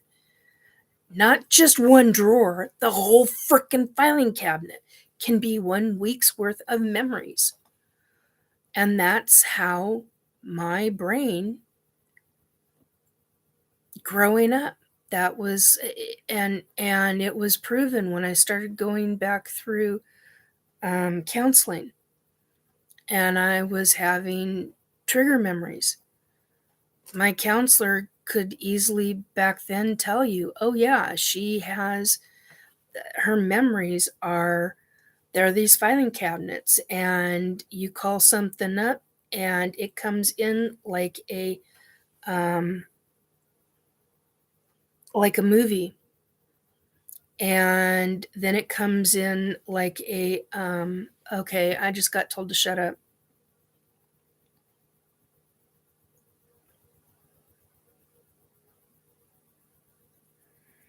That's not how they're accessing me, though. And they aren't going to access that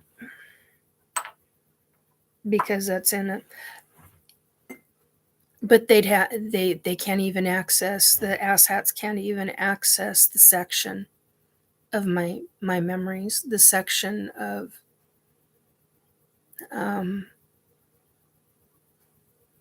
because like I said, I got trained how to protect.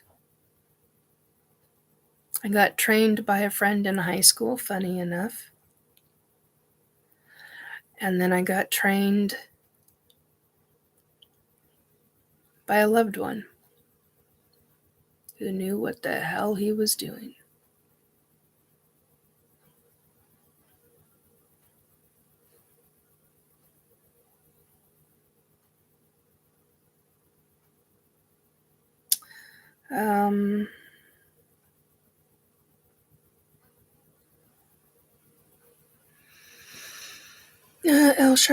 Christopher El Shara, if you want a simple explanation, watch I Pet Goats.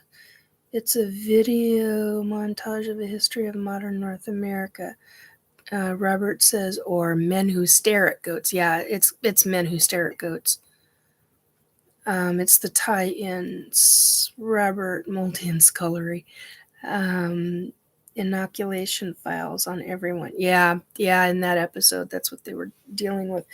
But anytime I see that episode, that's what I think of, that because that's how my memory is. It's literally floor to ceiling, filing cabinets after filing cabinet on top of filing cabinet. It's wall to wall, and then back to back, row after row after row after row of that.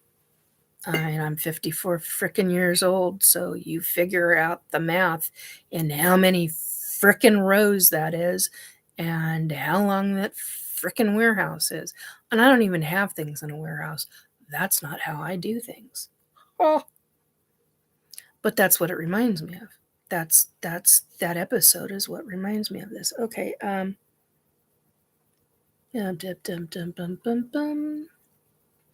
Christopher to Robert. The first time I saw that video, it reminded me all about tonight. It scared me to death.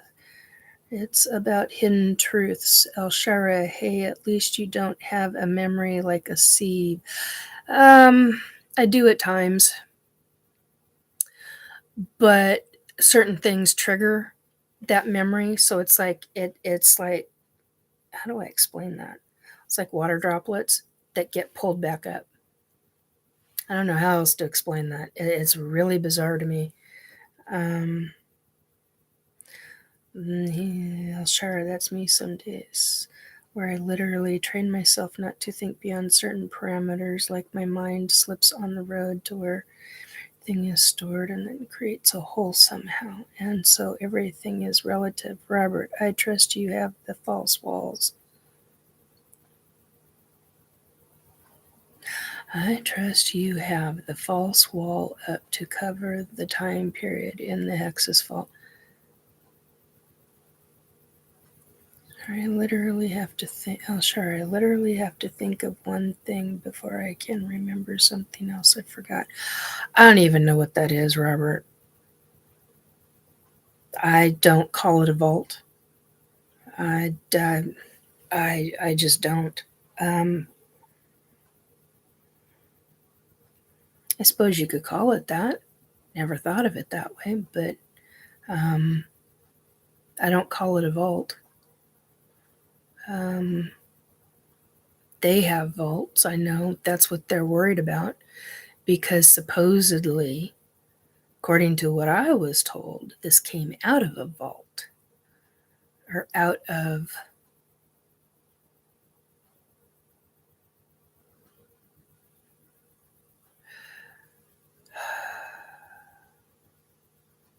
it was documents. How trying to remember the phrasing. I can't remember the exact phrasing at this second. That's just because my tired is rummy.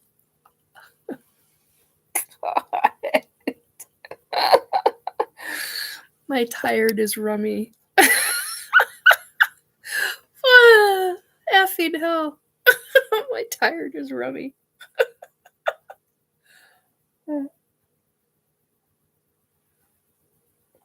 Oh, that's bad, guys. Okay, I'm at 5 hours and 23 seconds. But why is the rum gone? Yeah, tonight would be a really good night to drink, but not after this freaking conversation. There's no way in hell I'll do that. Okay, let it flow, let it flow, let it flow, says Elshara. Yeah, no kidding. I'm just babbling on now. But yeah, that book, I mean, that's what they're after. They want to know what kind of information I know and what kind of information I remember so that I can then, I'm sure they'd try to figure out a way to get me into a locked cell. I don't have access to it. And like I said, I'm never talking about the one freaking chapter. Yeah, there's 2 or 3 chapters I really not interested in talking about, but all the others I really am. But there's one I will not freaking talk about. It's not okay. No. Well, that's an interesting conversation. Elshara, what's more petty, angels or warriors? Warriors. Warriors. I've been an angel and I've been a warrior. Been an angel. I was an angel for a long time, and I was many different. Pretty, she said. Yeah. Says Robert. I was a warrior in multiple lifetimes and in this lifetime. Matter of fact, the funny thing is that in this lifetime, I have had more people call me an angel. And this was before I started the Angels Are Life YouTube channel for myself, for my music. I mean, I have a huge love. If you go to that channel, you will find I have a huge love of music, of everything under the sun. Well, it comes from all the massive lifetimes I've lived. I love almost all kinds of music, and I mean, wow, almost all kinds. So here's the thing. I've been a warrior in so many lifetimes. Yeah, warriors get. What's more pretty? Oh, petty. I thought you said petty. Oh, pretty. Pretty. I don't know. I've seen some interesting angels in this lifetime. I mean, I've actually seen angels. I could tell you stories about the angels I've had in my house, in my home. Well, I've got a lot of them, actually.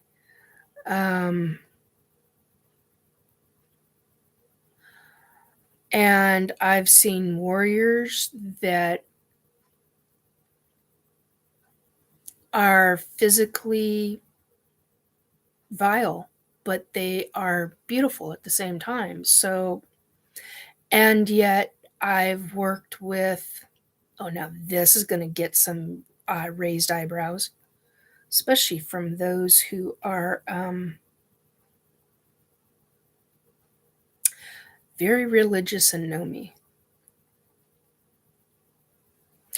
I've had a couple of situations. I've had more than a couple, but I'll say I've had a few situations where I have unexpectedly been required to work with demon dogs. Not a joke. I know people that have seen them, as have I. And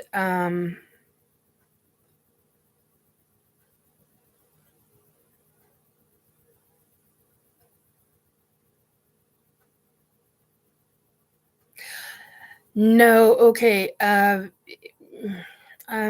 gonna comment on that in a minute, Elshara. Elshara says, I think demons are petty, but they can't help it. Can they, being tricksters and all? Not all demons are tricksters. FYI. Not all demons are tricksters. Not all demons are bad. It's just that that's what they happen to be. That's what I've learned, and I've learned that the very hard way. And I have demon dogs that absolutely love me because I will feed them. You do not want to know what I will feed them. I think there's only 2 people. Total of 3 of us that actually know what I will feed a demon dog if it ever came down to it. And only one who has seen it.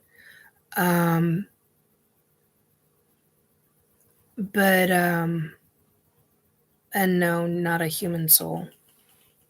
So whoever thinks that, you're full of crap. But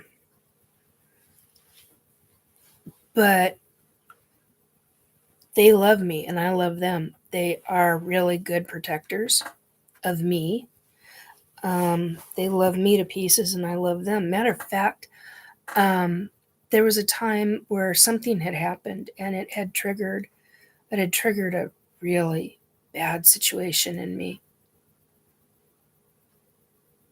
And my anger got the betterment of me. And not in the physical, in the sense of something's going to happen here. Nothing like that. It was all etherical, in the etheric. And it hit rage. And it was such a shock to me because I don't hit rage. You have any idea how, rage does not, that's just not me. And something was told to me, and I went from being completely calm to, instantly enraged. And I had all 4 demon dogs. Well, there's more than 4, but anyway, I had all 4 demon dogs surround me. And yeah, Robert's correct. Rage is not a level Nikki goes to often. No, it's extraordinarily rare, and it has to be something extremely serious for it to even happen. Beyond serious. So rare. But this one time it happened, and I actually, and after this happened, I sat and cried. I unexpectedly burned a demon dog, and I injured him very, very badly.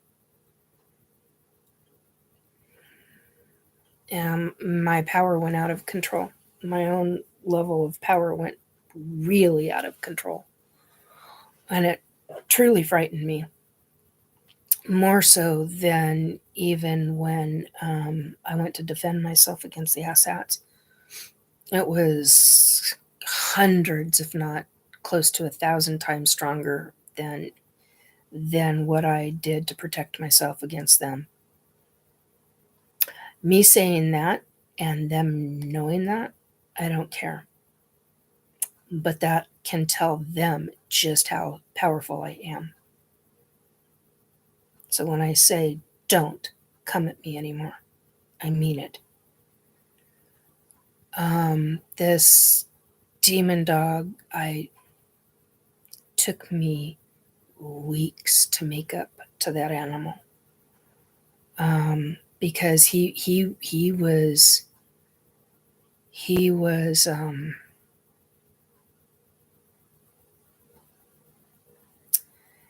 loved me more than the others did. Let's put it that way. They are the same as hellhounds. No, they're not. Not these ones. No, they are not.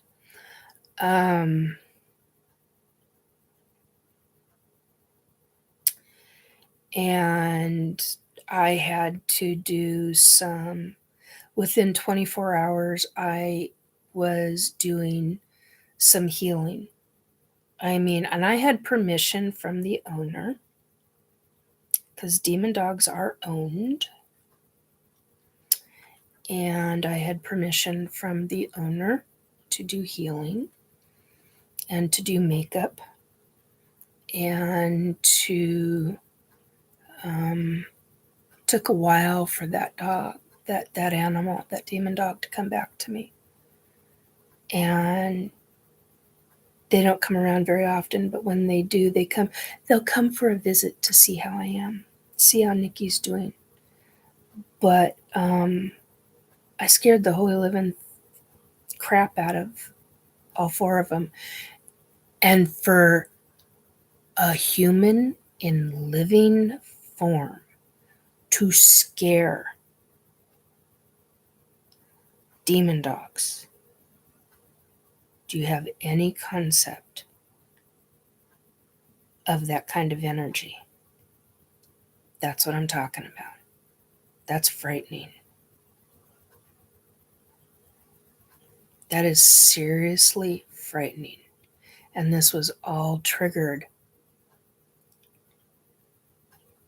by a piece of information that was so shocking and so horrific that instant rage hit.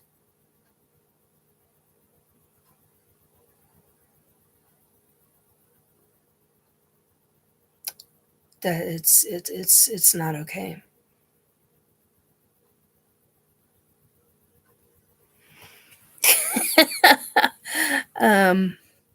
I'll share Robert, now I am getting images of the demon dogs in rouge and blush when you said makeup.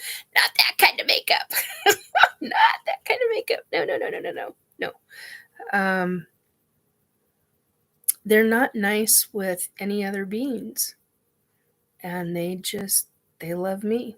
And I appreciate that. They've been wonderful to me. And I've been really good to them, other than that one time. And skin grew back, hair grew back. Well, what hair they have.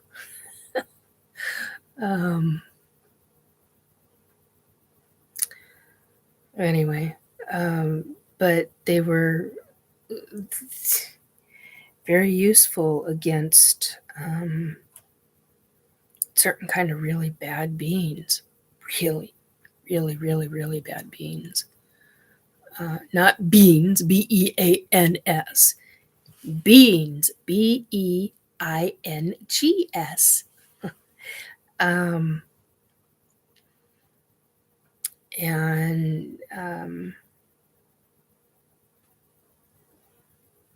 Robert says, I know. But yeah, it was a big deal. It was a really big deal. I didn't even know I had that kind of power and that kind of energy in me. And it taught me just how much sense it made that during one of the assignments, I was put on, and one of the assignments that I worked in a team of psychics to deal with a very detrimental situation. It explained why we had a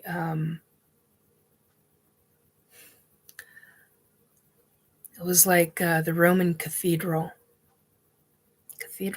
Colosseum. I'm sorry, I am tired. The Roman Colosseum.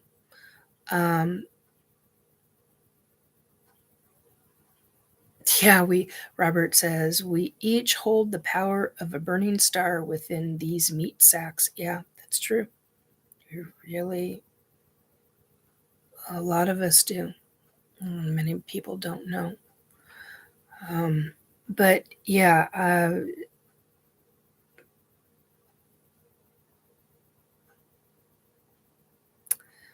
I forgot what I was saying, Robert. Should have waited till I read. Anyway, it was a really big deal. It was a really, just how much power can a human channel? A lot more than you think. A human can channel I'm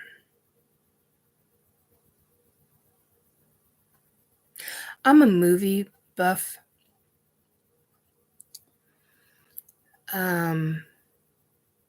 Was one of the ways that I got through a lot of shit in my life. If you've ever seen...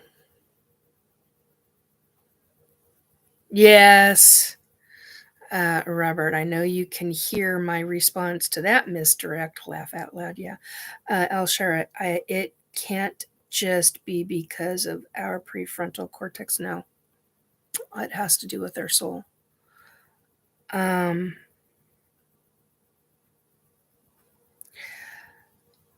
Okay, so just, you had asked, Elshara, just how much power can a human channel? A shocking amount.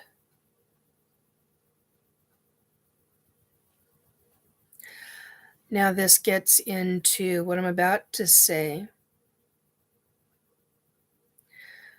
This gets into a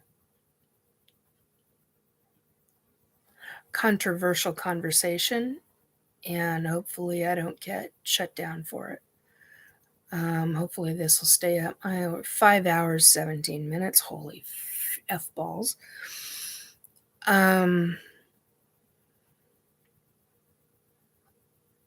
See, I'm forgetting. I'm having short-term memory now.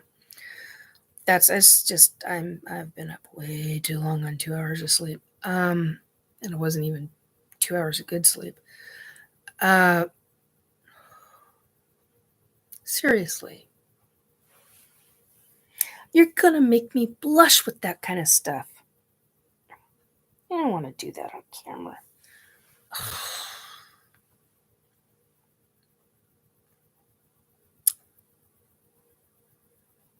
Just how much power can a human channel? A lot. If you ever saw the movie Firestarter with Drew Barrymore, and then the TV show Firestarter with the little girl,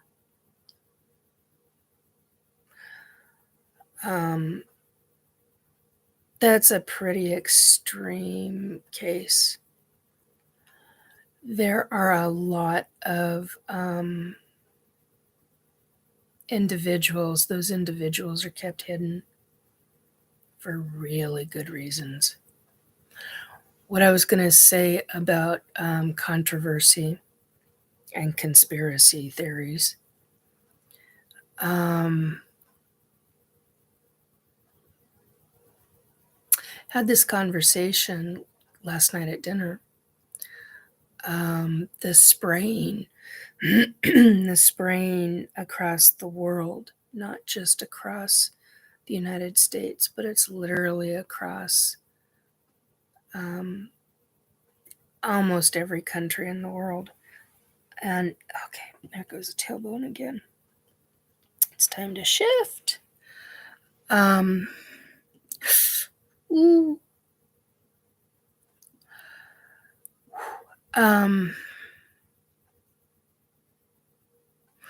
Controversy about spraying the skies to protect the ozone layer, spraying the skies to create weather patterns and all that kind of stuff. Start doing research into the chemicals that they use. I'm a survivor of aluminum toxicity. I have medical records showing I am an aluminum toxicity survivor. I had a doctor tell me if I had not come in when I did, I would have been dead in 3 days. 3 days! I would have been dead. It was that serious.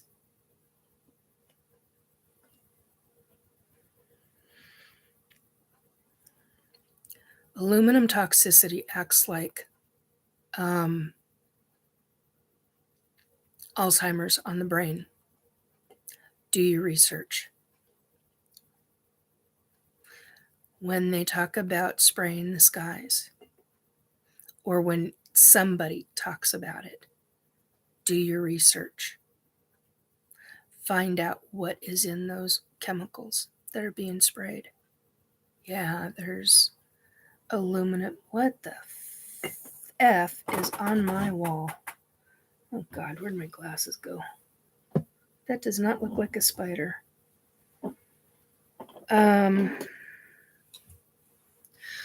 I'm not up for dealing with bugs tonight. It doesn't happen very often. And you're not. You're a pincher bug. Oh, aren't you fun? Where the hell did that come from?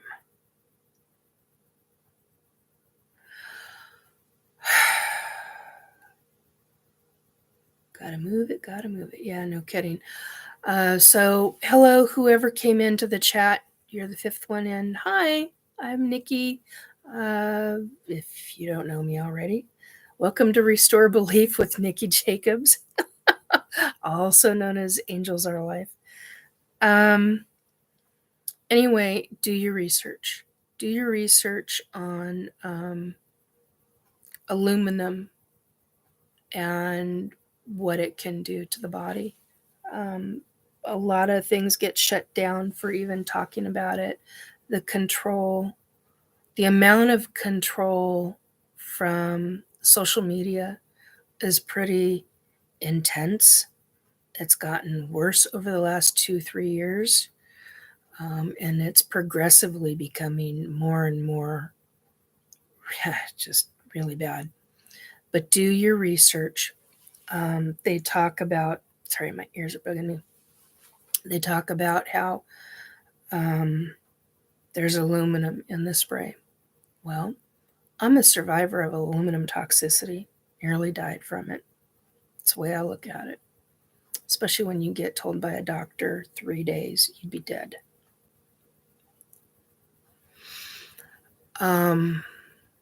It was acting exactly like Alzheimer's on the brain. So I was working at the time as a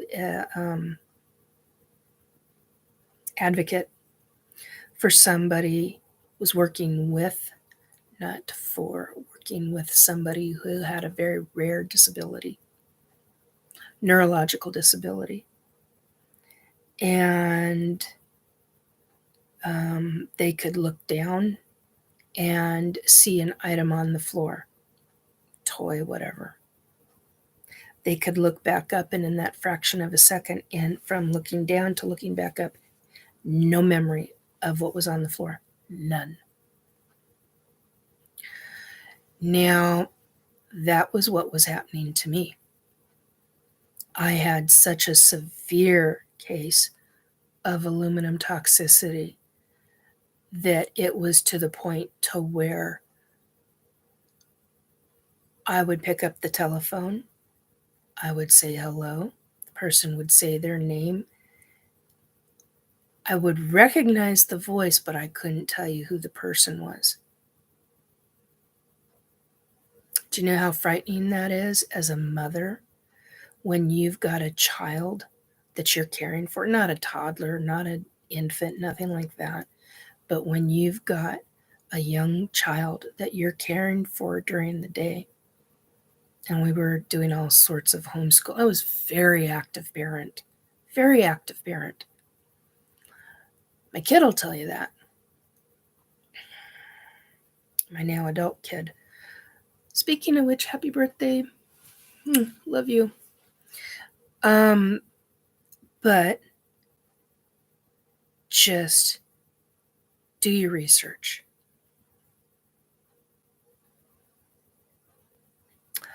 I am shocked and appalled that, and I know it's been 5 hours. 5 hours and what, 5:25 now. So I'm really tired. But anyway, do your research and see. I'm scattering. Okay, so whoever came in, we have hit the plethora of subjects tonight.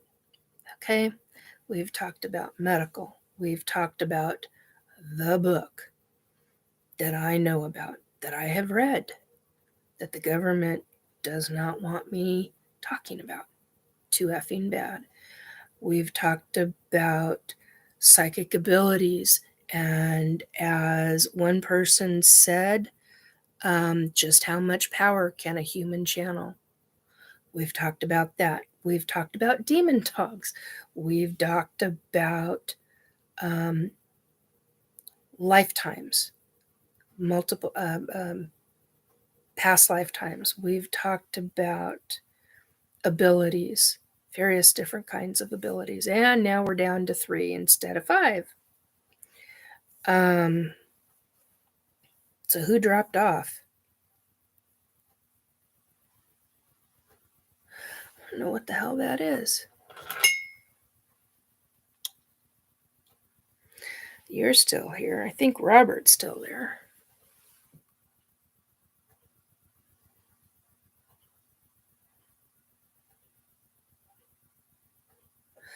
We've talked about the UAP report.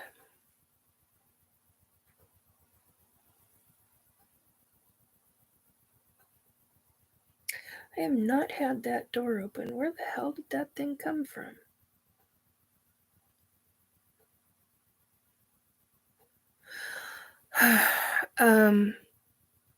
Oh, Christopher must have gone. Okay, got it. So just do your research. Do your research.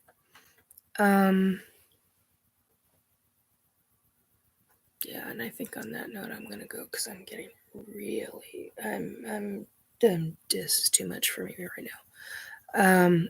You need some wild geckos. No, I don't need some wild geckos, Robert. No. Although I was gonna say I could do with some of the birdies you've got, but I'm like, no. I'm not up for wild things at the moment.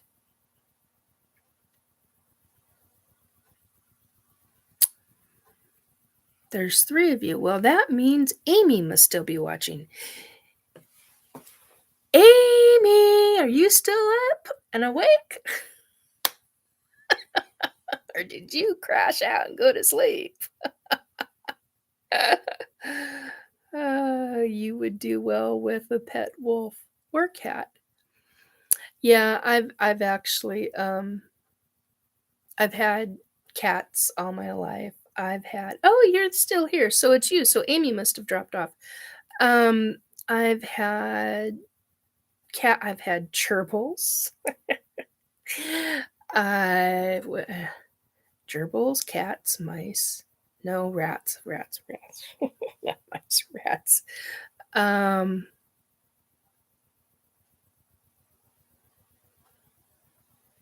Oh God, the whole list is going through my head. And she's back. So I wonder she would do well with the Animaniacs. Oh, I love the Animaniacs. Yeah, so we've talked a lot about a lot of different things.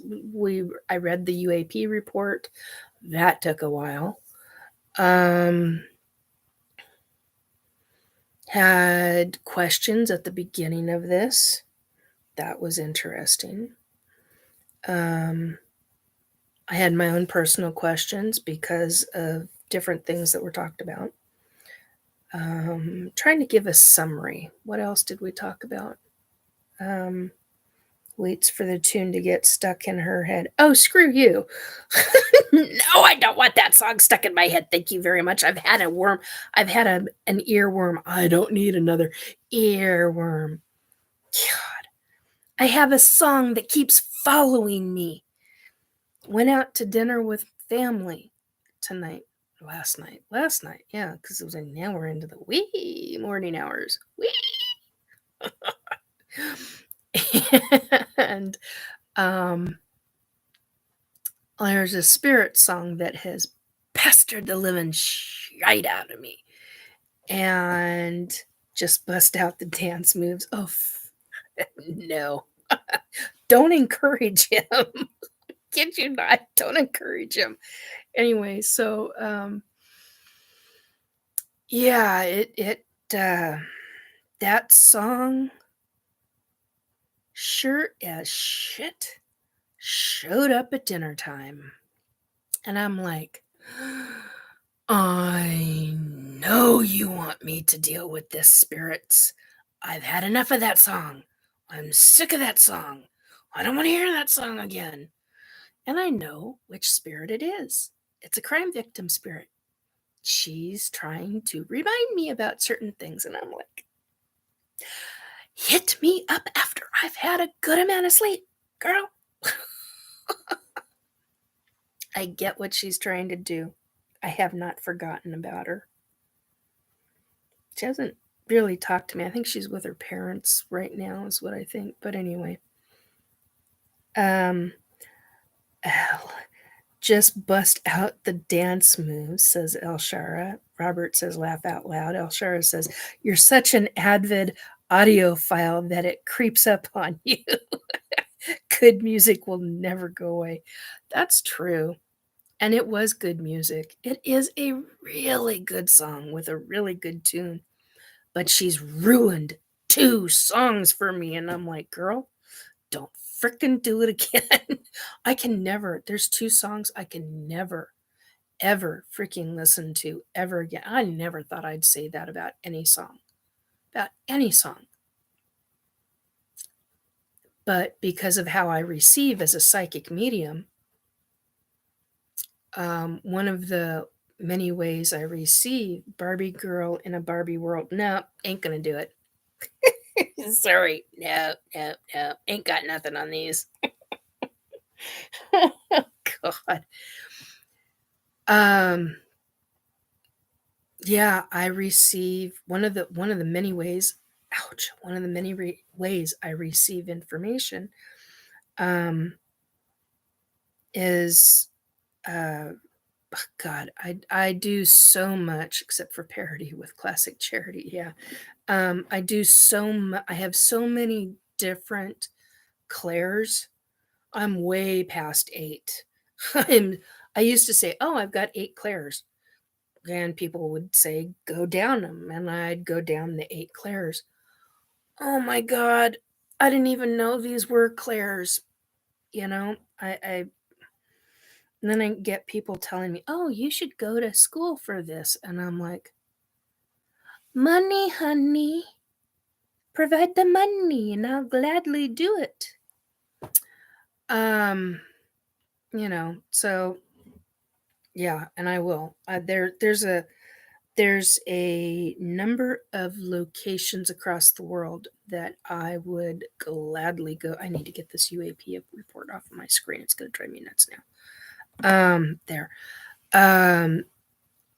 There's a number of places that are really good across the world that I would go to in a heartbeat.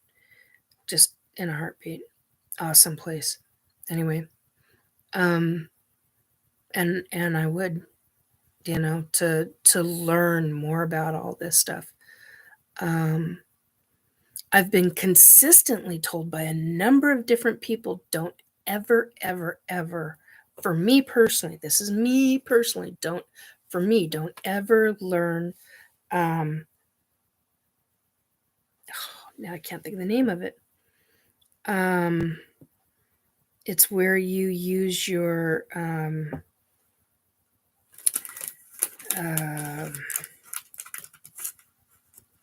energy to heal. I can't think of what it's called at this second. Sorry, I gotta have something else. This is not, got rid of the nausea, but I'm needing a mini energy boost. We're going on way too long. I'm pushing myself. That's part of the problem. God, what the fuck is it called? I did it again. Algorithms are gonna nail me. I hope not. I can't think of what it's called, but I've been told never to do it because I have a natural ability. And Al-Shara, you asked just how far a person could go with energy. It's incredible, the amount. And what I was saying earlier is that people that have that kind of, I know somebody that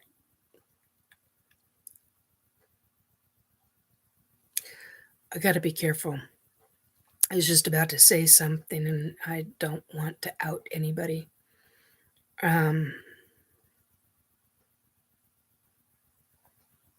What do you mean? Okay, you're saying, Al-Shara is saying, I mean, it can't just all be projections. What do you mean projections?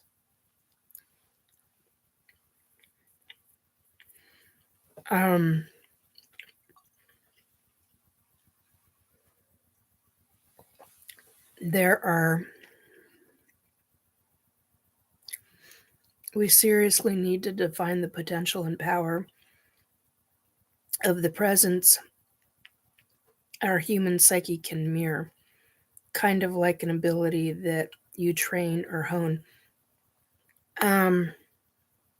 Everybody has natural ability. This is what I was saying before. You have natural ability, but you're trained by your family. You're trained out of it. God, not good. I'm eating chocolate. Oh, I got the hell off of here. And yet I still keep talking. It's because it's a fascinating subject to me. So,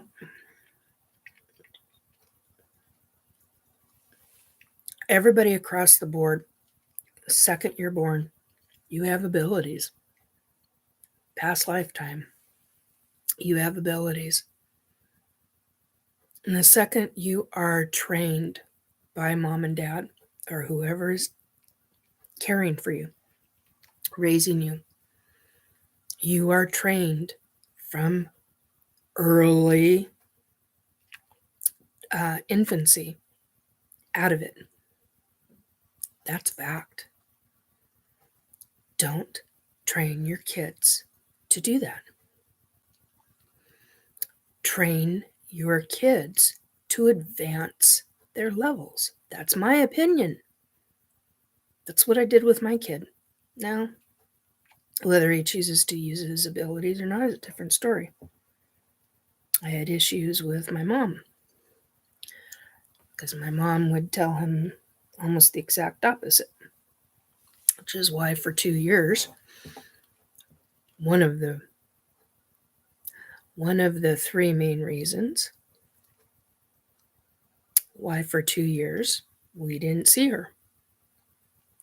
That was the second reason. The first reason I'm not going to get into, but it was detrimental to his health.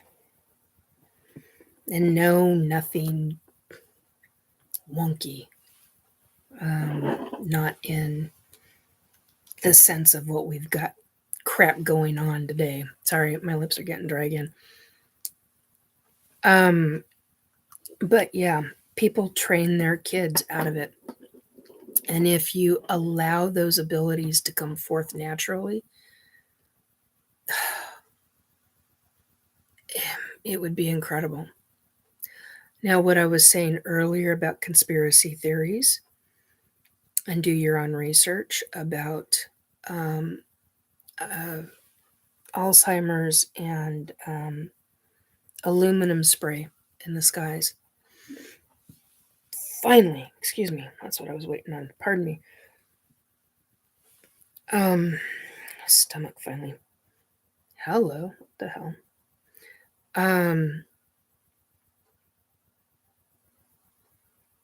That kind of spray will dumb down the brain.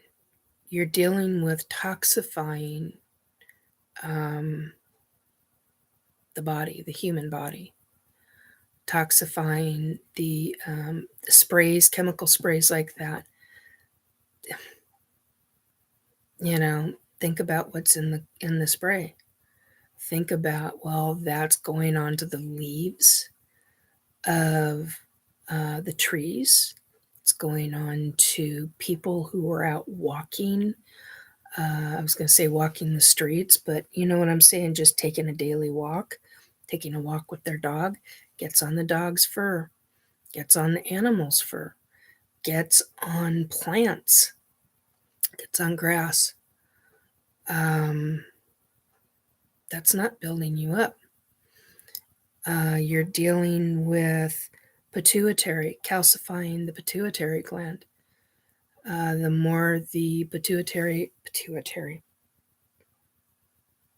pineal gland, excuse me, I misspoke. The more you the more, not you, but the more the pineal, there we go. And I am out of it and I am tired. I really need to get off of here. The more the human body's pineal gland is calcified, the more your abilities start to degrade, would be a word I would use. I won't say go away, but it will degrade them. Then you're looking at how many levels of chakras are blocked in the body. Is it just the first 7 up the spine? Or is it also the chakras that are in the feet and the hands and the legs and the arms and all the way up, going up way beyond the 37th chakra? And yes, there really are more than 37 chakras. Look it up. Do your research. Find out what level your chakra systems are being blocked, what level it's being blocked at, and why. Is it being done deliberately? Is it something you've done? Is it something karma-wise that you've done?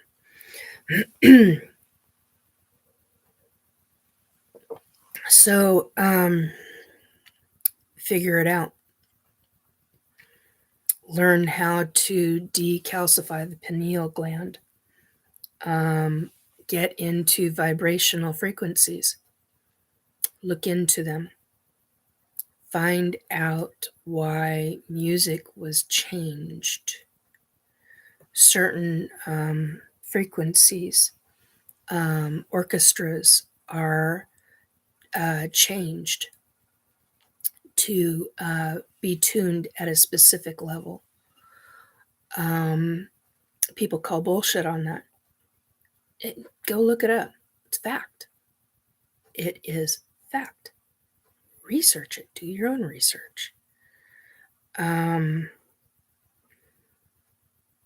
Frequency is a big deal. There are so many things that are a big deal on the body. There are so many things that are a big deal on the spirit, on the soul, on the chakra levels. Get yourself unblocked if you're blocked. Get the pineal gland decalcified if that takes time. Figure out how long it takes for you. Figure out what works, what doesn't, all of that. It's going to be needed.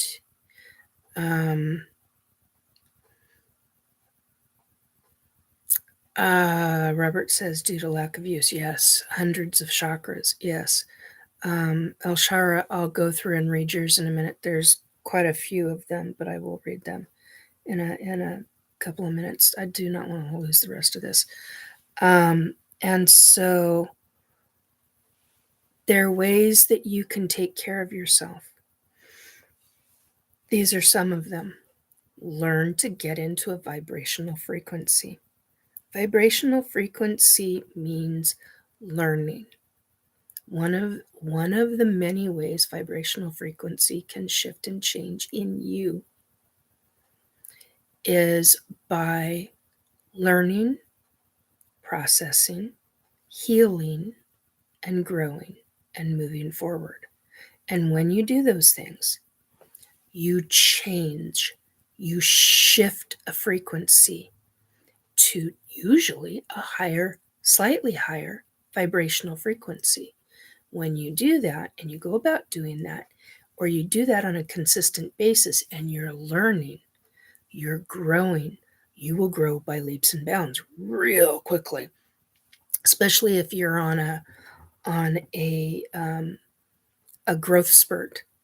Whoa, growth spurts are incredible. Your frequency will, it'll just skyrocket like nothing. It's like incredible. And you'll feel it. You'll feel a change.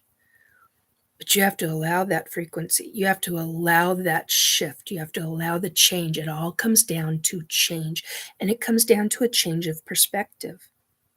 It's also a change in not just perspective, but how you see things, how you respond.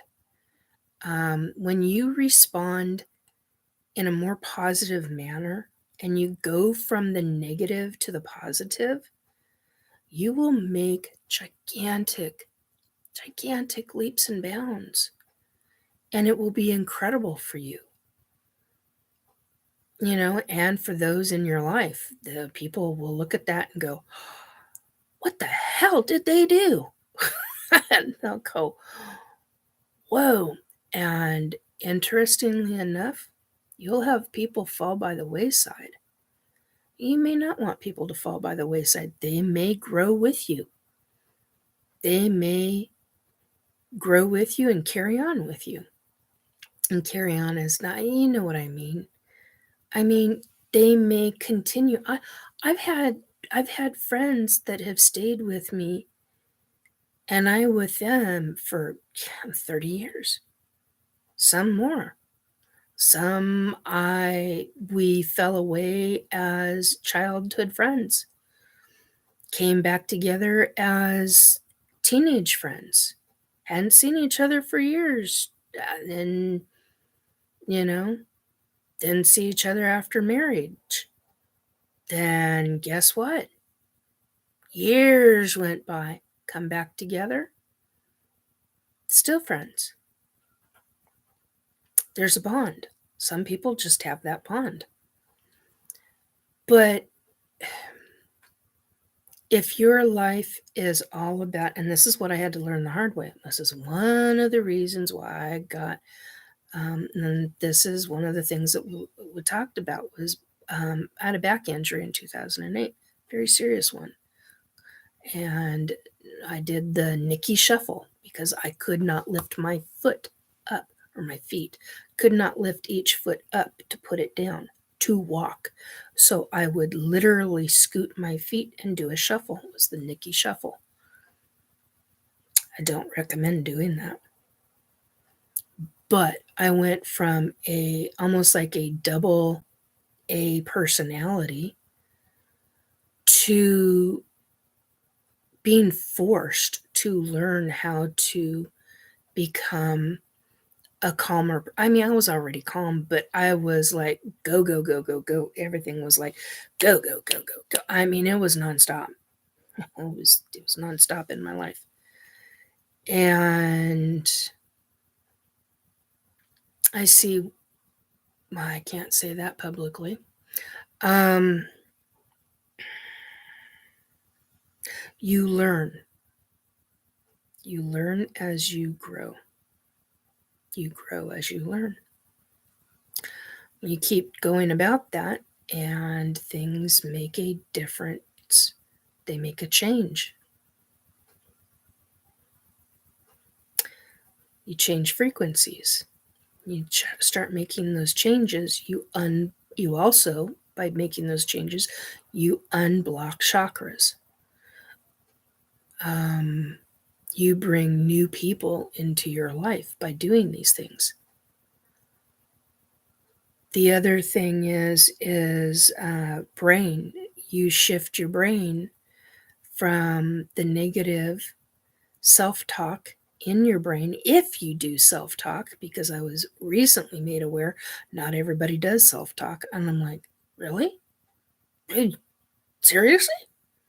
It shocked the hell out of me when somebody told me that they don't talk to themselves. I mean, I was stunned. And I was like, okay,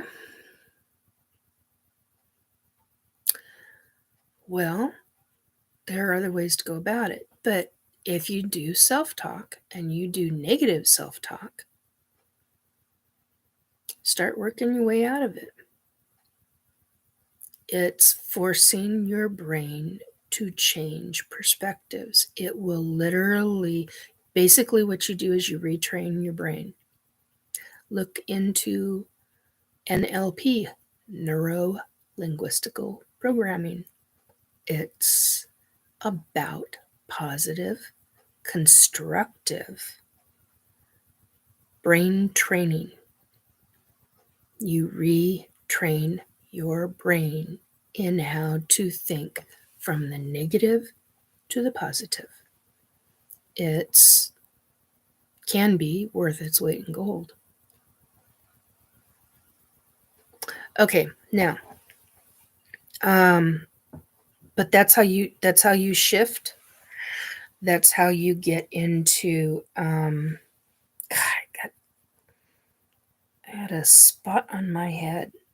I was just trying to figure out if I had an allergy food tonight. Ooh, I did. Oh, crap. It requires. Well, now the bug's up on the ceiling. I don't know if I'm glad he's not a spider or if he should be a spider. Ouch! Should be a spider. Anyway, so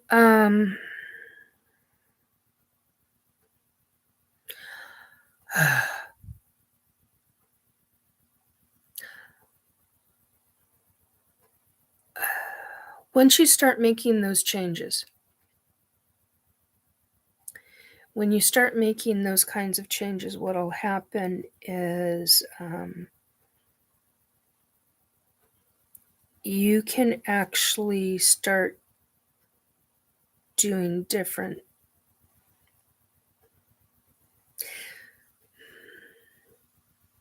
Oh, that's also another training.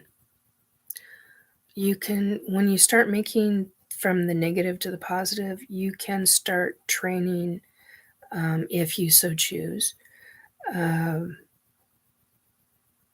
to use energy, shift energy around you. You might notice that you can manifest.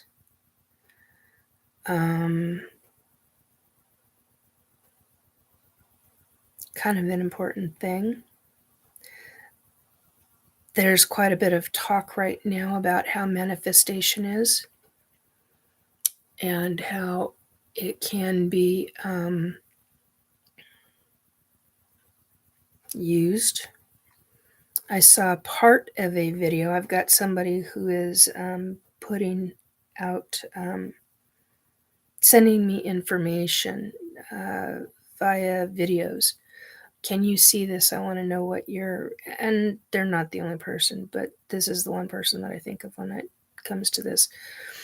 And they've sent me to, and I'm in the process of slowly watching them, and one is about a person I'm not too enthusiastic about, but the information is good. And however, there was one thing that I really disagreed on, and they made the comment that certain things in life were all an illusion. And I was like, whoa, when how it was said, how it was phrased. Phrasing is key. Oh, speaking of which, before I forget, if you're an ET abductee like me, and you are dealing with ETs, most races of ETs, not all, but most races of ETs are very legalistic. Holy cripes. Very legalistic. Be very careful, because what I have learned, now that somebody may disagree with that, that's fine. From what I have witnessed, what I have personally experienced, and from what I know from many others, I make that statement.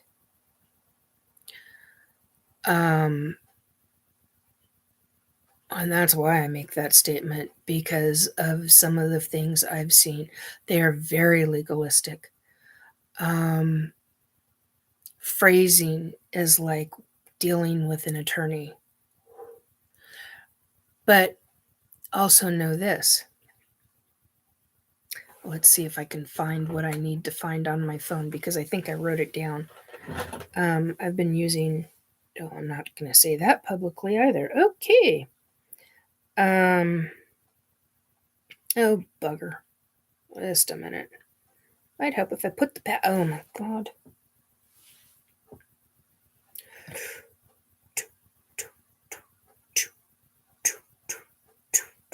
Come on. Oh. Okay, I'll have to look at that later.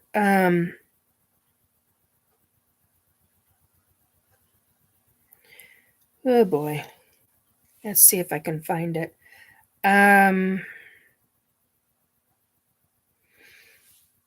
Excuse me. Oh crap. See, I just forgot what the... No. I am not reporting that.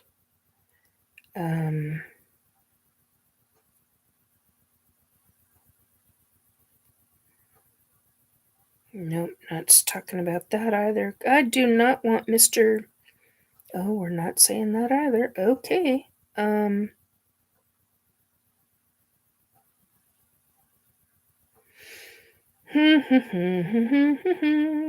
Sorry, guys. I'm trying to find what I wrote down, and of course, doesn't seem to be.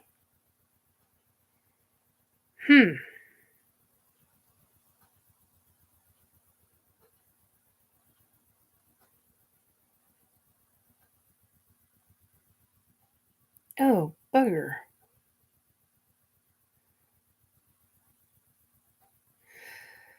All right, I'm not finding what I'm looking for. That's very frustrating. I wonder if I put it... Yeah, it's not popping up. Bugger. Sorry, Robert, because I'm in Australia. Bugger means something very different than what it means in the UK versus what it means in the United States. So, sorry, Robert. I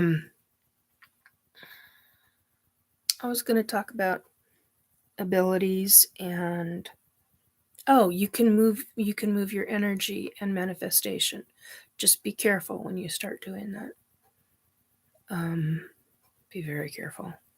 Something else I was going to say, and I can't, I'm not pulling it back up into my head. All right, so I want to go through El Shara's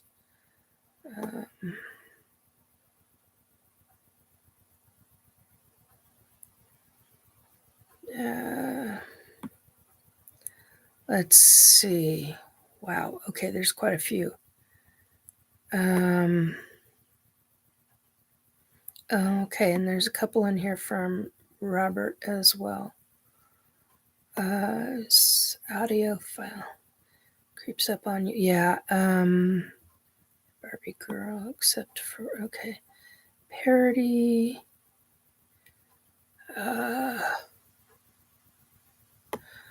We seriously need to define the potential and power and I've read that already. Kind of like an ability that you train or hone.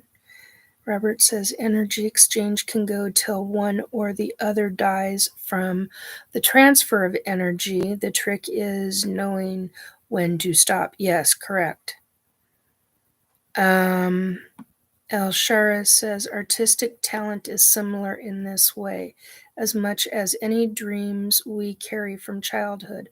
What do you look for in people limiting their child's abilities? Oh, that there are so many okay, El Shara, retain that one, copy and paste it to a Word document, and hit me up with that one on another live, because there's a list. I could go into a list. I'm way too tired tonight to talk about that right now. Okay, what do you look for in people limiting their child's abilities and how to avoid it? Like, if I recall, in 2010, I became psychic by meditating in 2010, but I was blocked prior to then, so likely 15 years of growth, and had strict parental figures throughout my life who limited my actions with things that interested me. So how you detect that behavior in people who are told what they want to... Okay, hang on a minute. I gotta scroll down. Right there. Okay. And had strict parental figures throughout my life who limited my interactions with things that interested me. So how can you detect that behavior in people who are told what they want to do and they don't know who to open up to about awakening in this way? It took me years to find someone who saw their potential in you. You mean your potential in you? There's a big difference.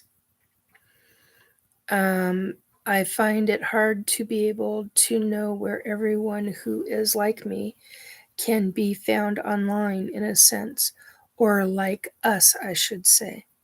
Yeah, it is hard to do that. There are a lot of, I find a lot of people via paranormal shows.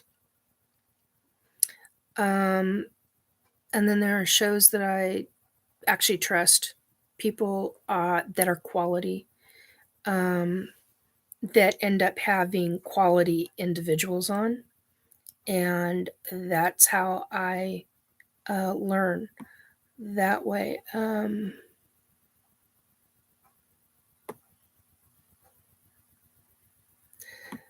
Who could talk without limits of something or other getting in the way of realizing our interests is like an open communal book, in a sense, like the library project you talked about earlier. Robert says, due to lack of use, hundreds of chakras, yes. El Shara, how can we build something to grow in this way, to have this purpose be found by those in need? Chakras are just like soul senses, perhaps in everybody we have. Hard to explain, but you just feel it as a memory coming into you in its own way whenever you have an out-of-body experience or a projection that is psychic.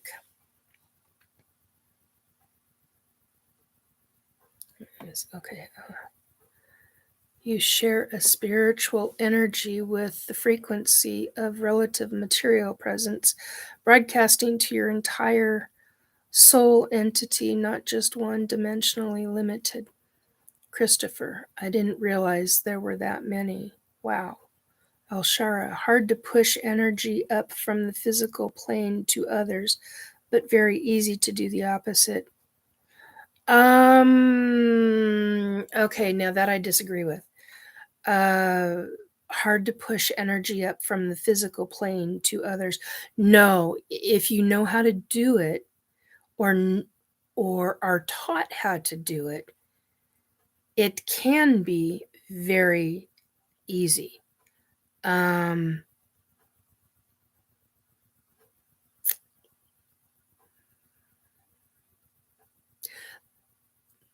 The palms of your hands, the soles of your feet are like windows to your soul, windows to your energy. Can be, not for everybody, but for many people it is. Think of it in that way.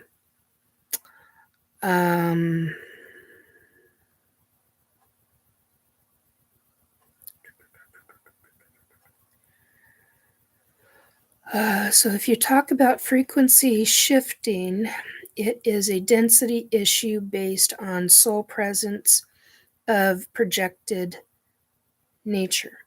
If you work with shadows, you will embody what it does with you at the projected center of everything you surround yourself with, for instance.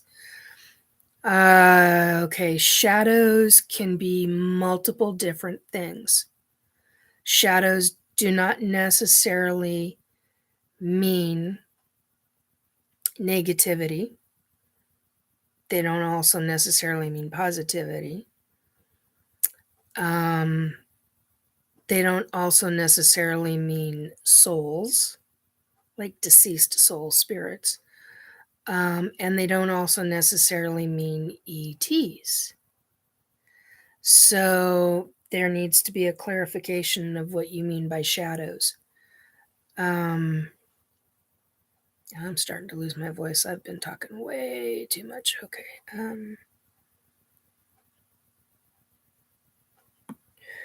When you work with light, hang on a minute. Projected center of everything you surround yourself with, for instance.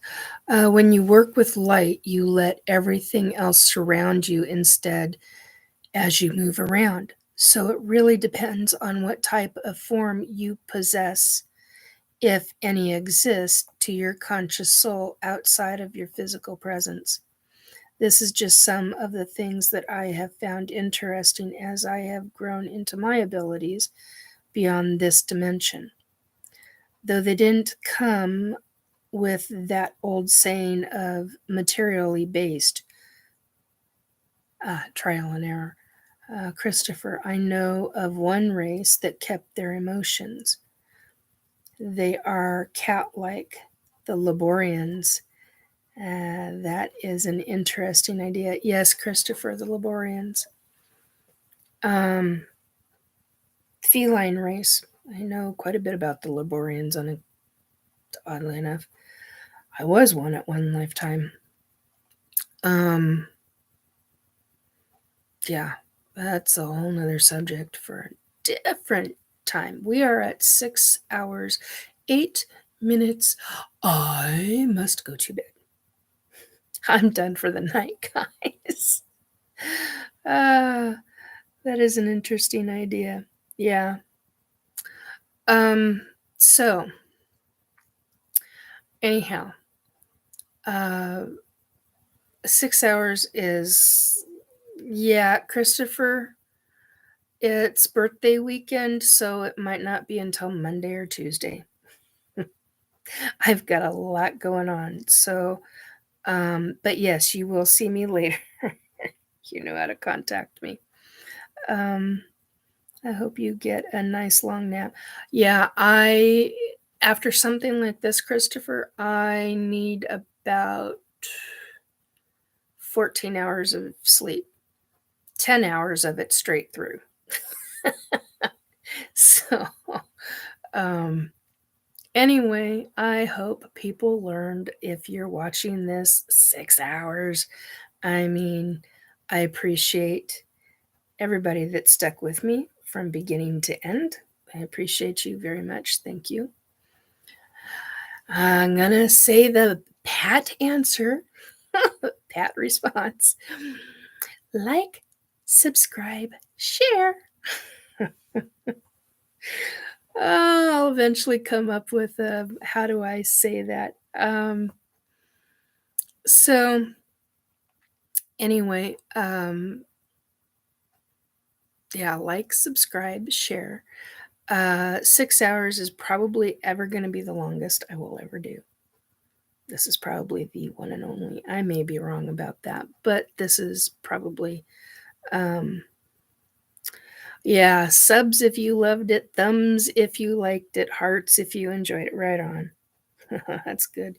Yeah, there was a lot of teaching in this. A lot of conversation, a lot of miscellaneous conversations. So miscellaneous subjects. What I may do is I may break this down and post it. Oh, I'm going to start coughing. Oh, mute for a moment.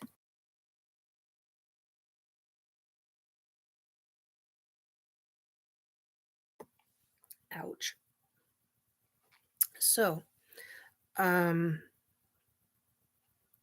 yeah, I will. I may download this or ask somebody else to download it, get the copy of it, and then break it apart into kind of like chapters or subject matters, because there was so much talked about in this 6 hour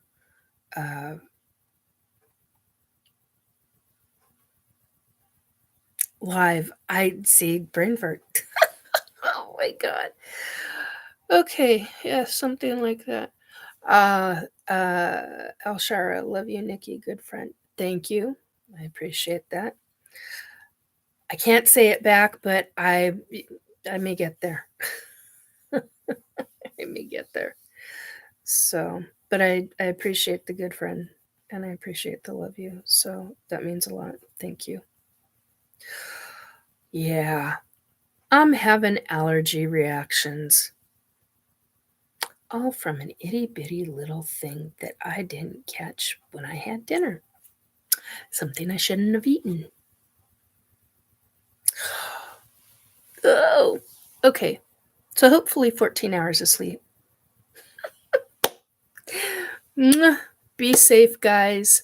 As always, stay safe, alive and well, alert, safe and sound, and put a bubble around ya.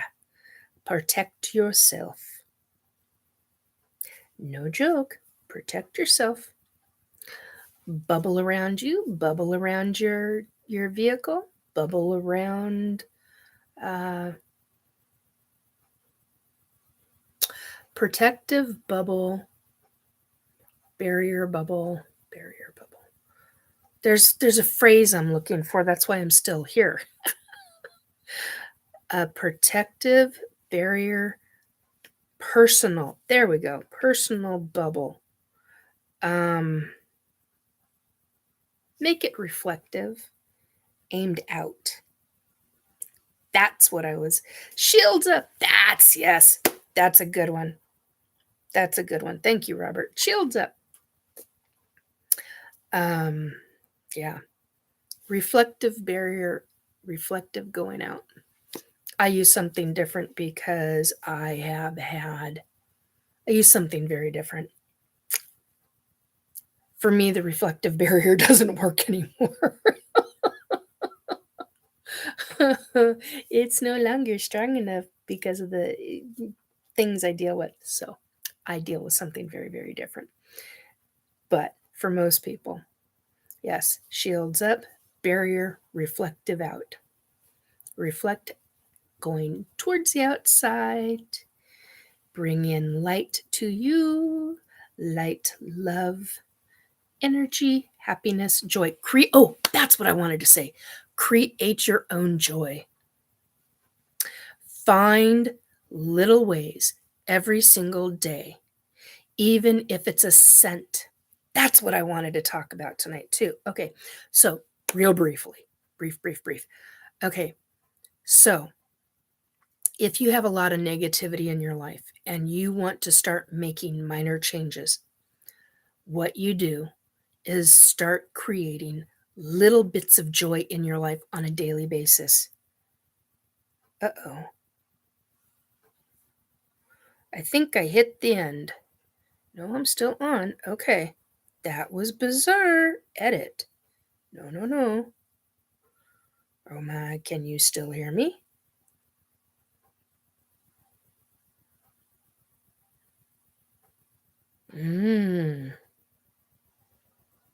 Yes. Okay, good. All right. All right. So here's the thing. Create little bits of joy. You're still live. Good. Creating little bits of joy can mean as simple as changing out a bar of soap in the bathroom. Okay. Going from something that is basic to something that is got a slightly different scent. Our olfactory senses, one of our major senses, sight, sound, taste, touch. I'm missing one. Nose, sight, sound, smell, taste, touch. As Dave says, we know you are alive in the future. Yeah, no shit. Thank you for that. But create little changes in your environment. If you have a lot of negativity, things to do, create joy. When you create joy, it pisses people off that are around you that are creating negativity. Tough tiddlywinks. Let them be frustrated. That's their issue.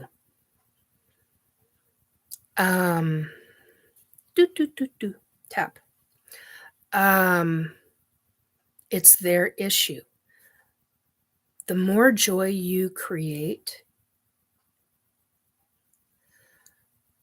the better off you will be. It changes dynamics in a major way. Even if it's a small colored light bulb, if you have issues seeing, it could be sense of smell, tactile, okay? Change, it could be bubbles. You could have a kid's bottle of bubbles. Kid you not, no joking, no joke, no pun intended. Ouch. What you do, it's just because I've been talking too long. What you do, dip the wick in, pull it out, blow the bubbles. The action of blowing bubbles does something for the lungs. It creates something to help the lungs. But the factor is it brings in childhood joy from early childhood. Most children have had some kind of experience, whether it's tactile with the feeling of the plastic wand in their fingers, to the soap bubbles on their fingers, to the soapy suds, to blowing the bubble itself. Now, even if you have no visual acuity, you can still dip the wand into the soap bubbles, feel the stick going up, feel the roundness of the end of the stick, and you can tell where you need to put your mouth so that you can blow a bubble. You will be able to hear because you have stronger hearing than somebody who is not visually impaired. Okay, this is a big deal. Learn that is a joy thing. If it was not a joy thing for you, create it as a joy thing for you. If it became a negative because of some asshat in your life who decided to strip that joy moment from your life, recreate it and turn it into a positive for yourself. Okay? Create little moments of joy. The sense of smell creates joy. The sense of light on skin can usually create joy. Changing out a light bulb, something that I know somebody that's in chat has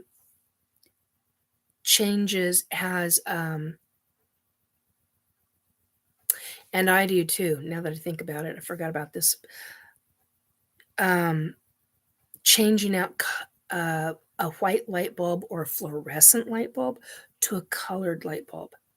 That change can make a significant difference if you are a sighted person. If you're not, try a daylight light bulb. You should be able to feel the heat of the lamp. And I don't mean in a derogatory way or a negative way. I do mean from like 3 to 6 feet away. You should be able to, your skin will feel the light. Your skin needs that light. Okay? It's kind of a big deal. It's a vitamin D issue. Feel it. Feel the light. It literally can change your, I can't think of the word right now. It's a part of the body. But anyway, it can change that. So, those are little things to create joy. If you have a diffuser, use a diffuser with different scented oils. If you have a lotion that you have to use because your skin is dry, find a lotion that has a scent that you enjoy, that you'll actually enjoy wearing, not something that's trudgery or drudgery because it's something you have to do. Find a lotion that makes you feel good. Find a hand soap, whether it's a liquid hand soap or a bar soap. Find a scent that makes you feel good. Tactile sensations can be like a special kind of scrubber, in the kitchen. It can be a specific kind of scrubber that you're scrubbing dishes with, so it's not a trudgery. Same thing for if you've got a really dirty countertop and you got a scrubber, or you got a really dirty stove, you got a scrubber. It's a specific kind of tactile sensation. Make it a happy moment, not a trudgery. The feel of fabric, soft fabric, can be very, and I don't mean the word sensual, but it can be very pleasing to the sense of the sense in the fingers and on the skin. It can be very comforting. Those are big deals. I know people who are autistic. They're now adults. I knew them as kids. They're now adults. Soft clothing was a really big deal. Kids with hoodies were a really big deal. Long sleeves were a really big deal. Soft clothing was a really big deal. Find things that trigger happiness, that create even brief moments of happiness. A weighted blanket, if that's a happy thing and that creates comfort for you, comfort is happy. Change your perspective.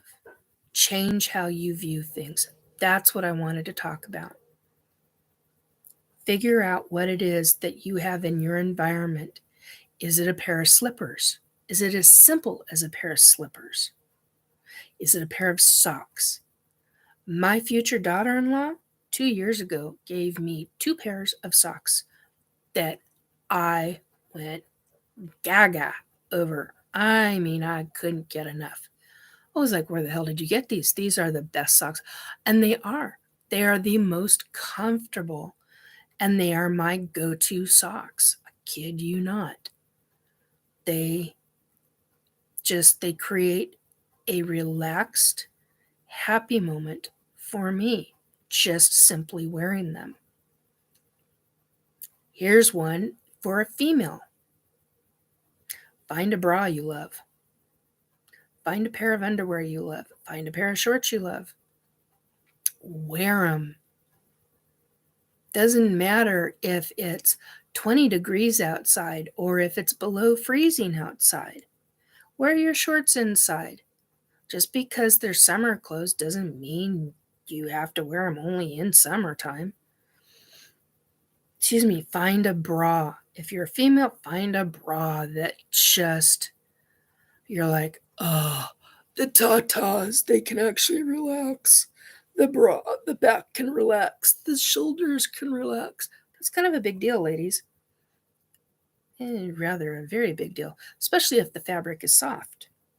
Hello, soft tatas. That's a thing. I know you guys are going to be laughing, but I'm not joking. That's a thing. It's kind of a big deal.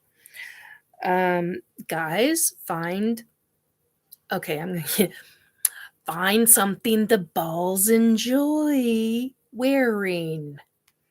They have ball sacks for underwear. Not a freaking joke. I've been told they have ball sacks. I was told that a long time ago.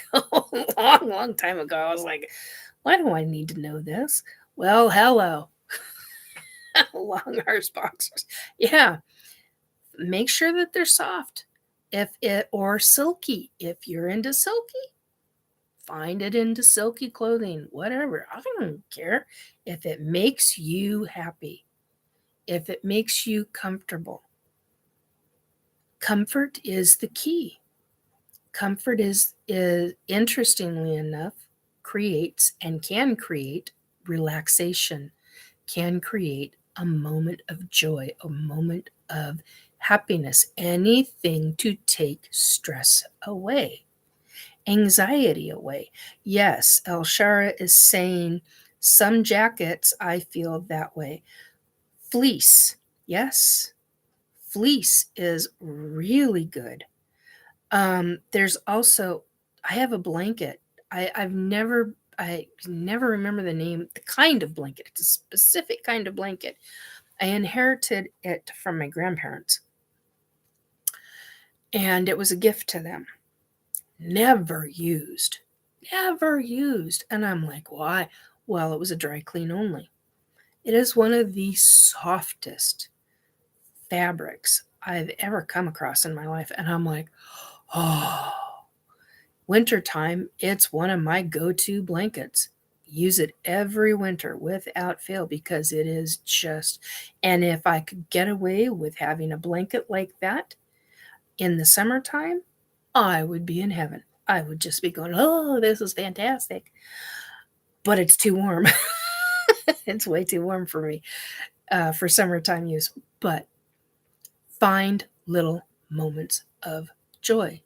If your little moments of joy is creating art or working with clay or taking a paintbrush and just having a small piece of canvas. I mean, hello, that's what this little puppy is. This is what, 2x2? This is a piece, oh God. Yeah, silly little thing. This has been painted over so many freaking times. It's not even funny. But what I did is I finally painted over it again. Even has stuff on the back of it to show how dirty it was, because that's all paint on the back. I whited out used white paint. And I went, screw this. This is what I'm going to do, because that was the facial color of my hybrid son. That was his facial color. His body was the color of down here. This is something that makes me incredibly happy. Ridiculous as it may seem, but it's something that makes me incredibly happy. So,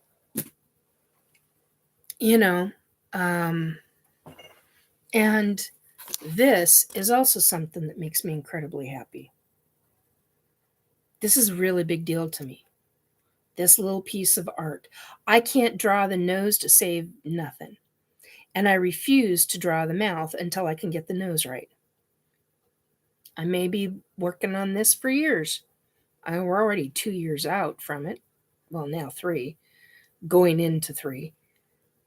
But this picture reminds me, and it makes me happy, because he created such joy in my life.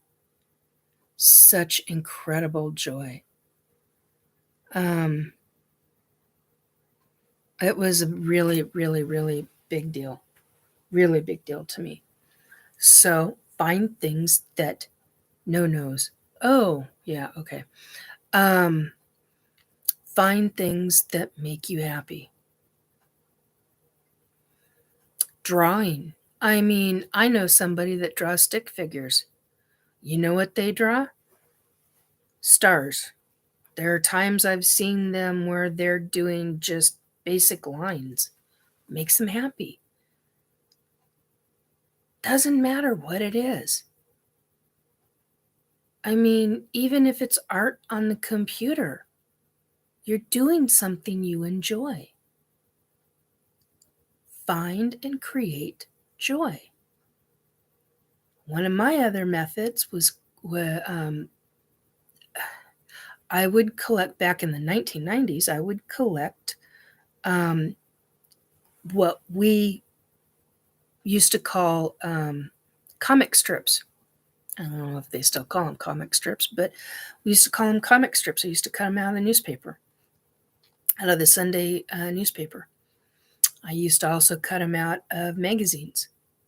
Those were my little joy moments, because they were humorous, or they were very sweet and endearing. I created a shoebox. Now everything's digital, so I do it digitally. I grab onto a piece of clip art.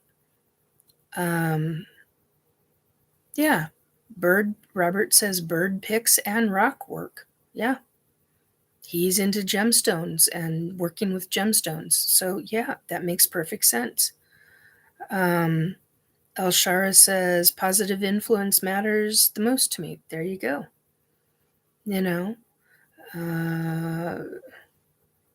Elshara said cologne, musical percussion, wind chimes, keys, crystals, soft, shaggy plush carpets were my childhood friends. There you go. I also love shiny things. Yeah, see, there you are. You have to find what works for you. I have wind chimes. I have many wind chimes, actually. I only have one set of wind chimes outside. The rest of them are inside.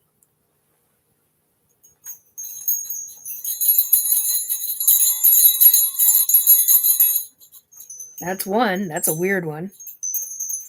And then I have a whole series of bells.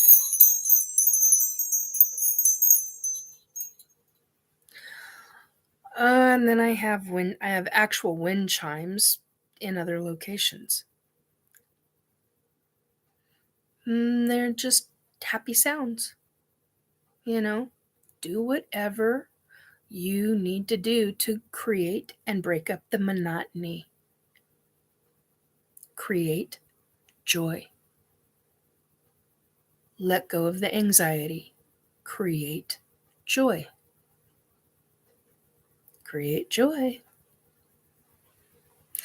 Crystal objects make the best sounding chimes in my... Yes, I do have to agree.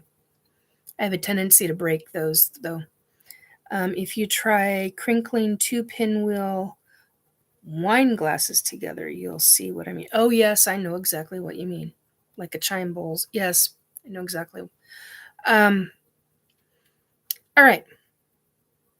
Finally. 6 hours, 34 minutes and counting. Anyway,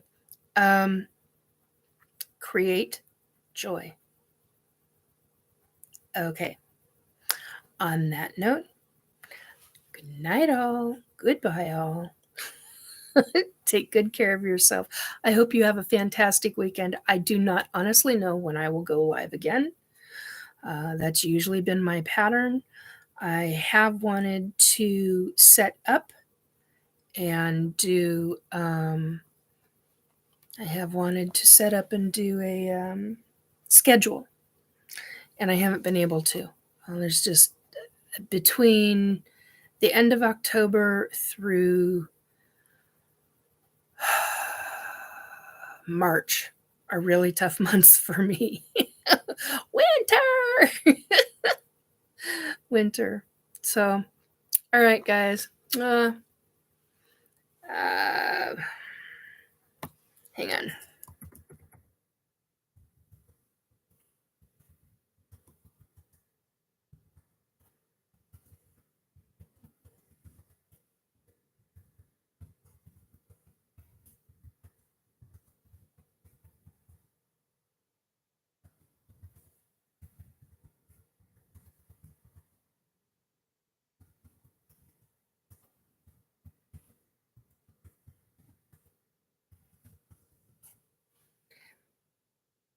Let's try this again. Okay. Now. Boom. Okay. Okay. Good night, guys and gals. Thanks for sticking around and chatting. And I've been enjoying the great conversations with you all. And for everybody else who missed out, hopefully one day I will have this on a schedule and I will be able to have a regular live. But until then, this is kind of how it is right now. Kind of a whenever the moment spurs me on, and this was definitely a moment that spurred me on. Didn't expect 6 hours and 37 minutes though.